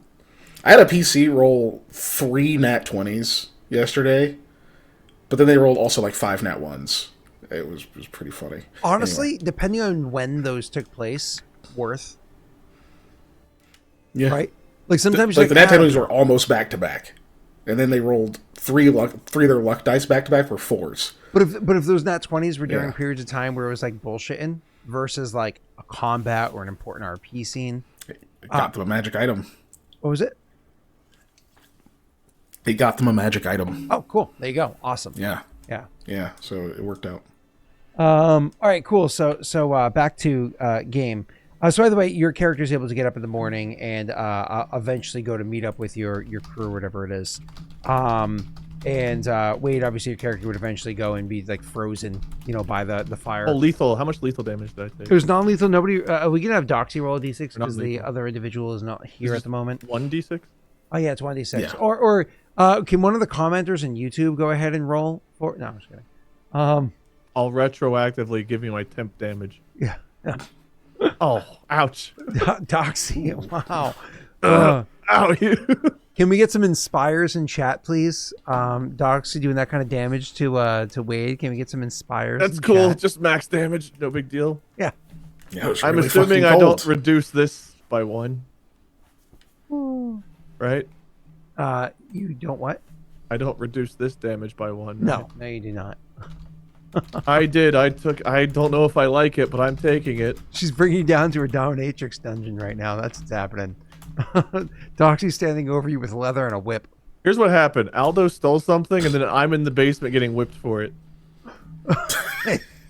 My frozen ass cheek falling off because it's ice. He gets back home. He still isn't sure if he liked it or not. He's just like, Well, I did say I wanted to get punched in the face, but a slap on the ass is a close second. Keegan, you said that like someone who's gone through it. Why do you think he's trying to I'll end on never time tell. tonight? Like I told her I like it when she uses her nails, but damn. just like, do I actually say something? Nah. Much more credit. I'll get used to it. I'll get used to it. Anyways, cool. So anyways, Wade, when you go back to turn the thing, you can see that the people around the guard area are actually quite exhausted and whatnot. When you like looking or trying to inquire what the hell's happening, It's one of those that like you get looking around, other people are exhausted, some people literally have like ash on their face and so on and so forth, like Ash. yeah, like everything has gone there. Tyreek looks just incredibly just like worn out.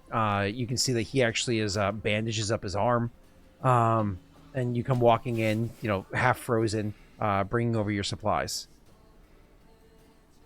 I'm not going to lie, I expected to look the worst of all of us. Is everything... What happened? Oh, I suppose you wouldn't know, would you? You were on the other side of town. We had a bit of an incident last night. What kind of incident? Fires? You didn't see them? No, I suppose I was looking for people, but if they were... Again, How you were big? the other side of town from where they took place. I just didn't know if maybe you saw the skies light up or something, but it happened pretty late, so maybe you were just getting a bit distracted at that point. Yeah, unfortunately, there were a couple of fires. People are What? claiming Orsugo.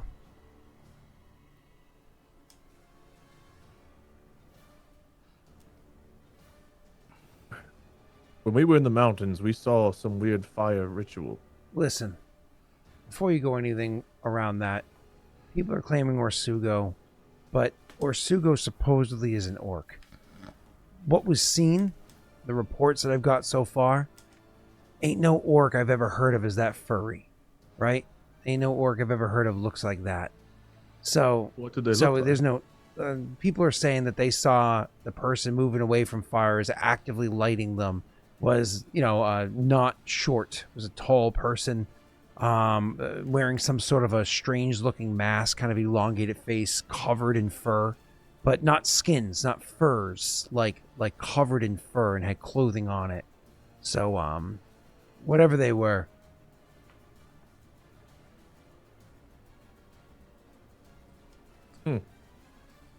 Hey, actually, anything- when you see your friends, they ended up helping us out a good bit. So, thanks to the rowdy ones from the night before, they jumped in and lent a bit of a hand.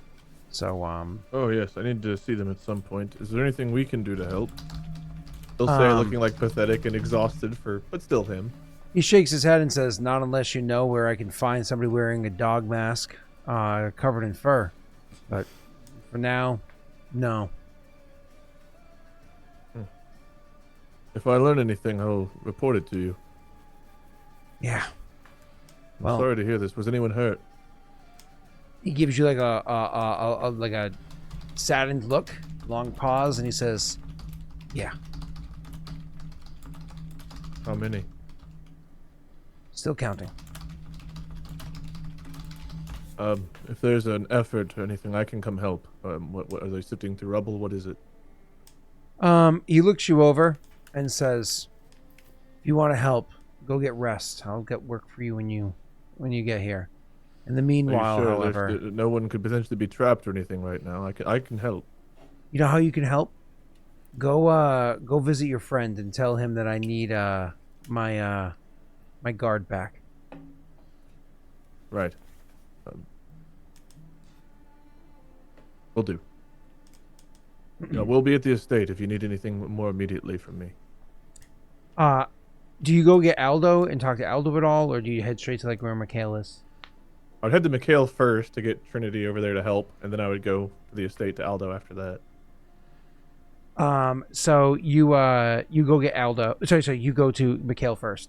So you go to Mikhail. Mikhail, as already described everything I described, it's literally as you're walking out. You walk out, you shut the door behind you, you said your goodbye, and you get maybe 5 steps out, and then you look up and you see someone coming your way, and like a moment later you realize it's Koa, walking your way, clearly looking cold, but he's got purpose in his eyes. Yeah, I kind of. I'll jog over to him. He looks all cold and everything. Like, hey, how did it go? The guard duty went fine. There's a more pressing matter. There was a fire. People are claiming Orsugo, but instead of an orc, they described someone wearing like a dog mask covered in fur. The Tariq wants Trinity to come in if possible. Apparently, they're still counting the victims. Oh. Okay. Yeah, I know that's not exactly what you were expecting, but unfortunately that's what I have to bring. Any good news? Other than... Guard duty went fine. Okay. Yeah, I'll let her know, and then I'll head to the estate. Oh my gosh, you know what I just... Did Yara ever go back to the estate? I know she got a room the first night we were back. But she's supposed to be leaving with us, right? We haven't spoken to her. I'll let Trinity know, and I'll go see if I can find Yara so she knows we're leaving soon. You look pretty tired. Maybe we wait another day. Yes, and Tariq told me to go rest, but honestly, You I should. should. But if people... This Orsugo business, I don't know, Mikhail. At the very least, perhaps you or Aldo should check it out and wake me up if it's something urgent, but I'm not going to be much help right now. I'm frozen solid and I haven't slept. All facts. Yeah, you should go. I'll get this taken care of. I'll go let Yara know to maybe just go to the estate so we don't have to run around town. And then I'll be back after that. Sounds good. See you in some hours. Yeah, should be soon.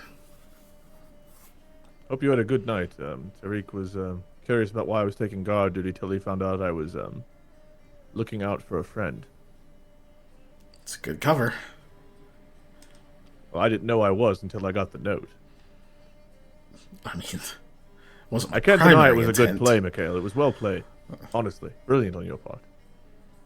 I wasn't Multi-layered. playing you. It was already a plan. I just No, I'm incorporated. giving you credit. It was, no matter what the intent was, it was perfect. Multifaceted. But you're gonna think I owe you, and here's the thing: this was already in the works. He just smiles and he turns to leave. He like turns and looks at the door for a while. He's like, "Bad news already, huh?" And I'd probably just walk back in, honestly, since I just stepped out. Okay. And, yeah, You walk back in, and she looks at you. So you just go walk back in, and she looks over and gives you an appraising look, and then says, "Is there something I can help you with?" not me, but Koa just came by, said Tariq needs you. I guess there were a lot of fires last night, Fires. and they're needing help. Is that what Yeah. that light was? I guess. Oh. Understood. That part's done. They just need help accounting for all the damages and such. Sorry, I know it's not good news. No, she shakes her head and says, "No, it doesn't matter. But, I actually, can you stick around for a second?" Yeah. She goes upstairs, Step back all the way in. comes down a few minutes later, and she like throws like her curious and whatnot on the table, so that you can like help her fasten it, just get the armor on quicker than it would be if she were to do it on her own. Gets everything like laced up or whatever, and then she's like, "All right, thanks for letting me know. I'll see you around." And then she actually opens the door and like walks out and shuts it behind her. Like looks around for a second, like, can I lock this? Like, what do I do? Then he just goes out quickly and says, do you want to lock it? When you go out there to ask that, you can see she's already like jogging off. So don't get me wrong, if you yell, she'll definitely hear you, but she's jogging He off already. repeats it louder, seeing how far she is. Yeah. Lock the door. She's like throws a hand like more or less like later. Okay. So he'll just close it and go back off. Like he doesn't have keys, so or know if the door's even lockable. The rumors you guys hear is that as the fires are burning, there was this almost eerie sound, high-pitched melodic sound playing in the background. Can't be the flautist, flute dude. He doesn't sound melodic. Wow! Wow! That takes him off the list. Wow! Wow! Yeah, if you said it sounded like a skinned cat trying to sing, then you're like, Wow! That rules him out as a suspect. I was joking, but oh my god. Anyway, you said it sounded like someone just threw the flute in the fire. Jeribald. That would have been an improvement. Yeah. Oh god. Oh man. All right. Anyways, so you guys, Wade, you go and you get. So she's out there doing stuff. You guys are going to head back. Keegan can pretty quickly catch up to you. Head back to where Aldo is at the estate. Aldo, you were at the estate and you're not alone. Okay. Oh, just to be clear, I was going to go find Yara to update her on That's fine. stuff. Then I'll head back. Yeah. You're at the estate, but you're not alone. Elliot's there.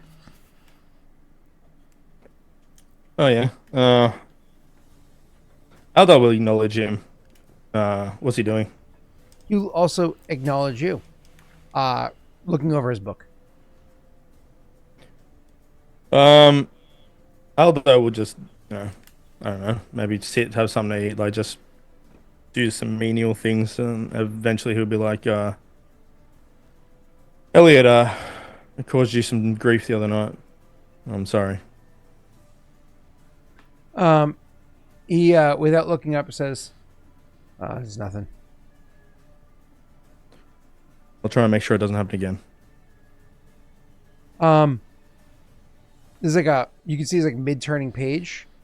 He pauses for a second, and then he goes back to finishing turning the page. Doesn't say anything back, but not trying to be rude. Like, what response do you give at that point, Yep. There's nothing else Aldo is going to say. He's not going to try and force some conversation or anything like that. He's apologized. That's it. And you guys also just aren't either friends or have much in common. So Yeah. it's kind of a business relationship, and there's no business to discuss it unless you're like, so, reading anything good? Yeah, that's it. So, What's the deal with mole composting? Oh, God. You ever had lamb? No! No. Are the lambs Anyways. still screaming, Elliot? Are the lambs still screaming? He just closes the book and leaves. Throws it at you. Misses. Anyway, so you were going to go and try to find Yara. It actually isn't easy to find Yara. So I'd say Wade gets back to the estate first, and I'll jump back to you. Wade, you get back to the estate. Aldo and Elliot are both there. You kind of like walk in and you close the door, and while it's nice to be into a heated building, the chill in the air is noticeable as well. They're not arguing or anything, but there's definitely like a chosen silence in here. So, Good morning. Koa. Good morning. Are we leaving today? Not sure. I need to sleep, but there's been an incident in town. An incident? Yes, there apparently were some fires last night, and whoever set them apparently looked like they were wearing a face of a dog or a wolf, and they were covered in fur. Tall. Lovely. Is the boat still running? I'm not sure. Mikhail was looking for Yar, and I was going to go take a nap. I've not slept, obviously. Well, so someone lit some fires then. Anybody hurt? Yes, the guards are still searching the rubble.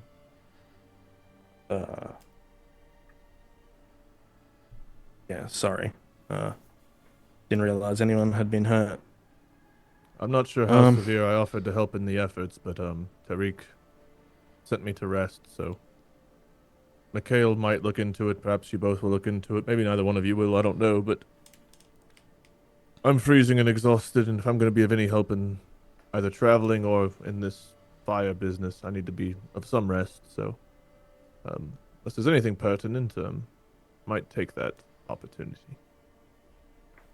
No, you're fine. Get some rest. I'll see what the word is about town, and I'll let you know about the boats. Be careful if you do.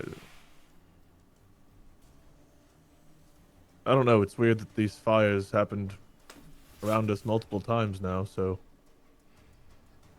I hope they're not following us. Yeah. Elliot, anything new in the world of Mull? Elliot?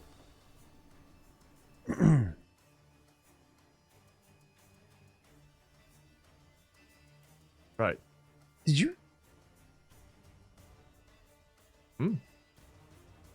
These fires, did you say were Sugo? That's what people have claimed, but people think the Orsugo's an orc, and apparently these were set by a dogman. A dogman, like, and you see he has paused for a second, but Aldo was there with you, like what you told me about in the mountains. We didn't see who was doing it there, but there were more than one person. Here, the only person so far that's been reported is someone who was tall, covered in fur, not furs, like animal furs, but apparently actual fur. And they were either wearing a mask or had the face of a wolf or a dog or something. Well, that's Sounds like a null. That's disconcerting. Yeah, when you say that, he's like, he gestures to Aldo and is like, yeah. You're right. Why didn't I make that connection? It does sound like a gnoll. I don't know. Well, that's concerning. Orsugo's a gnoll? Could be. Or Orsugo's working with the gnolls. I don't know, but that is concerning. It's worth mentioning to Tyreek about this gnoll theory, if you find yourselves out and about. If the gnolls are here, they're very dangerous. I have a relationship with him. I don't mind being the one to tell him. He says, kind of getting up. Yeah, maybe you should. We have a decent one with him as well. So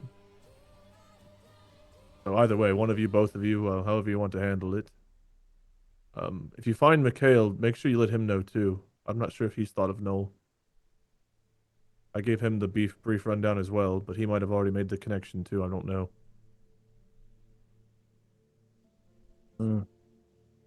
That's concerning. All right. Get some rest. We'll see So what we quick, can uncover. too. We just got here a few days ago. Yeah. I hope we didn't lead them here. I'll try to rest. It's going to be hard now. You're going to need to. Wake Anything me goes up. wrong, If Koa? anything comes up, wake me. No problem. Eventually you find Yara. The reason why you struggled to find her was because she was in the mix of it. She was not separated from the fires the way that you guys were. The fires happened, one of them in the building that she's in. And so she survived. She got out. But she's also been there helping others. Whether it be slapping a bandage on her wounds or lending a degree of aid, so on and so forth. So she's been assisting. So eventually when you find her, she looks exhausted, covered in ash, so on and so forth. Has like a pretty nasty but cut on the side of her face where it looks like something jagged had cut her. So when you finally notice it, Yara, and she'll look over your way and say, "Oh, Mikhail. Oh, thank God. Thank the gods you're alive."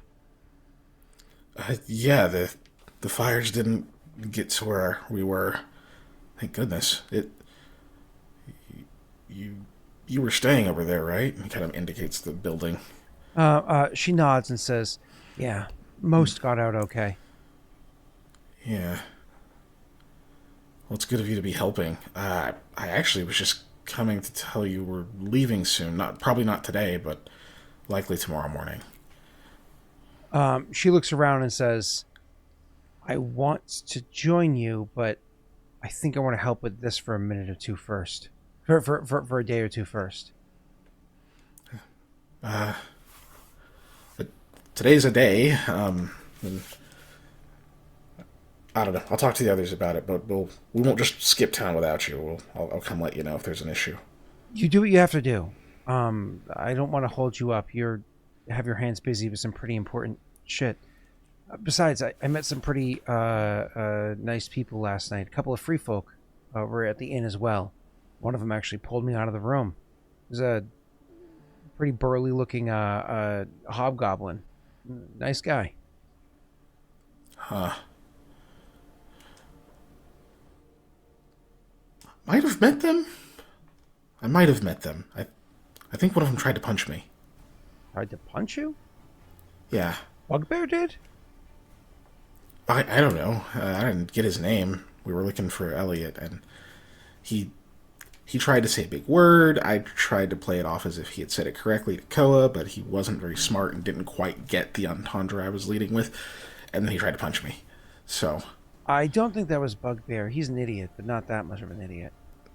Okay. His name is... Huh. Well, no, I might have run into them. Either way, when you're done, just so that we don't go running around all over the place, you should come to the estate. There's still rooms. Dathomir, you fucking motherfuckers! I hate you all. Oh, I hate you so You're not much. wrong, chat. Oh, God. Gift that keeps on giving. Every time we try to leave, Scott's like, but what if there's one more thing? She says, alternative option, Mikhail. She gestures around and says, you can always help. I might. I'm in the middle of running around, but I may come back to do just that. Since Something more Koa's important down than for the this? count. She gestures towards somebody who's like holding their broken leg.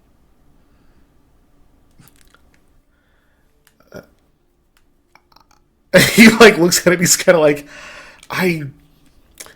I'm helping by not touching that. Honestly, I'm pretty atrocious when it comes to medical stuff. Don't get me wrong. I don't want to do that shit either. I'd rather be finding whoever did this and whacking them a few times with my axe. Right, and Koa said he was told they were kind of fuzzy. They got like a long face. They were tall. Does that not sound like a gnoll to you?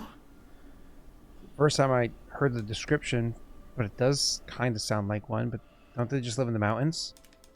Unless they followed us out. Unless they did, and we know in their area that was that giant fire. Her what if face it's kind of falls connected? when you say that. There was that. Shit, you don't think... They wouldn't have followed us, right? Some of these people are too injured to be properly mended here. If we're going to go to Haudh-Gwenn, maybe we can take some of them with us. Do you think that if you're not going to stick around and help out with this, you can at least find out whatever our travel arrangements are and see if we can add a few more people to it? I can probably do both. I just have to come back. I'll be back, okay? Sure. Hey, and you want to see if the big guy wants to help out? There might be a few more people trapped in a building, and we can use well, he's got a bit more girth, she says, tossing you like a wink, like a playful, obviously. Believe me, he would if he could. He was up all night volunteering guard duty. He's down for the count for now. Oh, he was a part of this? I didn't notice him, but I heard it was pretty widespread. So, yeah, if he's got to recover, he takes a beating and keeps going. So, it wasn't the fires. He was on the other side of town. He was up all night in the cold. We didn't even know this happened until this morning. Maybe the fires would warm him up, she says, and it says, "I'll see you later, Mikhail," and then walks off to go help out somebody else. All right.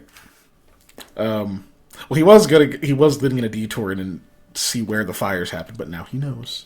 So yeah, he heads back to the estate.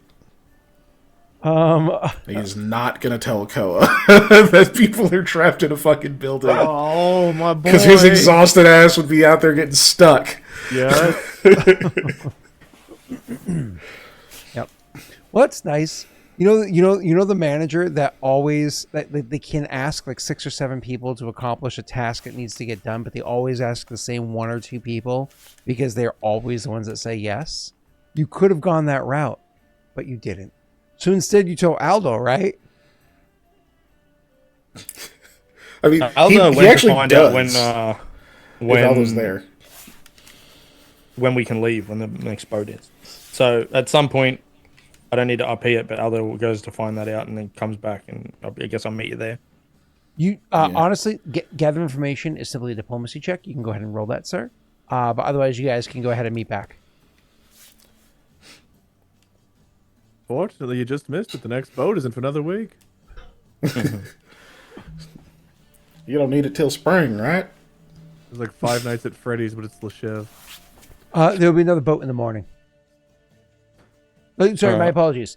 A boat that has the intention of going all the way through Haudh-Gwenn in the morning.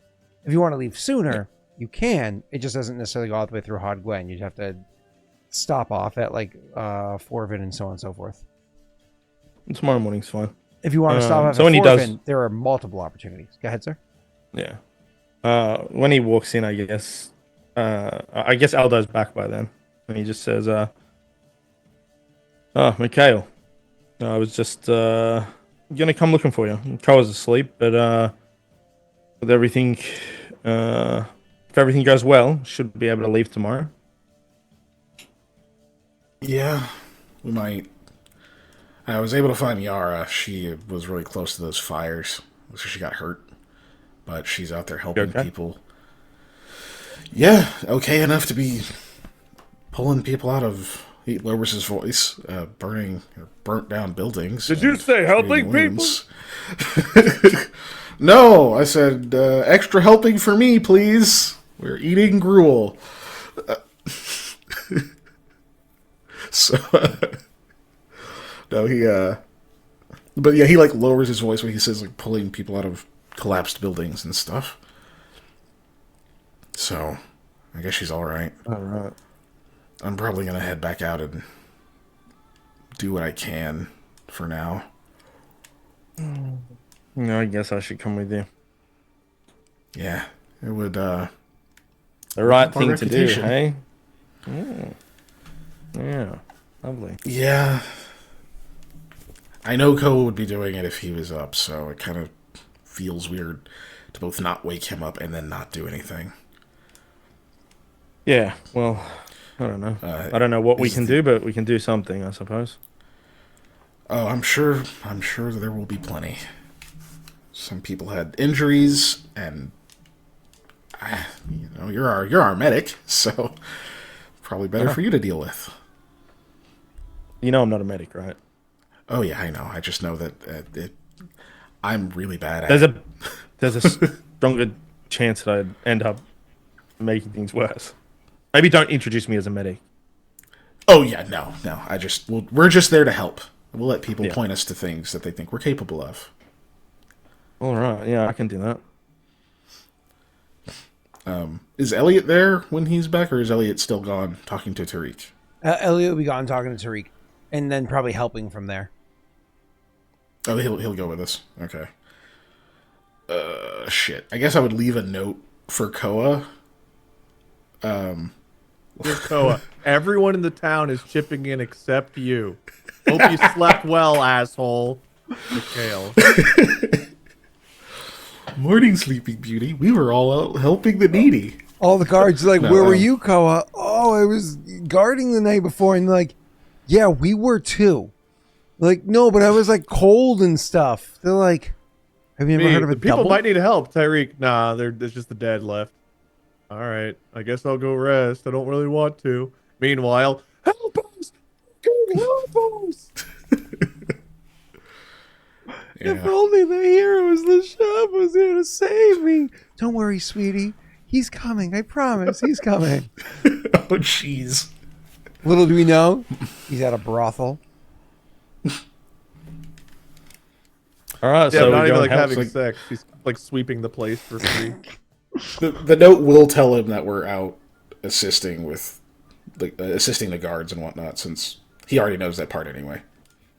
I'd tell Mikhail to put on it that we got a boat that leaves tomorrow as well. Oh yeah, I'd add that too. Okay. Job cut. Eventually, you know, Wade, you are able to wake up much later in the day, and it's because you've woken up later in the day, you lose all the damage that Doxy did to you. So, Am I still fatigued? the fatigue goes away after you wake up and the damage is gone. I was gonna say, but yeah, all the damage Doxy did to you is gone. So, you remember the experience, but the pain is mostly subsided. Either way, the was shifting. Is that a 50 Shades quote? Because it sounds like it could be. Okay. I assume your character, does any character here actually go and try to assist to the situation or dig your elbows in at all? Or is it one of those you guys leave Koa in the dark enough to be like, all right, guys, we have a ship leaving in the morning. We should all be on that. Aldo's planning on getting on the ship, but he's also gone over to help. Like, he Yeah, will be helping. Yeah, we'll help. Like, so the way Mikhail's looking at it is like he's gonna probably work till he's exhausted, because he doesn't need to be full of energy to get on a boat. So, The way Aldo does it is he doesn't physically work, right? He does what he's good at, and he finds things and directs other people to do them. I mean, honestly, you have enough of a reputation that people would actually listen. You're charismatic enough. You have enough of a reputation, and in chaos, people giving the authoritative, you know, like that does help. So I would say, yeah, that's assisting. Yeah. And so, Wade, what does Koa do when he finally wakes up and he realizes, where's my friends? Where is everybody? And When he realizes they're out there like helping, he would go like he would. You see, get they're ready. like lifting rubble, trying to get people out, but as the people are coming out, there's just not enough strength, and so it collapses back to crushes them. As he's like, no way. I'm just kidding. Well, instead of the rescue effort, at least I can help in the recovery effort. I was gonna say, it pans over the dead bodies and it says they won't remember this.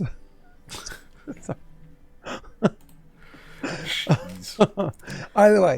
but also Mikhail will not shy away from using spells to help. Oh, So he doesn't have anything that's like amazing, like, but he does have mending, as we all know, and mage hand and dancing lights and prestidigitation. I think are probably the ones that he could use in places. yeah, no, absolutely. Especially get dancing lights, 6 of because you can those. send 4 lights down little holes to like, see, you know, people call hey, or it's like see somebody if they're unconscious or whatever like that. That's definitely helpful. But more importantly, you're publicly 5 left. using magic that's visible, which is a thing. Cool. Wait, go ahead and make me a strength check. You automatically Real quick, succeed on I'm just that gonna one. throw And this out here.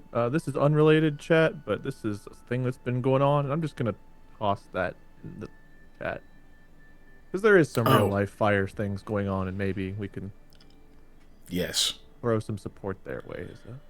oh, okay. Our stuff's all in jest, but it is kind of oddly, unintentionally paralleled right now. Oh, that's, I did not put 2 and 2 together, and my I have, and I was like, I'm just gonna. work is based off of LA. That's okay. I did not even put. I know, and I know there was no malice, but I just figured I'd feel a little bit cleaner about just throwing that support out there. You are very That's much good. in the right That's there, very Wade. good.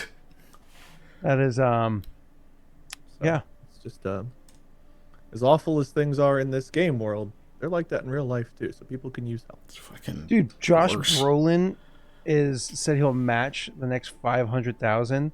Dude, Jacksepticeye, holy shit. Anyways, this conversation for talk about this later on. But cool. Yeah, the situation's fucking crazy. Wow. All right, strength check. Yeah. Oh, Ooh, Okay. hell yeah. Koa comes in and it's like one of those, Nice of you to show up. Walks over, grabs a beam, hurls it to the side.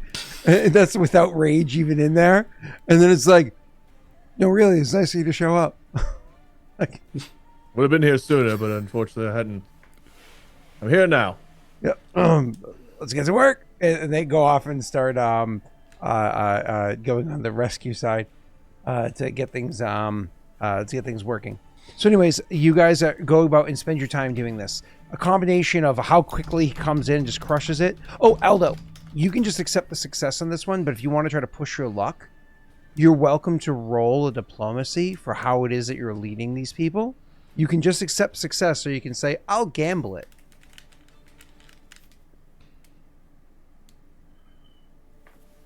I'll accept success. All right. And it'd be perform oratory, wouldn't it? That's what it'd actually be. To perform oratory to give commands. To direct people, you know what I mean? Being like, see it more as that than diplomacy, but you know, I mean, it's up to you. Because perform is literally perform. Keegan is able to fiddle with the rules differently.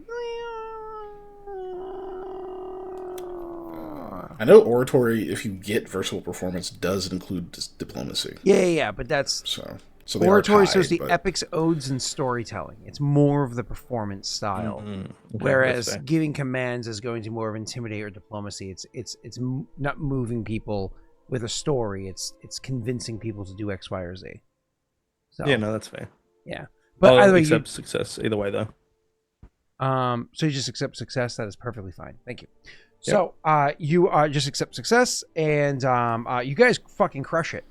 You know, talk about being exhausted. Wade, your character goes from being fatigued to being rested to being exhausted. From just pushing yourselves as hard as you could. You didn't realize how bad it was. But since now you're in it, elbow deep in it, and with the successes that you're offering with the use of magic and so on, you are able to acquire some more information. Apparently, not just one person reported seeing what they saw. Several people did. And not all of them were in the same location, and all of them were around the same time as one another. So either this individual moved quickly, or it was more than one individual. Which then, of course, leads to, is this fucking Knowles? I gotta look at this. And you try to find tracks. But the problem is, the tracks would be in snow. It has been trampled over by people doing rescue efforts, as well as literally melting the snow. So any tracks that you try to find are kind of lost in the areas that you find time to look into. So you can't properly look into this. But everybody was referencing it, even people that got like the best of looks. God, it's hard to believe that it would be Knowles if you didn't just see what you saw a week ago or whatever that was, a few weeks ago, whatever that was, that you were in the mountains. Mm-hmm. I'm assuming there's some time where the three of us would collide while we're helping out and things. Yeah, absolutely. Touch and go, or even, let's just say this kind of like the ends, like the rescue efforts have been completed. They've been able to kind of like census, if you will, anybody that's known about or known to come through the area. Unfortunately, there were some fatalities that took place, but for the most part, it was injuries that it took place. Very few in the way of fatalities, lots of damage. While the area of town that your estate is in was affected, it was only one building got affected, and because they're so far apart from one another, literally just one building went down, no others around it, and it wasn't yours, so you're okay. But so let's assume it's very late, like pre-dawn. You know that your boat's leaving in like 2 hours or so, and you guys are kind of like slumped by a wall or sitting there where somebody's brought food or whatever it is, like fresh bread for you to nibble on, gain some strength. Go ahead. From everything I've gathered, it sounds like it was probably the Knowles. I couldn't find tracks or anything, but...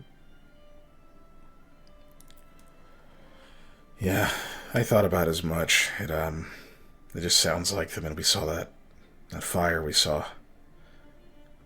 I don't know what else it could be. Too many describe Orsugo as an orc. So he did what? He recruited the Knowles? They worked together? He What's controlling them? If the fire we saw was a display of power to subjugate them, I mean, they're opportunists. They're gonna follow the strong. So yeah, maybe. What do we... There aren't enough what do we people do? here to take on the gnolls. We would need, like, we would need an army. We would. We don't have that, so we If do the next best Morsugo's thing. invading with an army, what do? We get the hell out of here. We're not an army. We can't even... We have to get out of here. We have to continue what we're doing. Because if we just die, who the hell stops him?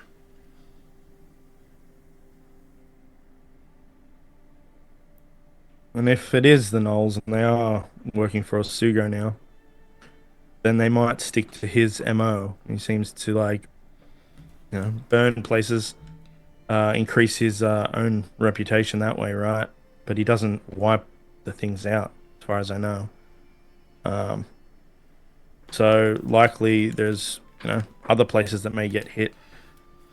Stopping in Forven to ask if anything has been seen from anyone coming or going from there, because they would have had to come the same way as us, probably. They might have followed us here. Likely, but it's not like It he was- didn't know where this place was. It was really snowing though, right? So for them to have been able to follow our tracks would have been difficult. I don't think we led them here. What's the purpose? Why attack like this? Why burn these places down? Fear. Fear? Yeah. It's a lot easier if you show that, if you give people a reason not to fight you and just to accept defeat. That's a lot better. Less casualties, less work, more workers. Prosperity of the town can continue. I mean, it's a much cleaner victory. Yeah. Yeah, I think we just warn the towns we pass on our way. Let them know what we... We told someone, right? We told Tariq about the gnolls we saw. Elliot was going Yeah, to Elliot tell did that. Well, we told him good. about the gnolls we saw, but Elliot was going to go tell him that we thought these were also gnolls. Let's say Elliot That's right, he comes did that. stumbling over. He walks over. He sees you guys, and he's like, "Hey," and slumps down next to you. Is there any butter left, or no? Damn it! And just grabs a piece of bread. Yeah, it was melting. I mean, not really, but we ate it. Dark joke. Nobody laughs. Nobody laughs. It makes Aldo chuckle. In his head, it was like, oh, it's snowing. Obviously, it didn't melt. But then he's like, oh shit, no, that's a really bad taste. I just saw the reverse when he goes, never mind. Thanks for talking to Tariq. Yeah, what did he have to say? Oh, a few things as the day went. Told him about gnolls, saying you saw in the mountains, and that we saw something that we think was associated with them in fire. So he's gonna have people on alert for that. He's gonna ask the council for extra funding for the guards, but now they're gonna have to find funding for repairing a couple of these buildings. Others aren't their responsibility, so we'll see how that plays out. A couple other things happened too that we kind of got lost in the situation, but thought you might be interested considering everything that took place last night. It turns out they found those books this morning. So few people got in a bit of trouble for what happened. I mean, I don't think anybody's getting any real trouble right now. Priorities and all that. But they found those books at the warehouse. Apparently they were tucked away somewhere. I don't know, maybe somebody misplaced them. Whatever the case may be, they let that guy out of jail. So that's good news. Cleveland was not very happy that they were found, because he's the one that was reporting that they were stolen. Oh. And so, you know. But he shrugs and he's like, I think it's just one of those things where he was already made to look dumb one way. Now he looks dumb the other way. I'm sure he'll get over it. There's bigger fish to... He pauses for a second. Freeze. Well said. Good save. Huh. Well, that's good news. He shrugs and says, sure. But, I think they're postponing the auction. At least somebody made a joke about they're doing that, so who knows? Well. Speaking of which, sorry, go ahead, Mikhail. Just letting him know the boat. Aldo said the boat was in the morning, and I think the morning is in like a couple of hours, so don't go to sleep yet. Yeah. You'll miss it. Where's Yara at? Is Yara coming? Yeah, with I was gonna go tell her. I mean, I think she can now. We did. You God, say we got a Yara, lot she done. literally walks over and just slumps like open arm on the ground. Oh, hey. Yara, we're leaving in like 2 hours, so You can you carry should me. be ready. All right. Yeah, Koa, you can. I figured it would be me. Yeah. He's gonna ask if she had all of her stuff, then he realized they're probably sitting like on the building that she was on that was on fire.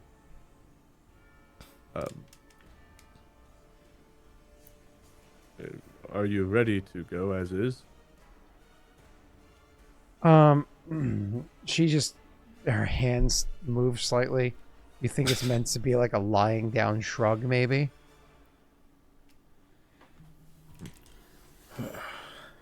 We need to go back to the estate and perhaps at least tell Daelric that we're on our way out. Or we can go hunting. Knowles? If that's what it was. How many separate fires do you think there were? I heard there were 11. What's his name? Elliot's like, I heard there were 9. You guys also heard different numbers.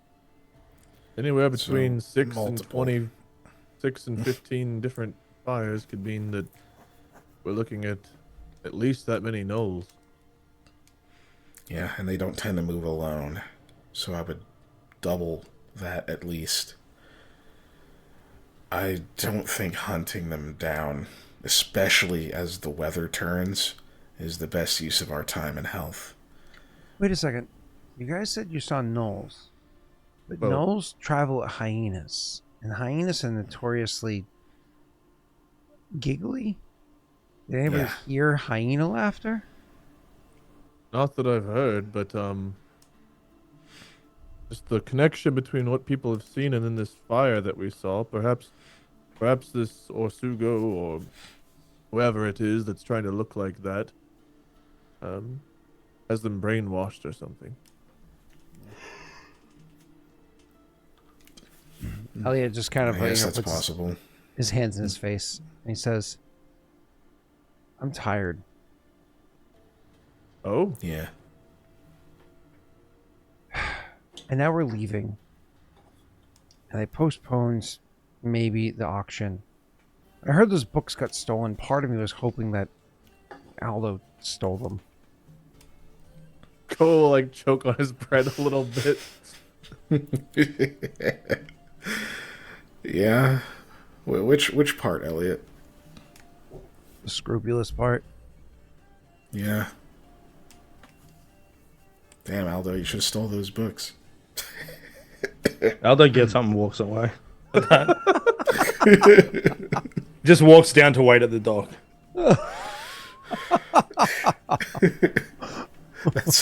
That is fair.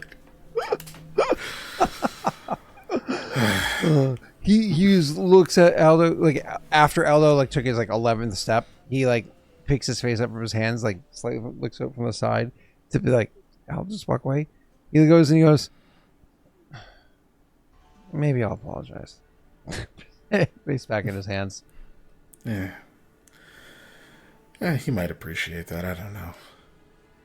Do you think we need to put a new bid down on the books now that they've been found? No, the ledger didn't disappear. They already know what I put. You hear like a yell that just comes out from emanating from where Aldo was, and he's just like, "I just want to leave Leshev."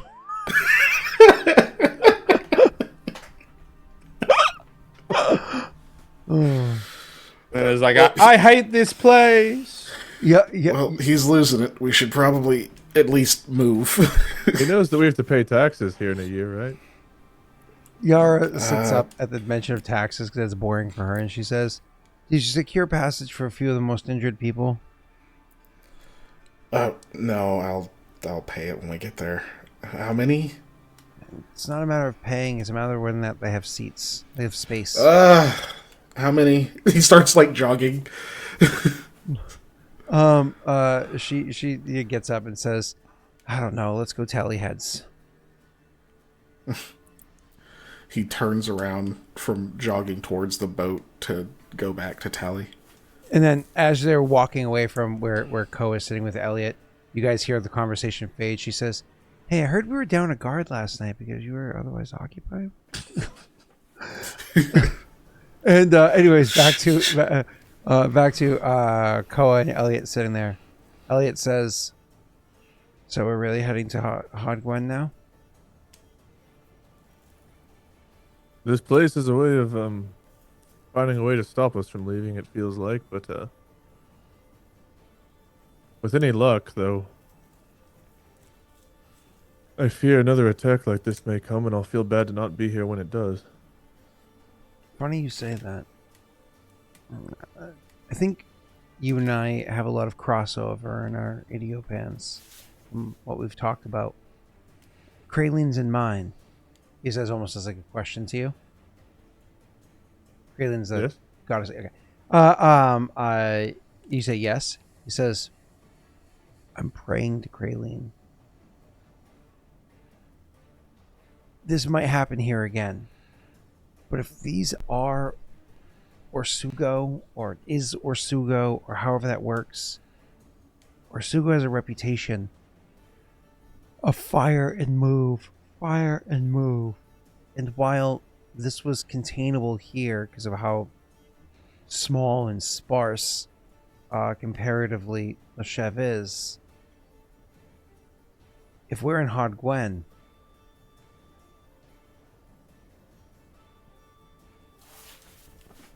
Finish the thought, because I'm too tired to think. oh, sorry. Haudh-Gwenn has the rivers, but it's also much more dense.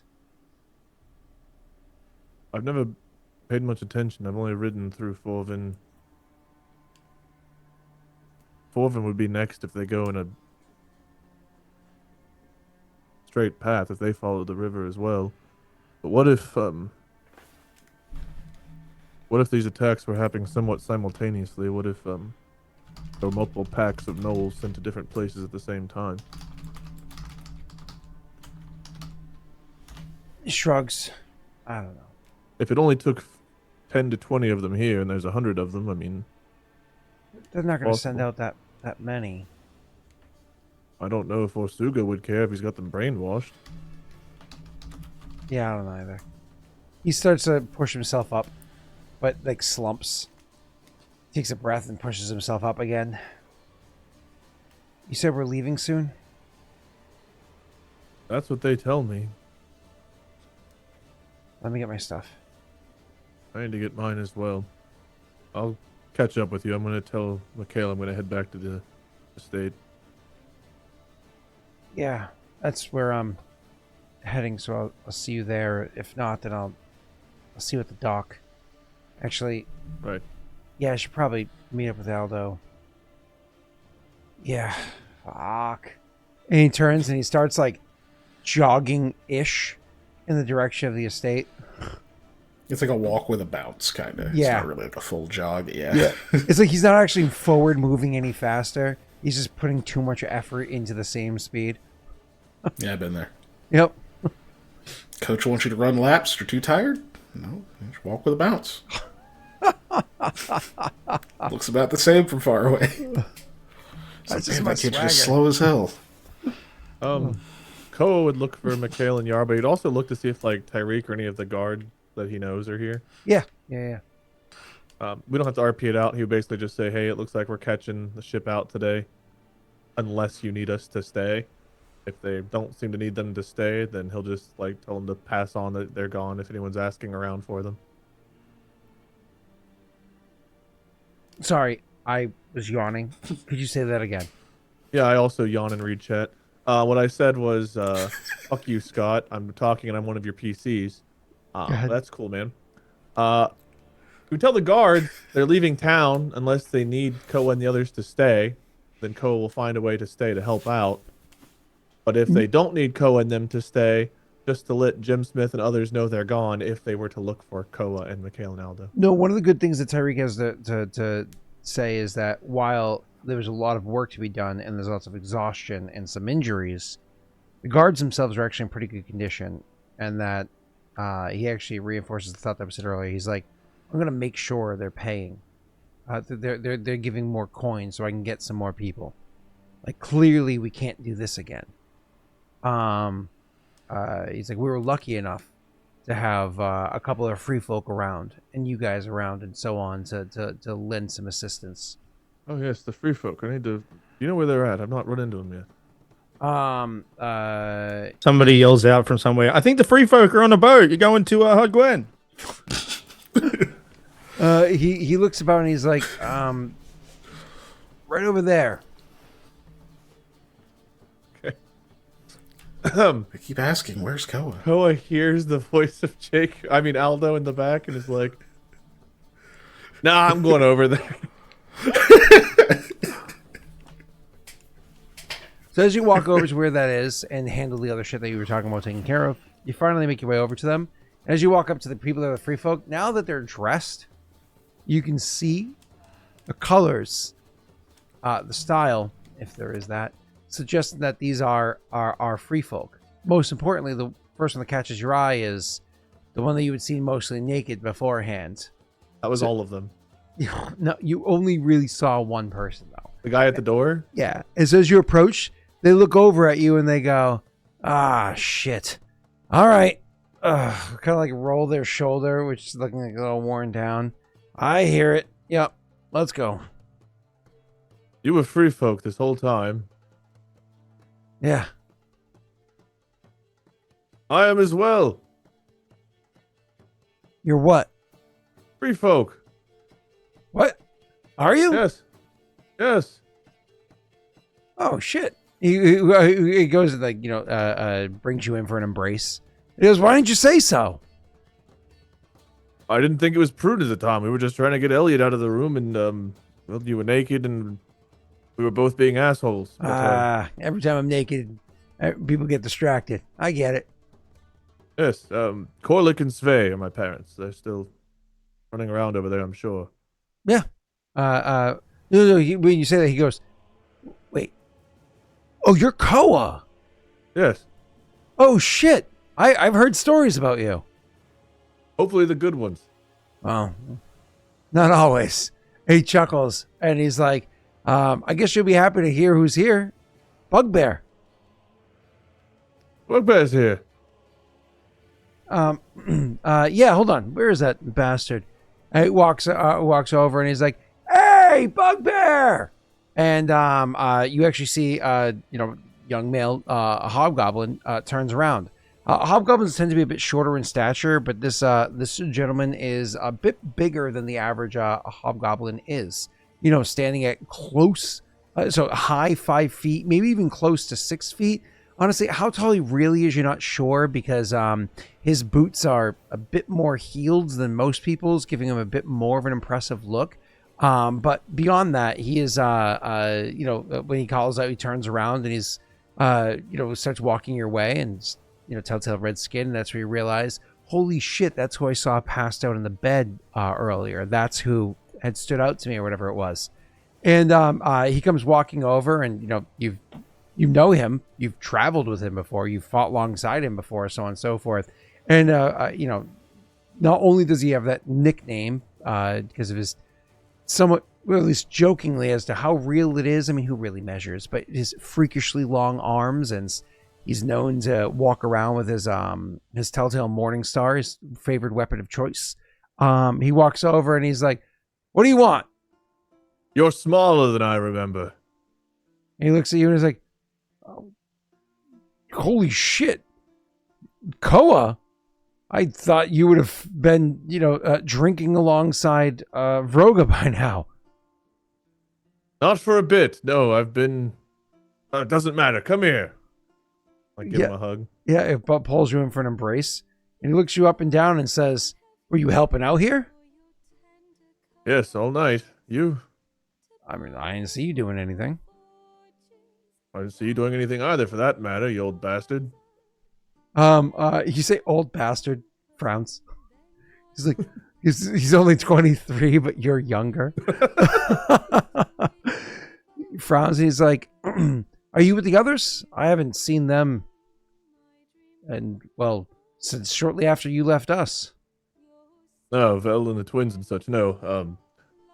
Not in a while. I traveled with him for a bit, and then I kind of just went off, did my own thing, odd jobs here and there, and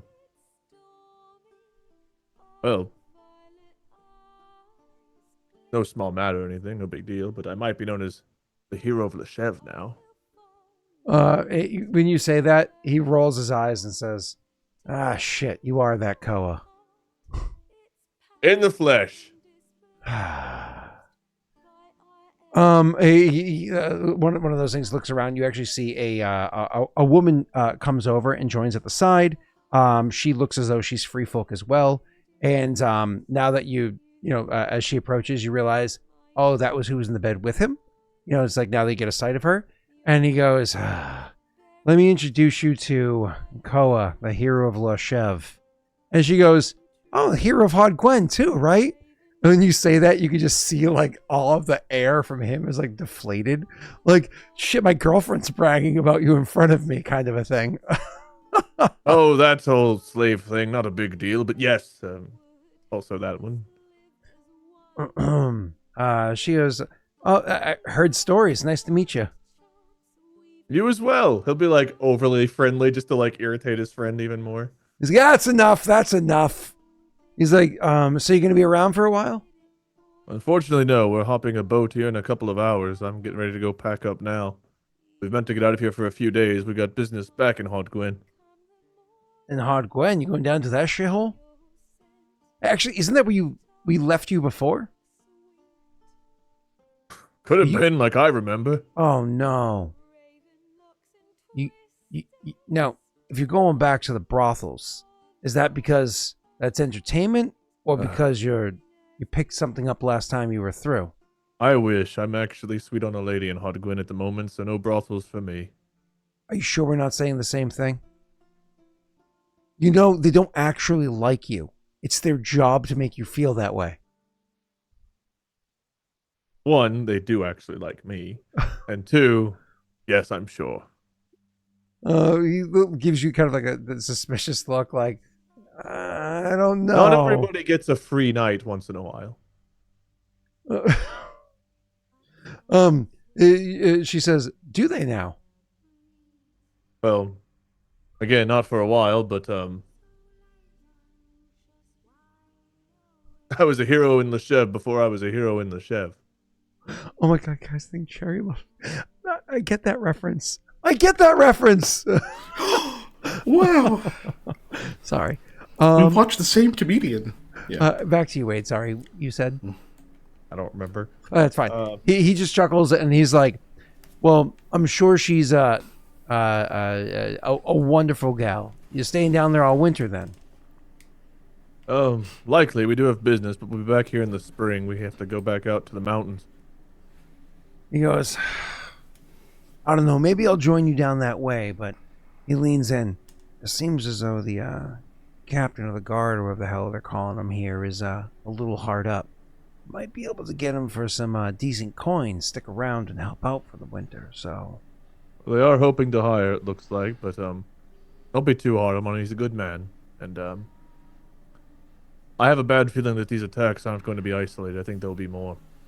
We encountered a bunch of gnolls out west, and there weren't a few. There were maybe 100 or so. He gives you like a serious look. He goes, "No, really? Yes. You We think maybe they're positive about working with this?" someone. I didn't see them attack, but every account I've gotten here is a dog-like creature walking on two legs, and it all adds up. When we were out there, we saw a big fire display right where the gnolls were all gathered up. I think someone is recruiting them or controlling them. Rumor is Orsugo, but you know. I saw one of them. This is the girl with him. Koa like completely drops all like just looks at her. Yeah, he was he, you know, people are talking about lighting the fires or whatever. And I saw one of them. They lit a fire. It looked like he did it with his hand. Did it look like a gnoll? Like he'll describe a gnoll like what he. Yeah, so you give the full description. Says, I won't lie, it was a pretty impressive mask or outfit. I didn't know if they were a furry or whatever the situation. Now she says I didn't know what it was. It definitely seemed pretty lifelike, whatever costume or whatever they were wearing. So if you're telling me that's a thing that exists, that sounds like what I saw. And like I said, do those things have the ability to use magic or something? Because it looked like he did it with his hand. Not that I know of. I don't know.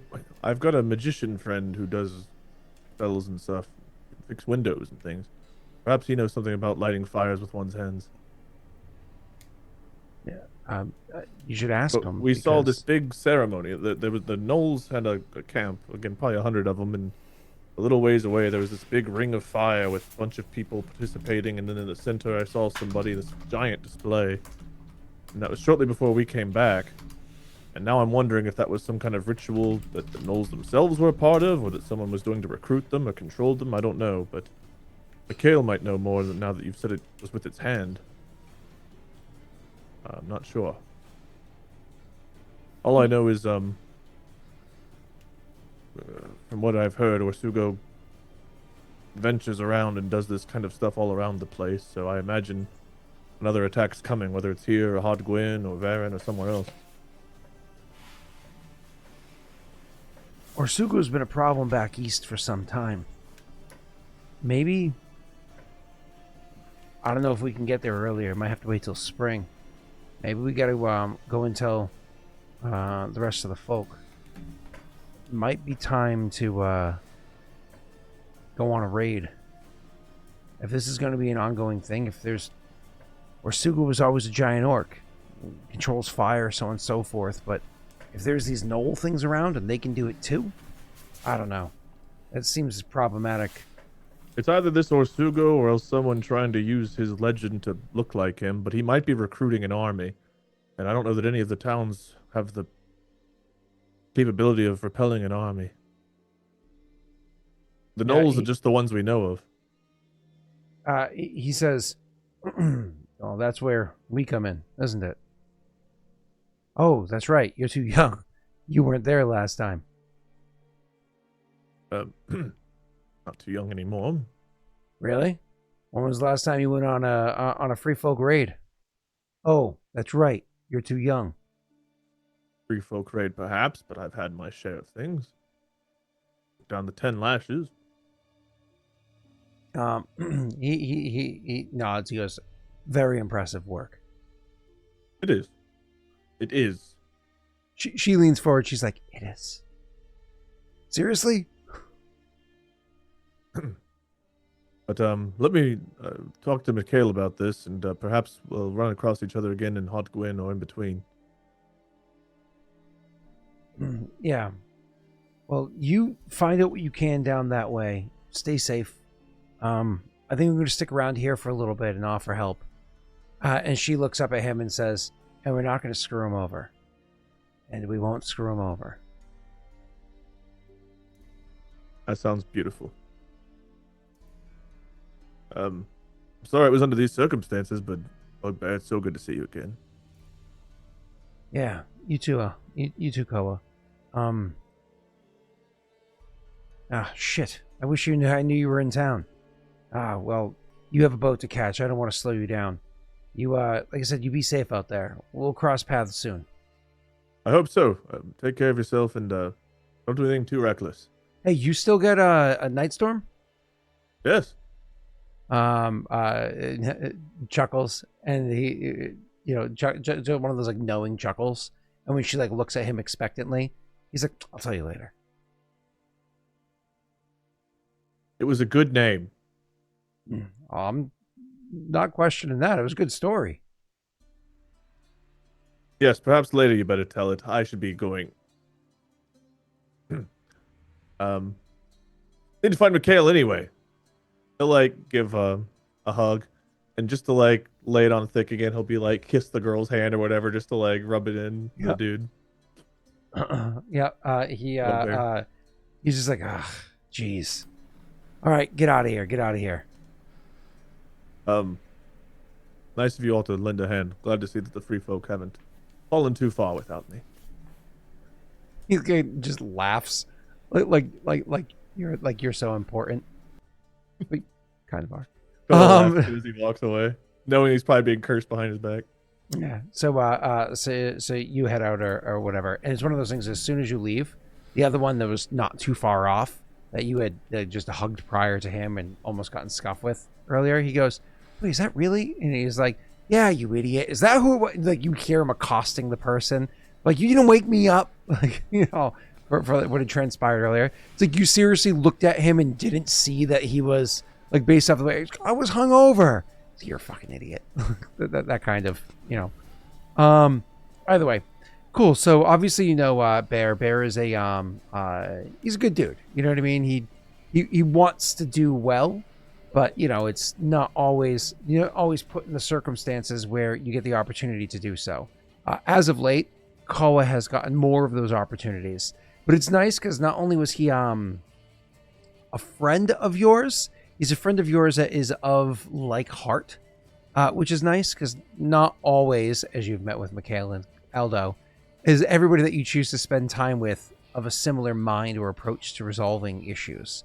So he's not, by no means are you, copy paste, but at least cut from the same cloth, which is nice.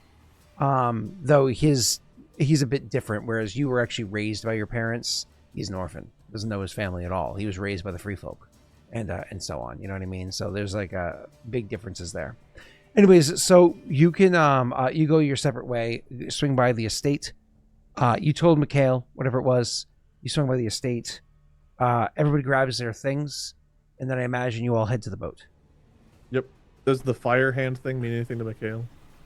I'll get Mikhail answer that in a second. Give you, Mikhail, a moment to think. But Aldo, Elliot does get down there first, and he's like, "Hey, back there, Yeah.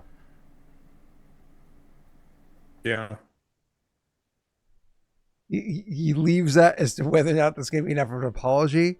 I don't know if that's enough for Aldo to like take the bait, or if Aldo ignores it, or whatever. Aldo turns to him, looks him full in the eyes, and says, "I stole the books, and then I had to give them back."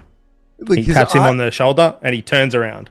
His eyes widen with like excitement because like the implications of it didn't hit first. It was the excitement of the fact that you did it hit first, and then you say, gave them back." And then you walk away and you just like leave them with all of this emotion to process, including like the implications of everything, so on and so forth. And he's just like, "I'm too tired and sore to deal with this much emotion." Like, that was such a perfect response.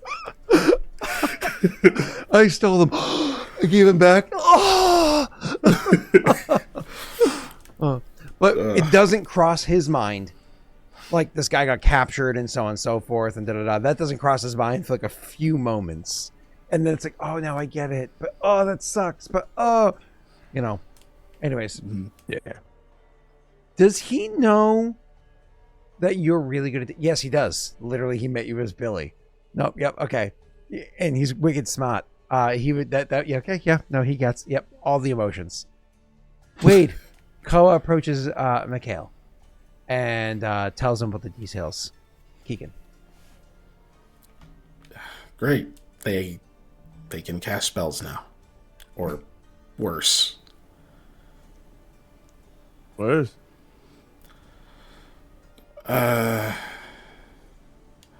Worse would be it's some other supernatural or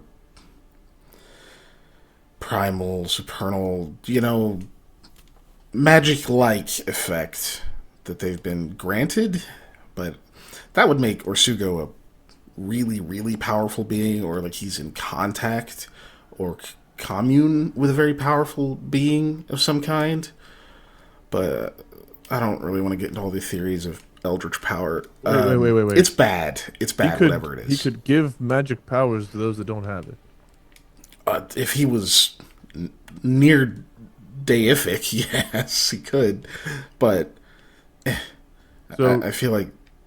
Could he cure someone that is losing their magic? Oh, jeez, Koa. Not saying him specifically, I don't but know. It's possible. Of course it's possible. Many things are possible, but it all has to be researched. As far as we know, the man can create lots of fire, and that may be it. That might. Is it possible be to learn it. this power? That's not Koa. That's weird. Okay, I was like, I don't know. Not from Orsugo. Yeah, that might be all of it. We haven't really heard of him doing anything else that displays actual technical arcane ability. And some people have magic in a sense in their blood, like kind of passed down to them. It's a lot rarer, but that could be the case. I don't even know how often that happens with orcs. I'd have to look into it, but If he's even an orc, even rare. if it's even Orsugo, it could just be someone using this mythical legend or whatever and claiming that they are, right? It could be anyone. It could be really good at makeup and wigs and stuff and just look like an orc. Or maybe not an orc at all. Maybe they're just a kind of burly, stocky human. And Do you think Aldo's Orsugo? He like smiles as he says the end of it, like he can't hold a straight face. he actually laughs in character. He's just like, God, that would... Oddly, is it bad? Is it bad that would simplify things? We just...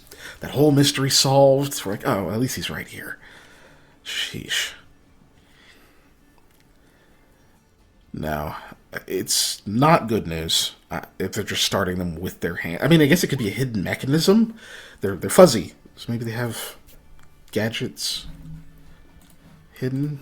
I thought that was Scott that typed that. And I was like, oh my god, it is. Oh shit! His true form. No, this is. Yeah. We just don't know enough. I guess that's what I'm getting at. We There's should a lot spread of the word details as to this we we're don't know. I seem to be typing something. We should spread the word through Forvin and Rod and such. Keep an eye out for these kinds of attacks. I'm not sure what kind of Definitely preparation they should. can even do, but At the very least, they know what to look out for. And they seem to move at night, for sure. So, not being lax on the night guard, maybe be a bit more diligent about posting guard who might be better at seeing in the dark. what if Orsugo's the last keep, the one we don't know the location of, but he's just mobile, and his curse is this fire? Guess we find out once we deal with them. Talking to Bugbear, he wasn't wrong. The free folk by themselves aren't an army, but they might be closer to being able to form one than any other towns are of themselves. If we Oh, ever you do talked need to that go after- bugbear guy. Yeah, he's an old friend. one of the people that was in the room? Yeah, he was passed out on the bed. He was the hobgoblin. Oh, A okay. big, lengthy bastard. Were they? I also think he stuffs his boots, but that's another thing. His self-esteem is not my business. Was everything Cole, okay? laugh as he speaks. I mean, after you guys had your scuffle and I did the snap thing, that didn't cause an issue? I don't know that one. Yeah, he's just an idiot. But everything with Bugbear and I are great. Well, I just meant if they were in a group or something, since... Oh, I Okay. hugged the man, the rude one too. Once he realized I was free folk, put it behind us. Okay. I mean, yeah. I mean, that'd be your area, I guess. You know them better than me. But I don't know if we want to... If we're going to start talking about moving armies and dealing with those kinds of numbers, I'd rather not just have the free folk. I mean, I'd rather have overwhelming odds. I don't... What would happen if we tried to organize? We've got to break this curse, because if we try to organize the towns to work together, perhaps this curse would stop us. It's going to try. I'm not sure what the result of that is. What does it do? I don't know. Not for sure. Not everything.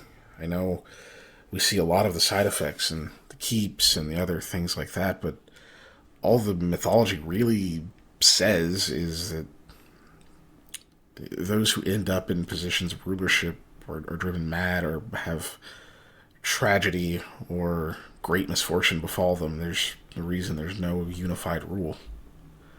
Also, what you heard earlier about Dresden. And what we heard about Dradstone. They just seem to lose their minds. I think it just means that we need to get these things taken care of as fast as possible, and we need to find allies. I mean, Bugbear and some of the free folk may be willing to work with us. I do have a bit of a reputation there, and nothing else. Money talks if we can find it. Otherwise, this could be a problem. If Osugo's just terrorizing, that's one thing, and it's terrible. But if he intends to invade or burn the entire nation to the ground, he needs to be stopped. I just remembered something you guys had said in the last session. I didn't address. If you recall, with the map I sent you of Haudh-Gwenn Forever Go Wade, there's actually a garrison in Haudh-Gwenn.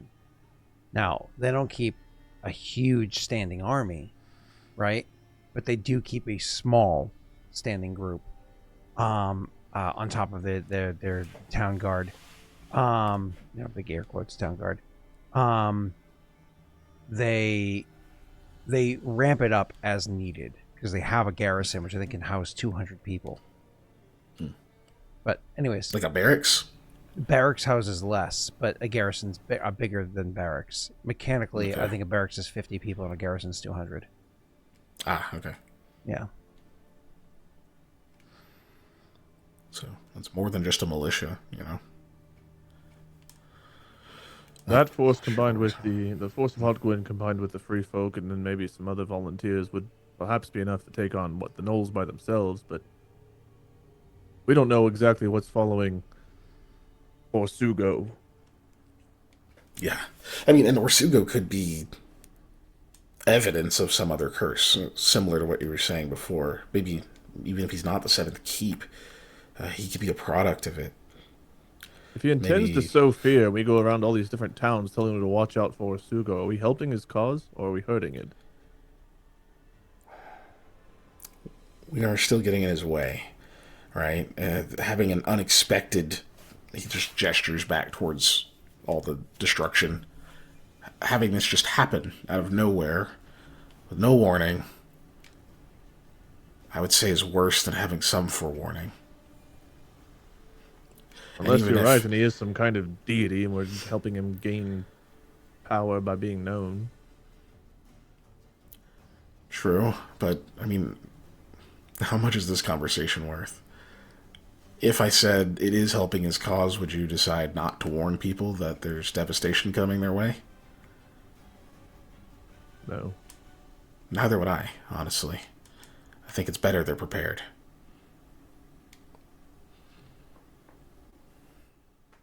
I agree. We should get to the boat. We should, before Aldo loses his mind. You guys get down to the dock and see all of them sitting there at the dock. But, like, as you're approaching, like, coming down, not heading directly towards them, you look over, you're like, you see them sitting at the dock. You're like, they're off by 3 docks. The one that you're supposed to be going on, they're already, like, boarding people on there because all the supplies and everything have been put on. It's now people actively going on. But they're sitting, like, 3 docks to the side, like, at the wrong one, waiting. Like, when's the boat arriving? like being at the train station and being on the wrong platform. It's just all of them are sitting there, like, half asleep, like, leaning, so on and so forth. And you're like, oh no, because Mikhail's the one that set this up. So yeah, I just, like, will yell at them and kind of make a bunch of motion and point at the correct one. Start heading that way. Yara sits up and says, "No, seriously, somebody carry me." To Aldo and Elliot. And if Aldo responds, Kicks her in the water. Aldo starts speaking in Goldarian and pretending he can't understand her as he walks away. I think it's the first time she's heard you speak Galdarian. Probably. And so she listens to you say that and as you walk off, and she's like, "What was that?" Elliot's like, "Galdarian." Oh, not Galdarian, Golden. She's like, "What's that? A language? Are you gonna carry me?" He, like, looks at her and says no in Golden, and then walks off. Jeez. She stands up. As a reminder, she doesn't have most of her possessions. She was able to grab her axe real quick, and, before she head out of the building that was collapsing around her. Did you make her lose her shit twice? He definitely did. I mean, it's not even a question. She already barely had anything, Scott. She even lost her friends. You know? She didn't even get to bring them. The real friends are the ones we lose along the way. Yara, 2025. She only lost one or two of them. All her stuff. You turned her down. She passed out the snow, lost her stuff again. This is kind of crazy. Should probably just kill her in battle so she can go to Vroga and, like, kind of be done with all this. No, appreciate do better. that. Make her, like, fall in the toilet, and that's how she dies. Like, It's not Elvis, dude. What? Sheesh. It's not Elvis. Oh. It's It's Thailand. Too soon? All right. So, anyways, you guys get on the boat, and I don't think I told you the price. I'll get that for you between now and next session. You guys get on the boat. Can we afford this trip? Well, yes, you can. And toot toot. And It's over. We're leaving Dathomir. as the boat goes to pull off, the dockmaster says, "Oi, you ain't paid your fees." Like, oh no. Way anchor. You ain't going nowhere. There's more quests here.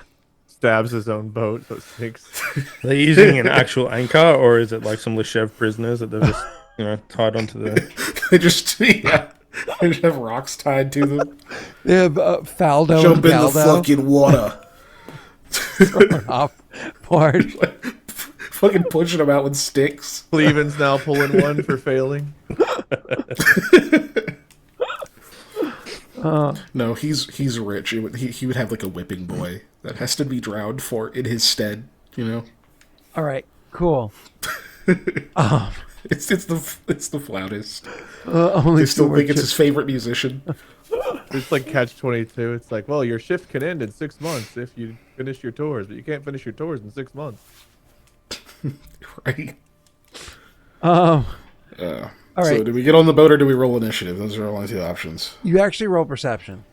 Oh. Okay. But are we on the boat? It's a boat, all right. I'm glad Koa is the one that failed. Thank God one of us succeeded, because I was like... It's late at night. Everybody's passed out. Boat is sailing. Not, obviously, you guys left early in the morning. That night, everybody's passed out.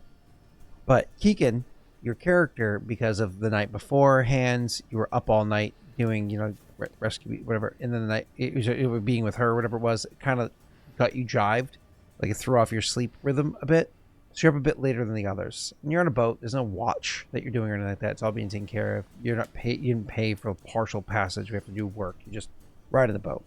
So you're sitting up on the deck, and you're not really playing your lute so much as tuning it mindlessly, kind of like having your hands work the instrument. Just kind of like manicuring it or whatever while you're sitting there. And at one point in time, you just kind of like look up at the stars, and it's a relatively clear sky, which is nice. It's cold, but the clear sky is nice. And there's a pale moonlight that's shining down, lighting up the area around you. And if you've ever been outside at night, where there's lots of snow, or especially fresh snow, where you're out in nature, where it's not really being tromped on as much, the same way as it is in a town or a city or what have you, the snow can stay pretty, unadulterated, right? And it really allows a glow to hit the ground.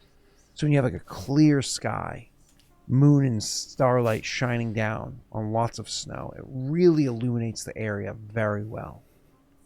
So much so even that you swear you see a little bit of movement. You don't just see movement. You think you see several creatures moving, almost like a pack, with how close to one another they are. But they're not running on all fours. You only see them for like a moment, and you try to catch sight of them again, but then a couple of trees cut in the way, and you're not able to see them again after that. But you got like a solid 2 or 3 second moment, where as you're traveling south, you swear you see them going down as well. The good news is, you take a moment after like your heart is pounding, and you're like thinking to yourself and trying to like put 2 and 2 together or whatever. You think for a second, and you're like, okay, that was the west bank, the western side of the bank, not the eastern side. There is no bridge down by Forvin to get from the west of the river to the east part of the river. You would have to travel through the actual river itself, which in the wintertime is potential, suicide. Yeah. So the good news is, whatever that was, if these are gnolls, whatever, this is related to that, whatever it might be, they didn't cross the bridge in Leshev, or at least these ones didn't. Okay, and they are headed the same direction we are, right? Yes. So. Okay. I mean, I would definitely warn everyone, let them know what I saw. Yeah, kind of like go downstairs to where they're on their hammocks or whatever and inform them. Yeah. If I pull out the map, is there anywhere that looks like they might be heading? I mean, I'm assuming Forvin. There's a couple of places. Right. Forvin, but it's across the river. If you go around the lake, there's a whole bunch of little thorps or whatever they are around the lake. One of them that Mikhail had visited, ages ago, and you guys visited on the way back. And then, granted, it's a good distance from here, but it's on the southern side of the river once you come out the lake. But that is where Herod is. That's many miles from here. Who's to say they're running that whole friggin' distance? Yeah. Do we seem to be on pace or outpacing them? Great question. You do not see them long enough to truly know. But let's pretend for a second that these are the creatures that lit the fires last night, or the night before. Let's assume that they left then. Well, you're now next to them, so clearly you've made up some lost ground. Yeah. Yeah, okay. We'll probably... Well, yeah. Gnolls are nocturnal, usually, whereas, you guys are diurnal, but you're on a boat, which will go round the clock anyways, so... Yeah, so we have more efficient travel and more active hours. Cool. Yeah. Those Okay. aren't those aren't exclusively nocturnal. It's just because of their senses, they are more accomplished hunters at night. Yeah. Yeah. And it seems like the gnolls that we've seen have been more active at night, even though we've seen them some during the day. So Is this boat okay. stopping in Forvin or just going straight through? The one that was booked was to go straight through. So no one will be getting off here?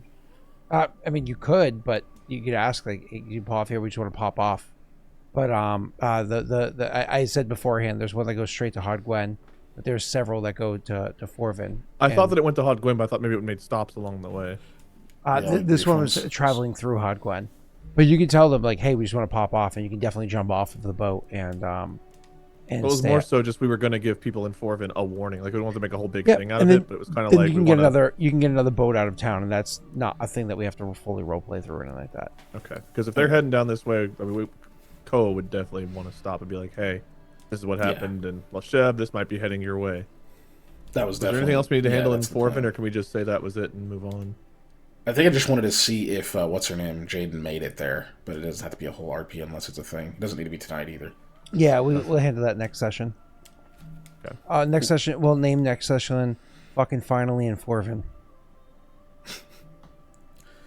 All right. Lance, 4 no, more it's going to be a sessions in while. Forvin. Well, he's All definitely right, got the a... session will be changed halfway through, and it'll be like back to Lashev. We are escorting injured people to Haudh-Gwenn, that's true. Like, we are trying to get injured people through to Haudh-Gwenn, but we do have to... I mean, they don't have to get off. Yeah, they The don't. injured people don't have to get off. Yeah. Because, like, they're not, like, comatose, right? Like, they're just hurt. And their way is already paid. So, yeah, they can just go all the way and then go to the hospital when they get there. Guys, Oh, great. Thanks, Roz. We open our eyes. We've been on the boat for hours. We're in Lashev. No, just like Jake Session 0. You open your eyes, all of a sudden you're like, why is there red mist everywhere around us? What is that weird chanting? Who are these witches? Oh, you're finally awake. Yeah. It's one of the curses of a deer. It's just like the curse of Naga, I get you, returning but to I can't. Lashev. I can't say that Koa wouldn't warn people along the way. Mm-hmm. Yeah, that was pretty explicitly our plan. Well, What the hell else are we going to do? that was an eventful 3 sessions in Lashev. So to be clear, this session it's coming on 6 hours. Last session was 6 hours. 7 plus. Yeah, Like, it was 6.5 hours. And the I session think before chat should be able to that, give more luck, Scott. Our sessions are longer and our seasons are much longer than we thought. yeah, I'm not disagreeing with you on well, the seasons aren't supposed to be longer, but sessions definitely. Anyways, so we can renegotiate. We see that. midnight. We do not wrap up. We're like, oh, good. We're only halfway through. Oh, yeah, no, we're 2/3 there. Yeah, no. But that does mean you've spent, I don't know, 12, 15-ish hours, because it wasn't the whole session prior. About 15 hours in Lashev, which is To supposed to be. steal books, return books, and have breakfast, and watch half the town burn down. yep. So what was I gonna get at? Again, as a reminder, like, this is so much fun for me because this feels like the campaigns I would play when I was playing IRL, like growing up, and we would do 12-hour sessions. These aren't quite 12-hour sessions, but also I'm not in my early 20s or younger anymore. Can I also add that old for role shit. playing a tired guy who's been working all night and then is lifting and helping in a rescue effort and is exhausted this late makes it really easy to be like, God, Wade is now really fucking tired. Okay, roleplay, yeah. Oh, so I said early 20s, by the way, but I was doing that shit when I was 29. It stopped after I turned 30 because I had a That was like baby. 30 years ago. Bro, Wow. 10 years ago. I had a baby at 30. Like, literally, I Also, turned 30 I wish weeks Koa later, was an baby. evil motherfucker because, God, I hate that I made Aldo undo all of that awesomeness. Like, the whole no time I'm comment. like, Aldo did such good shit, and now Koa's like, put it back. It's like, I want that stuff. Wadey won. Right, we all want Wadey it. won.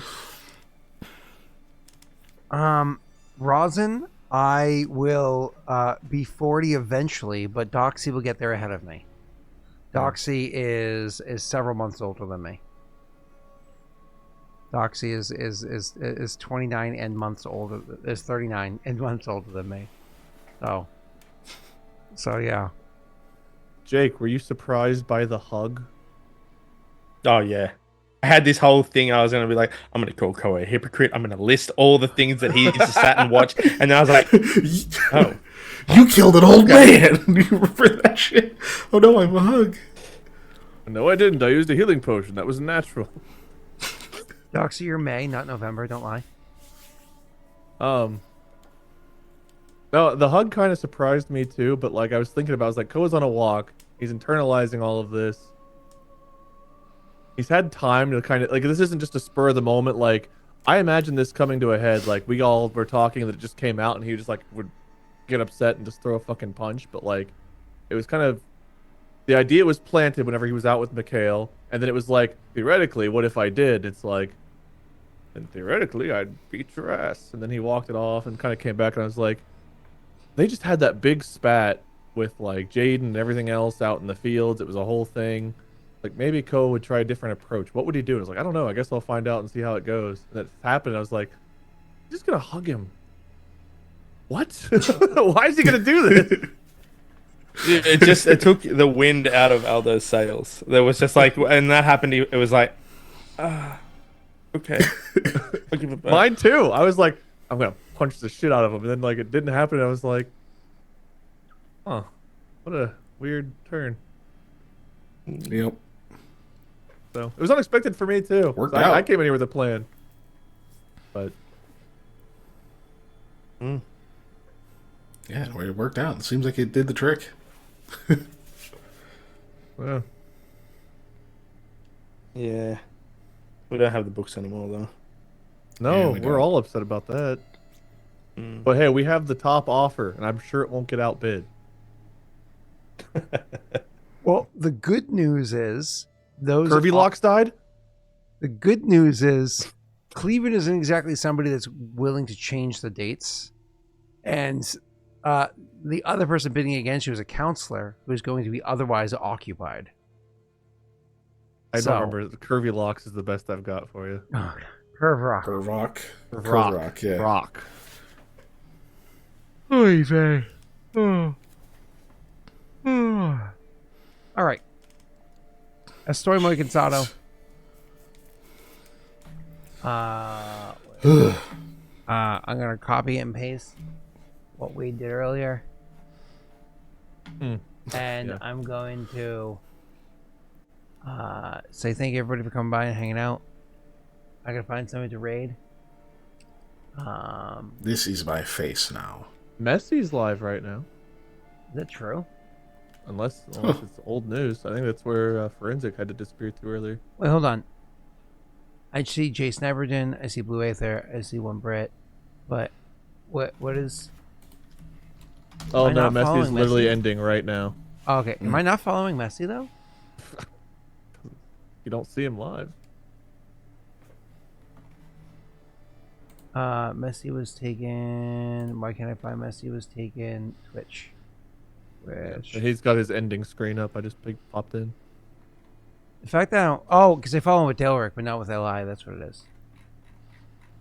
It says live at the moment. I say we raid him real quick. I don't know that you're gonna beat him. He was already raiding. Is he still going? I'm trying to do this quick. Come on. Come on. Twitch, load No. faster. He's gone. Well, at least now I'm following him.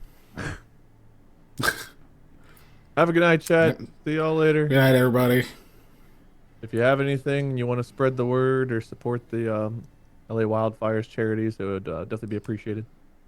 Yep, share resources, give time, whatever else you can give. That stream Fire has sucks. passed, Doxy. That stream is gone forever, except for in the VODs. What stream? Messi's stream was taken. It's gone. Oh, yeah.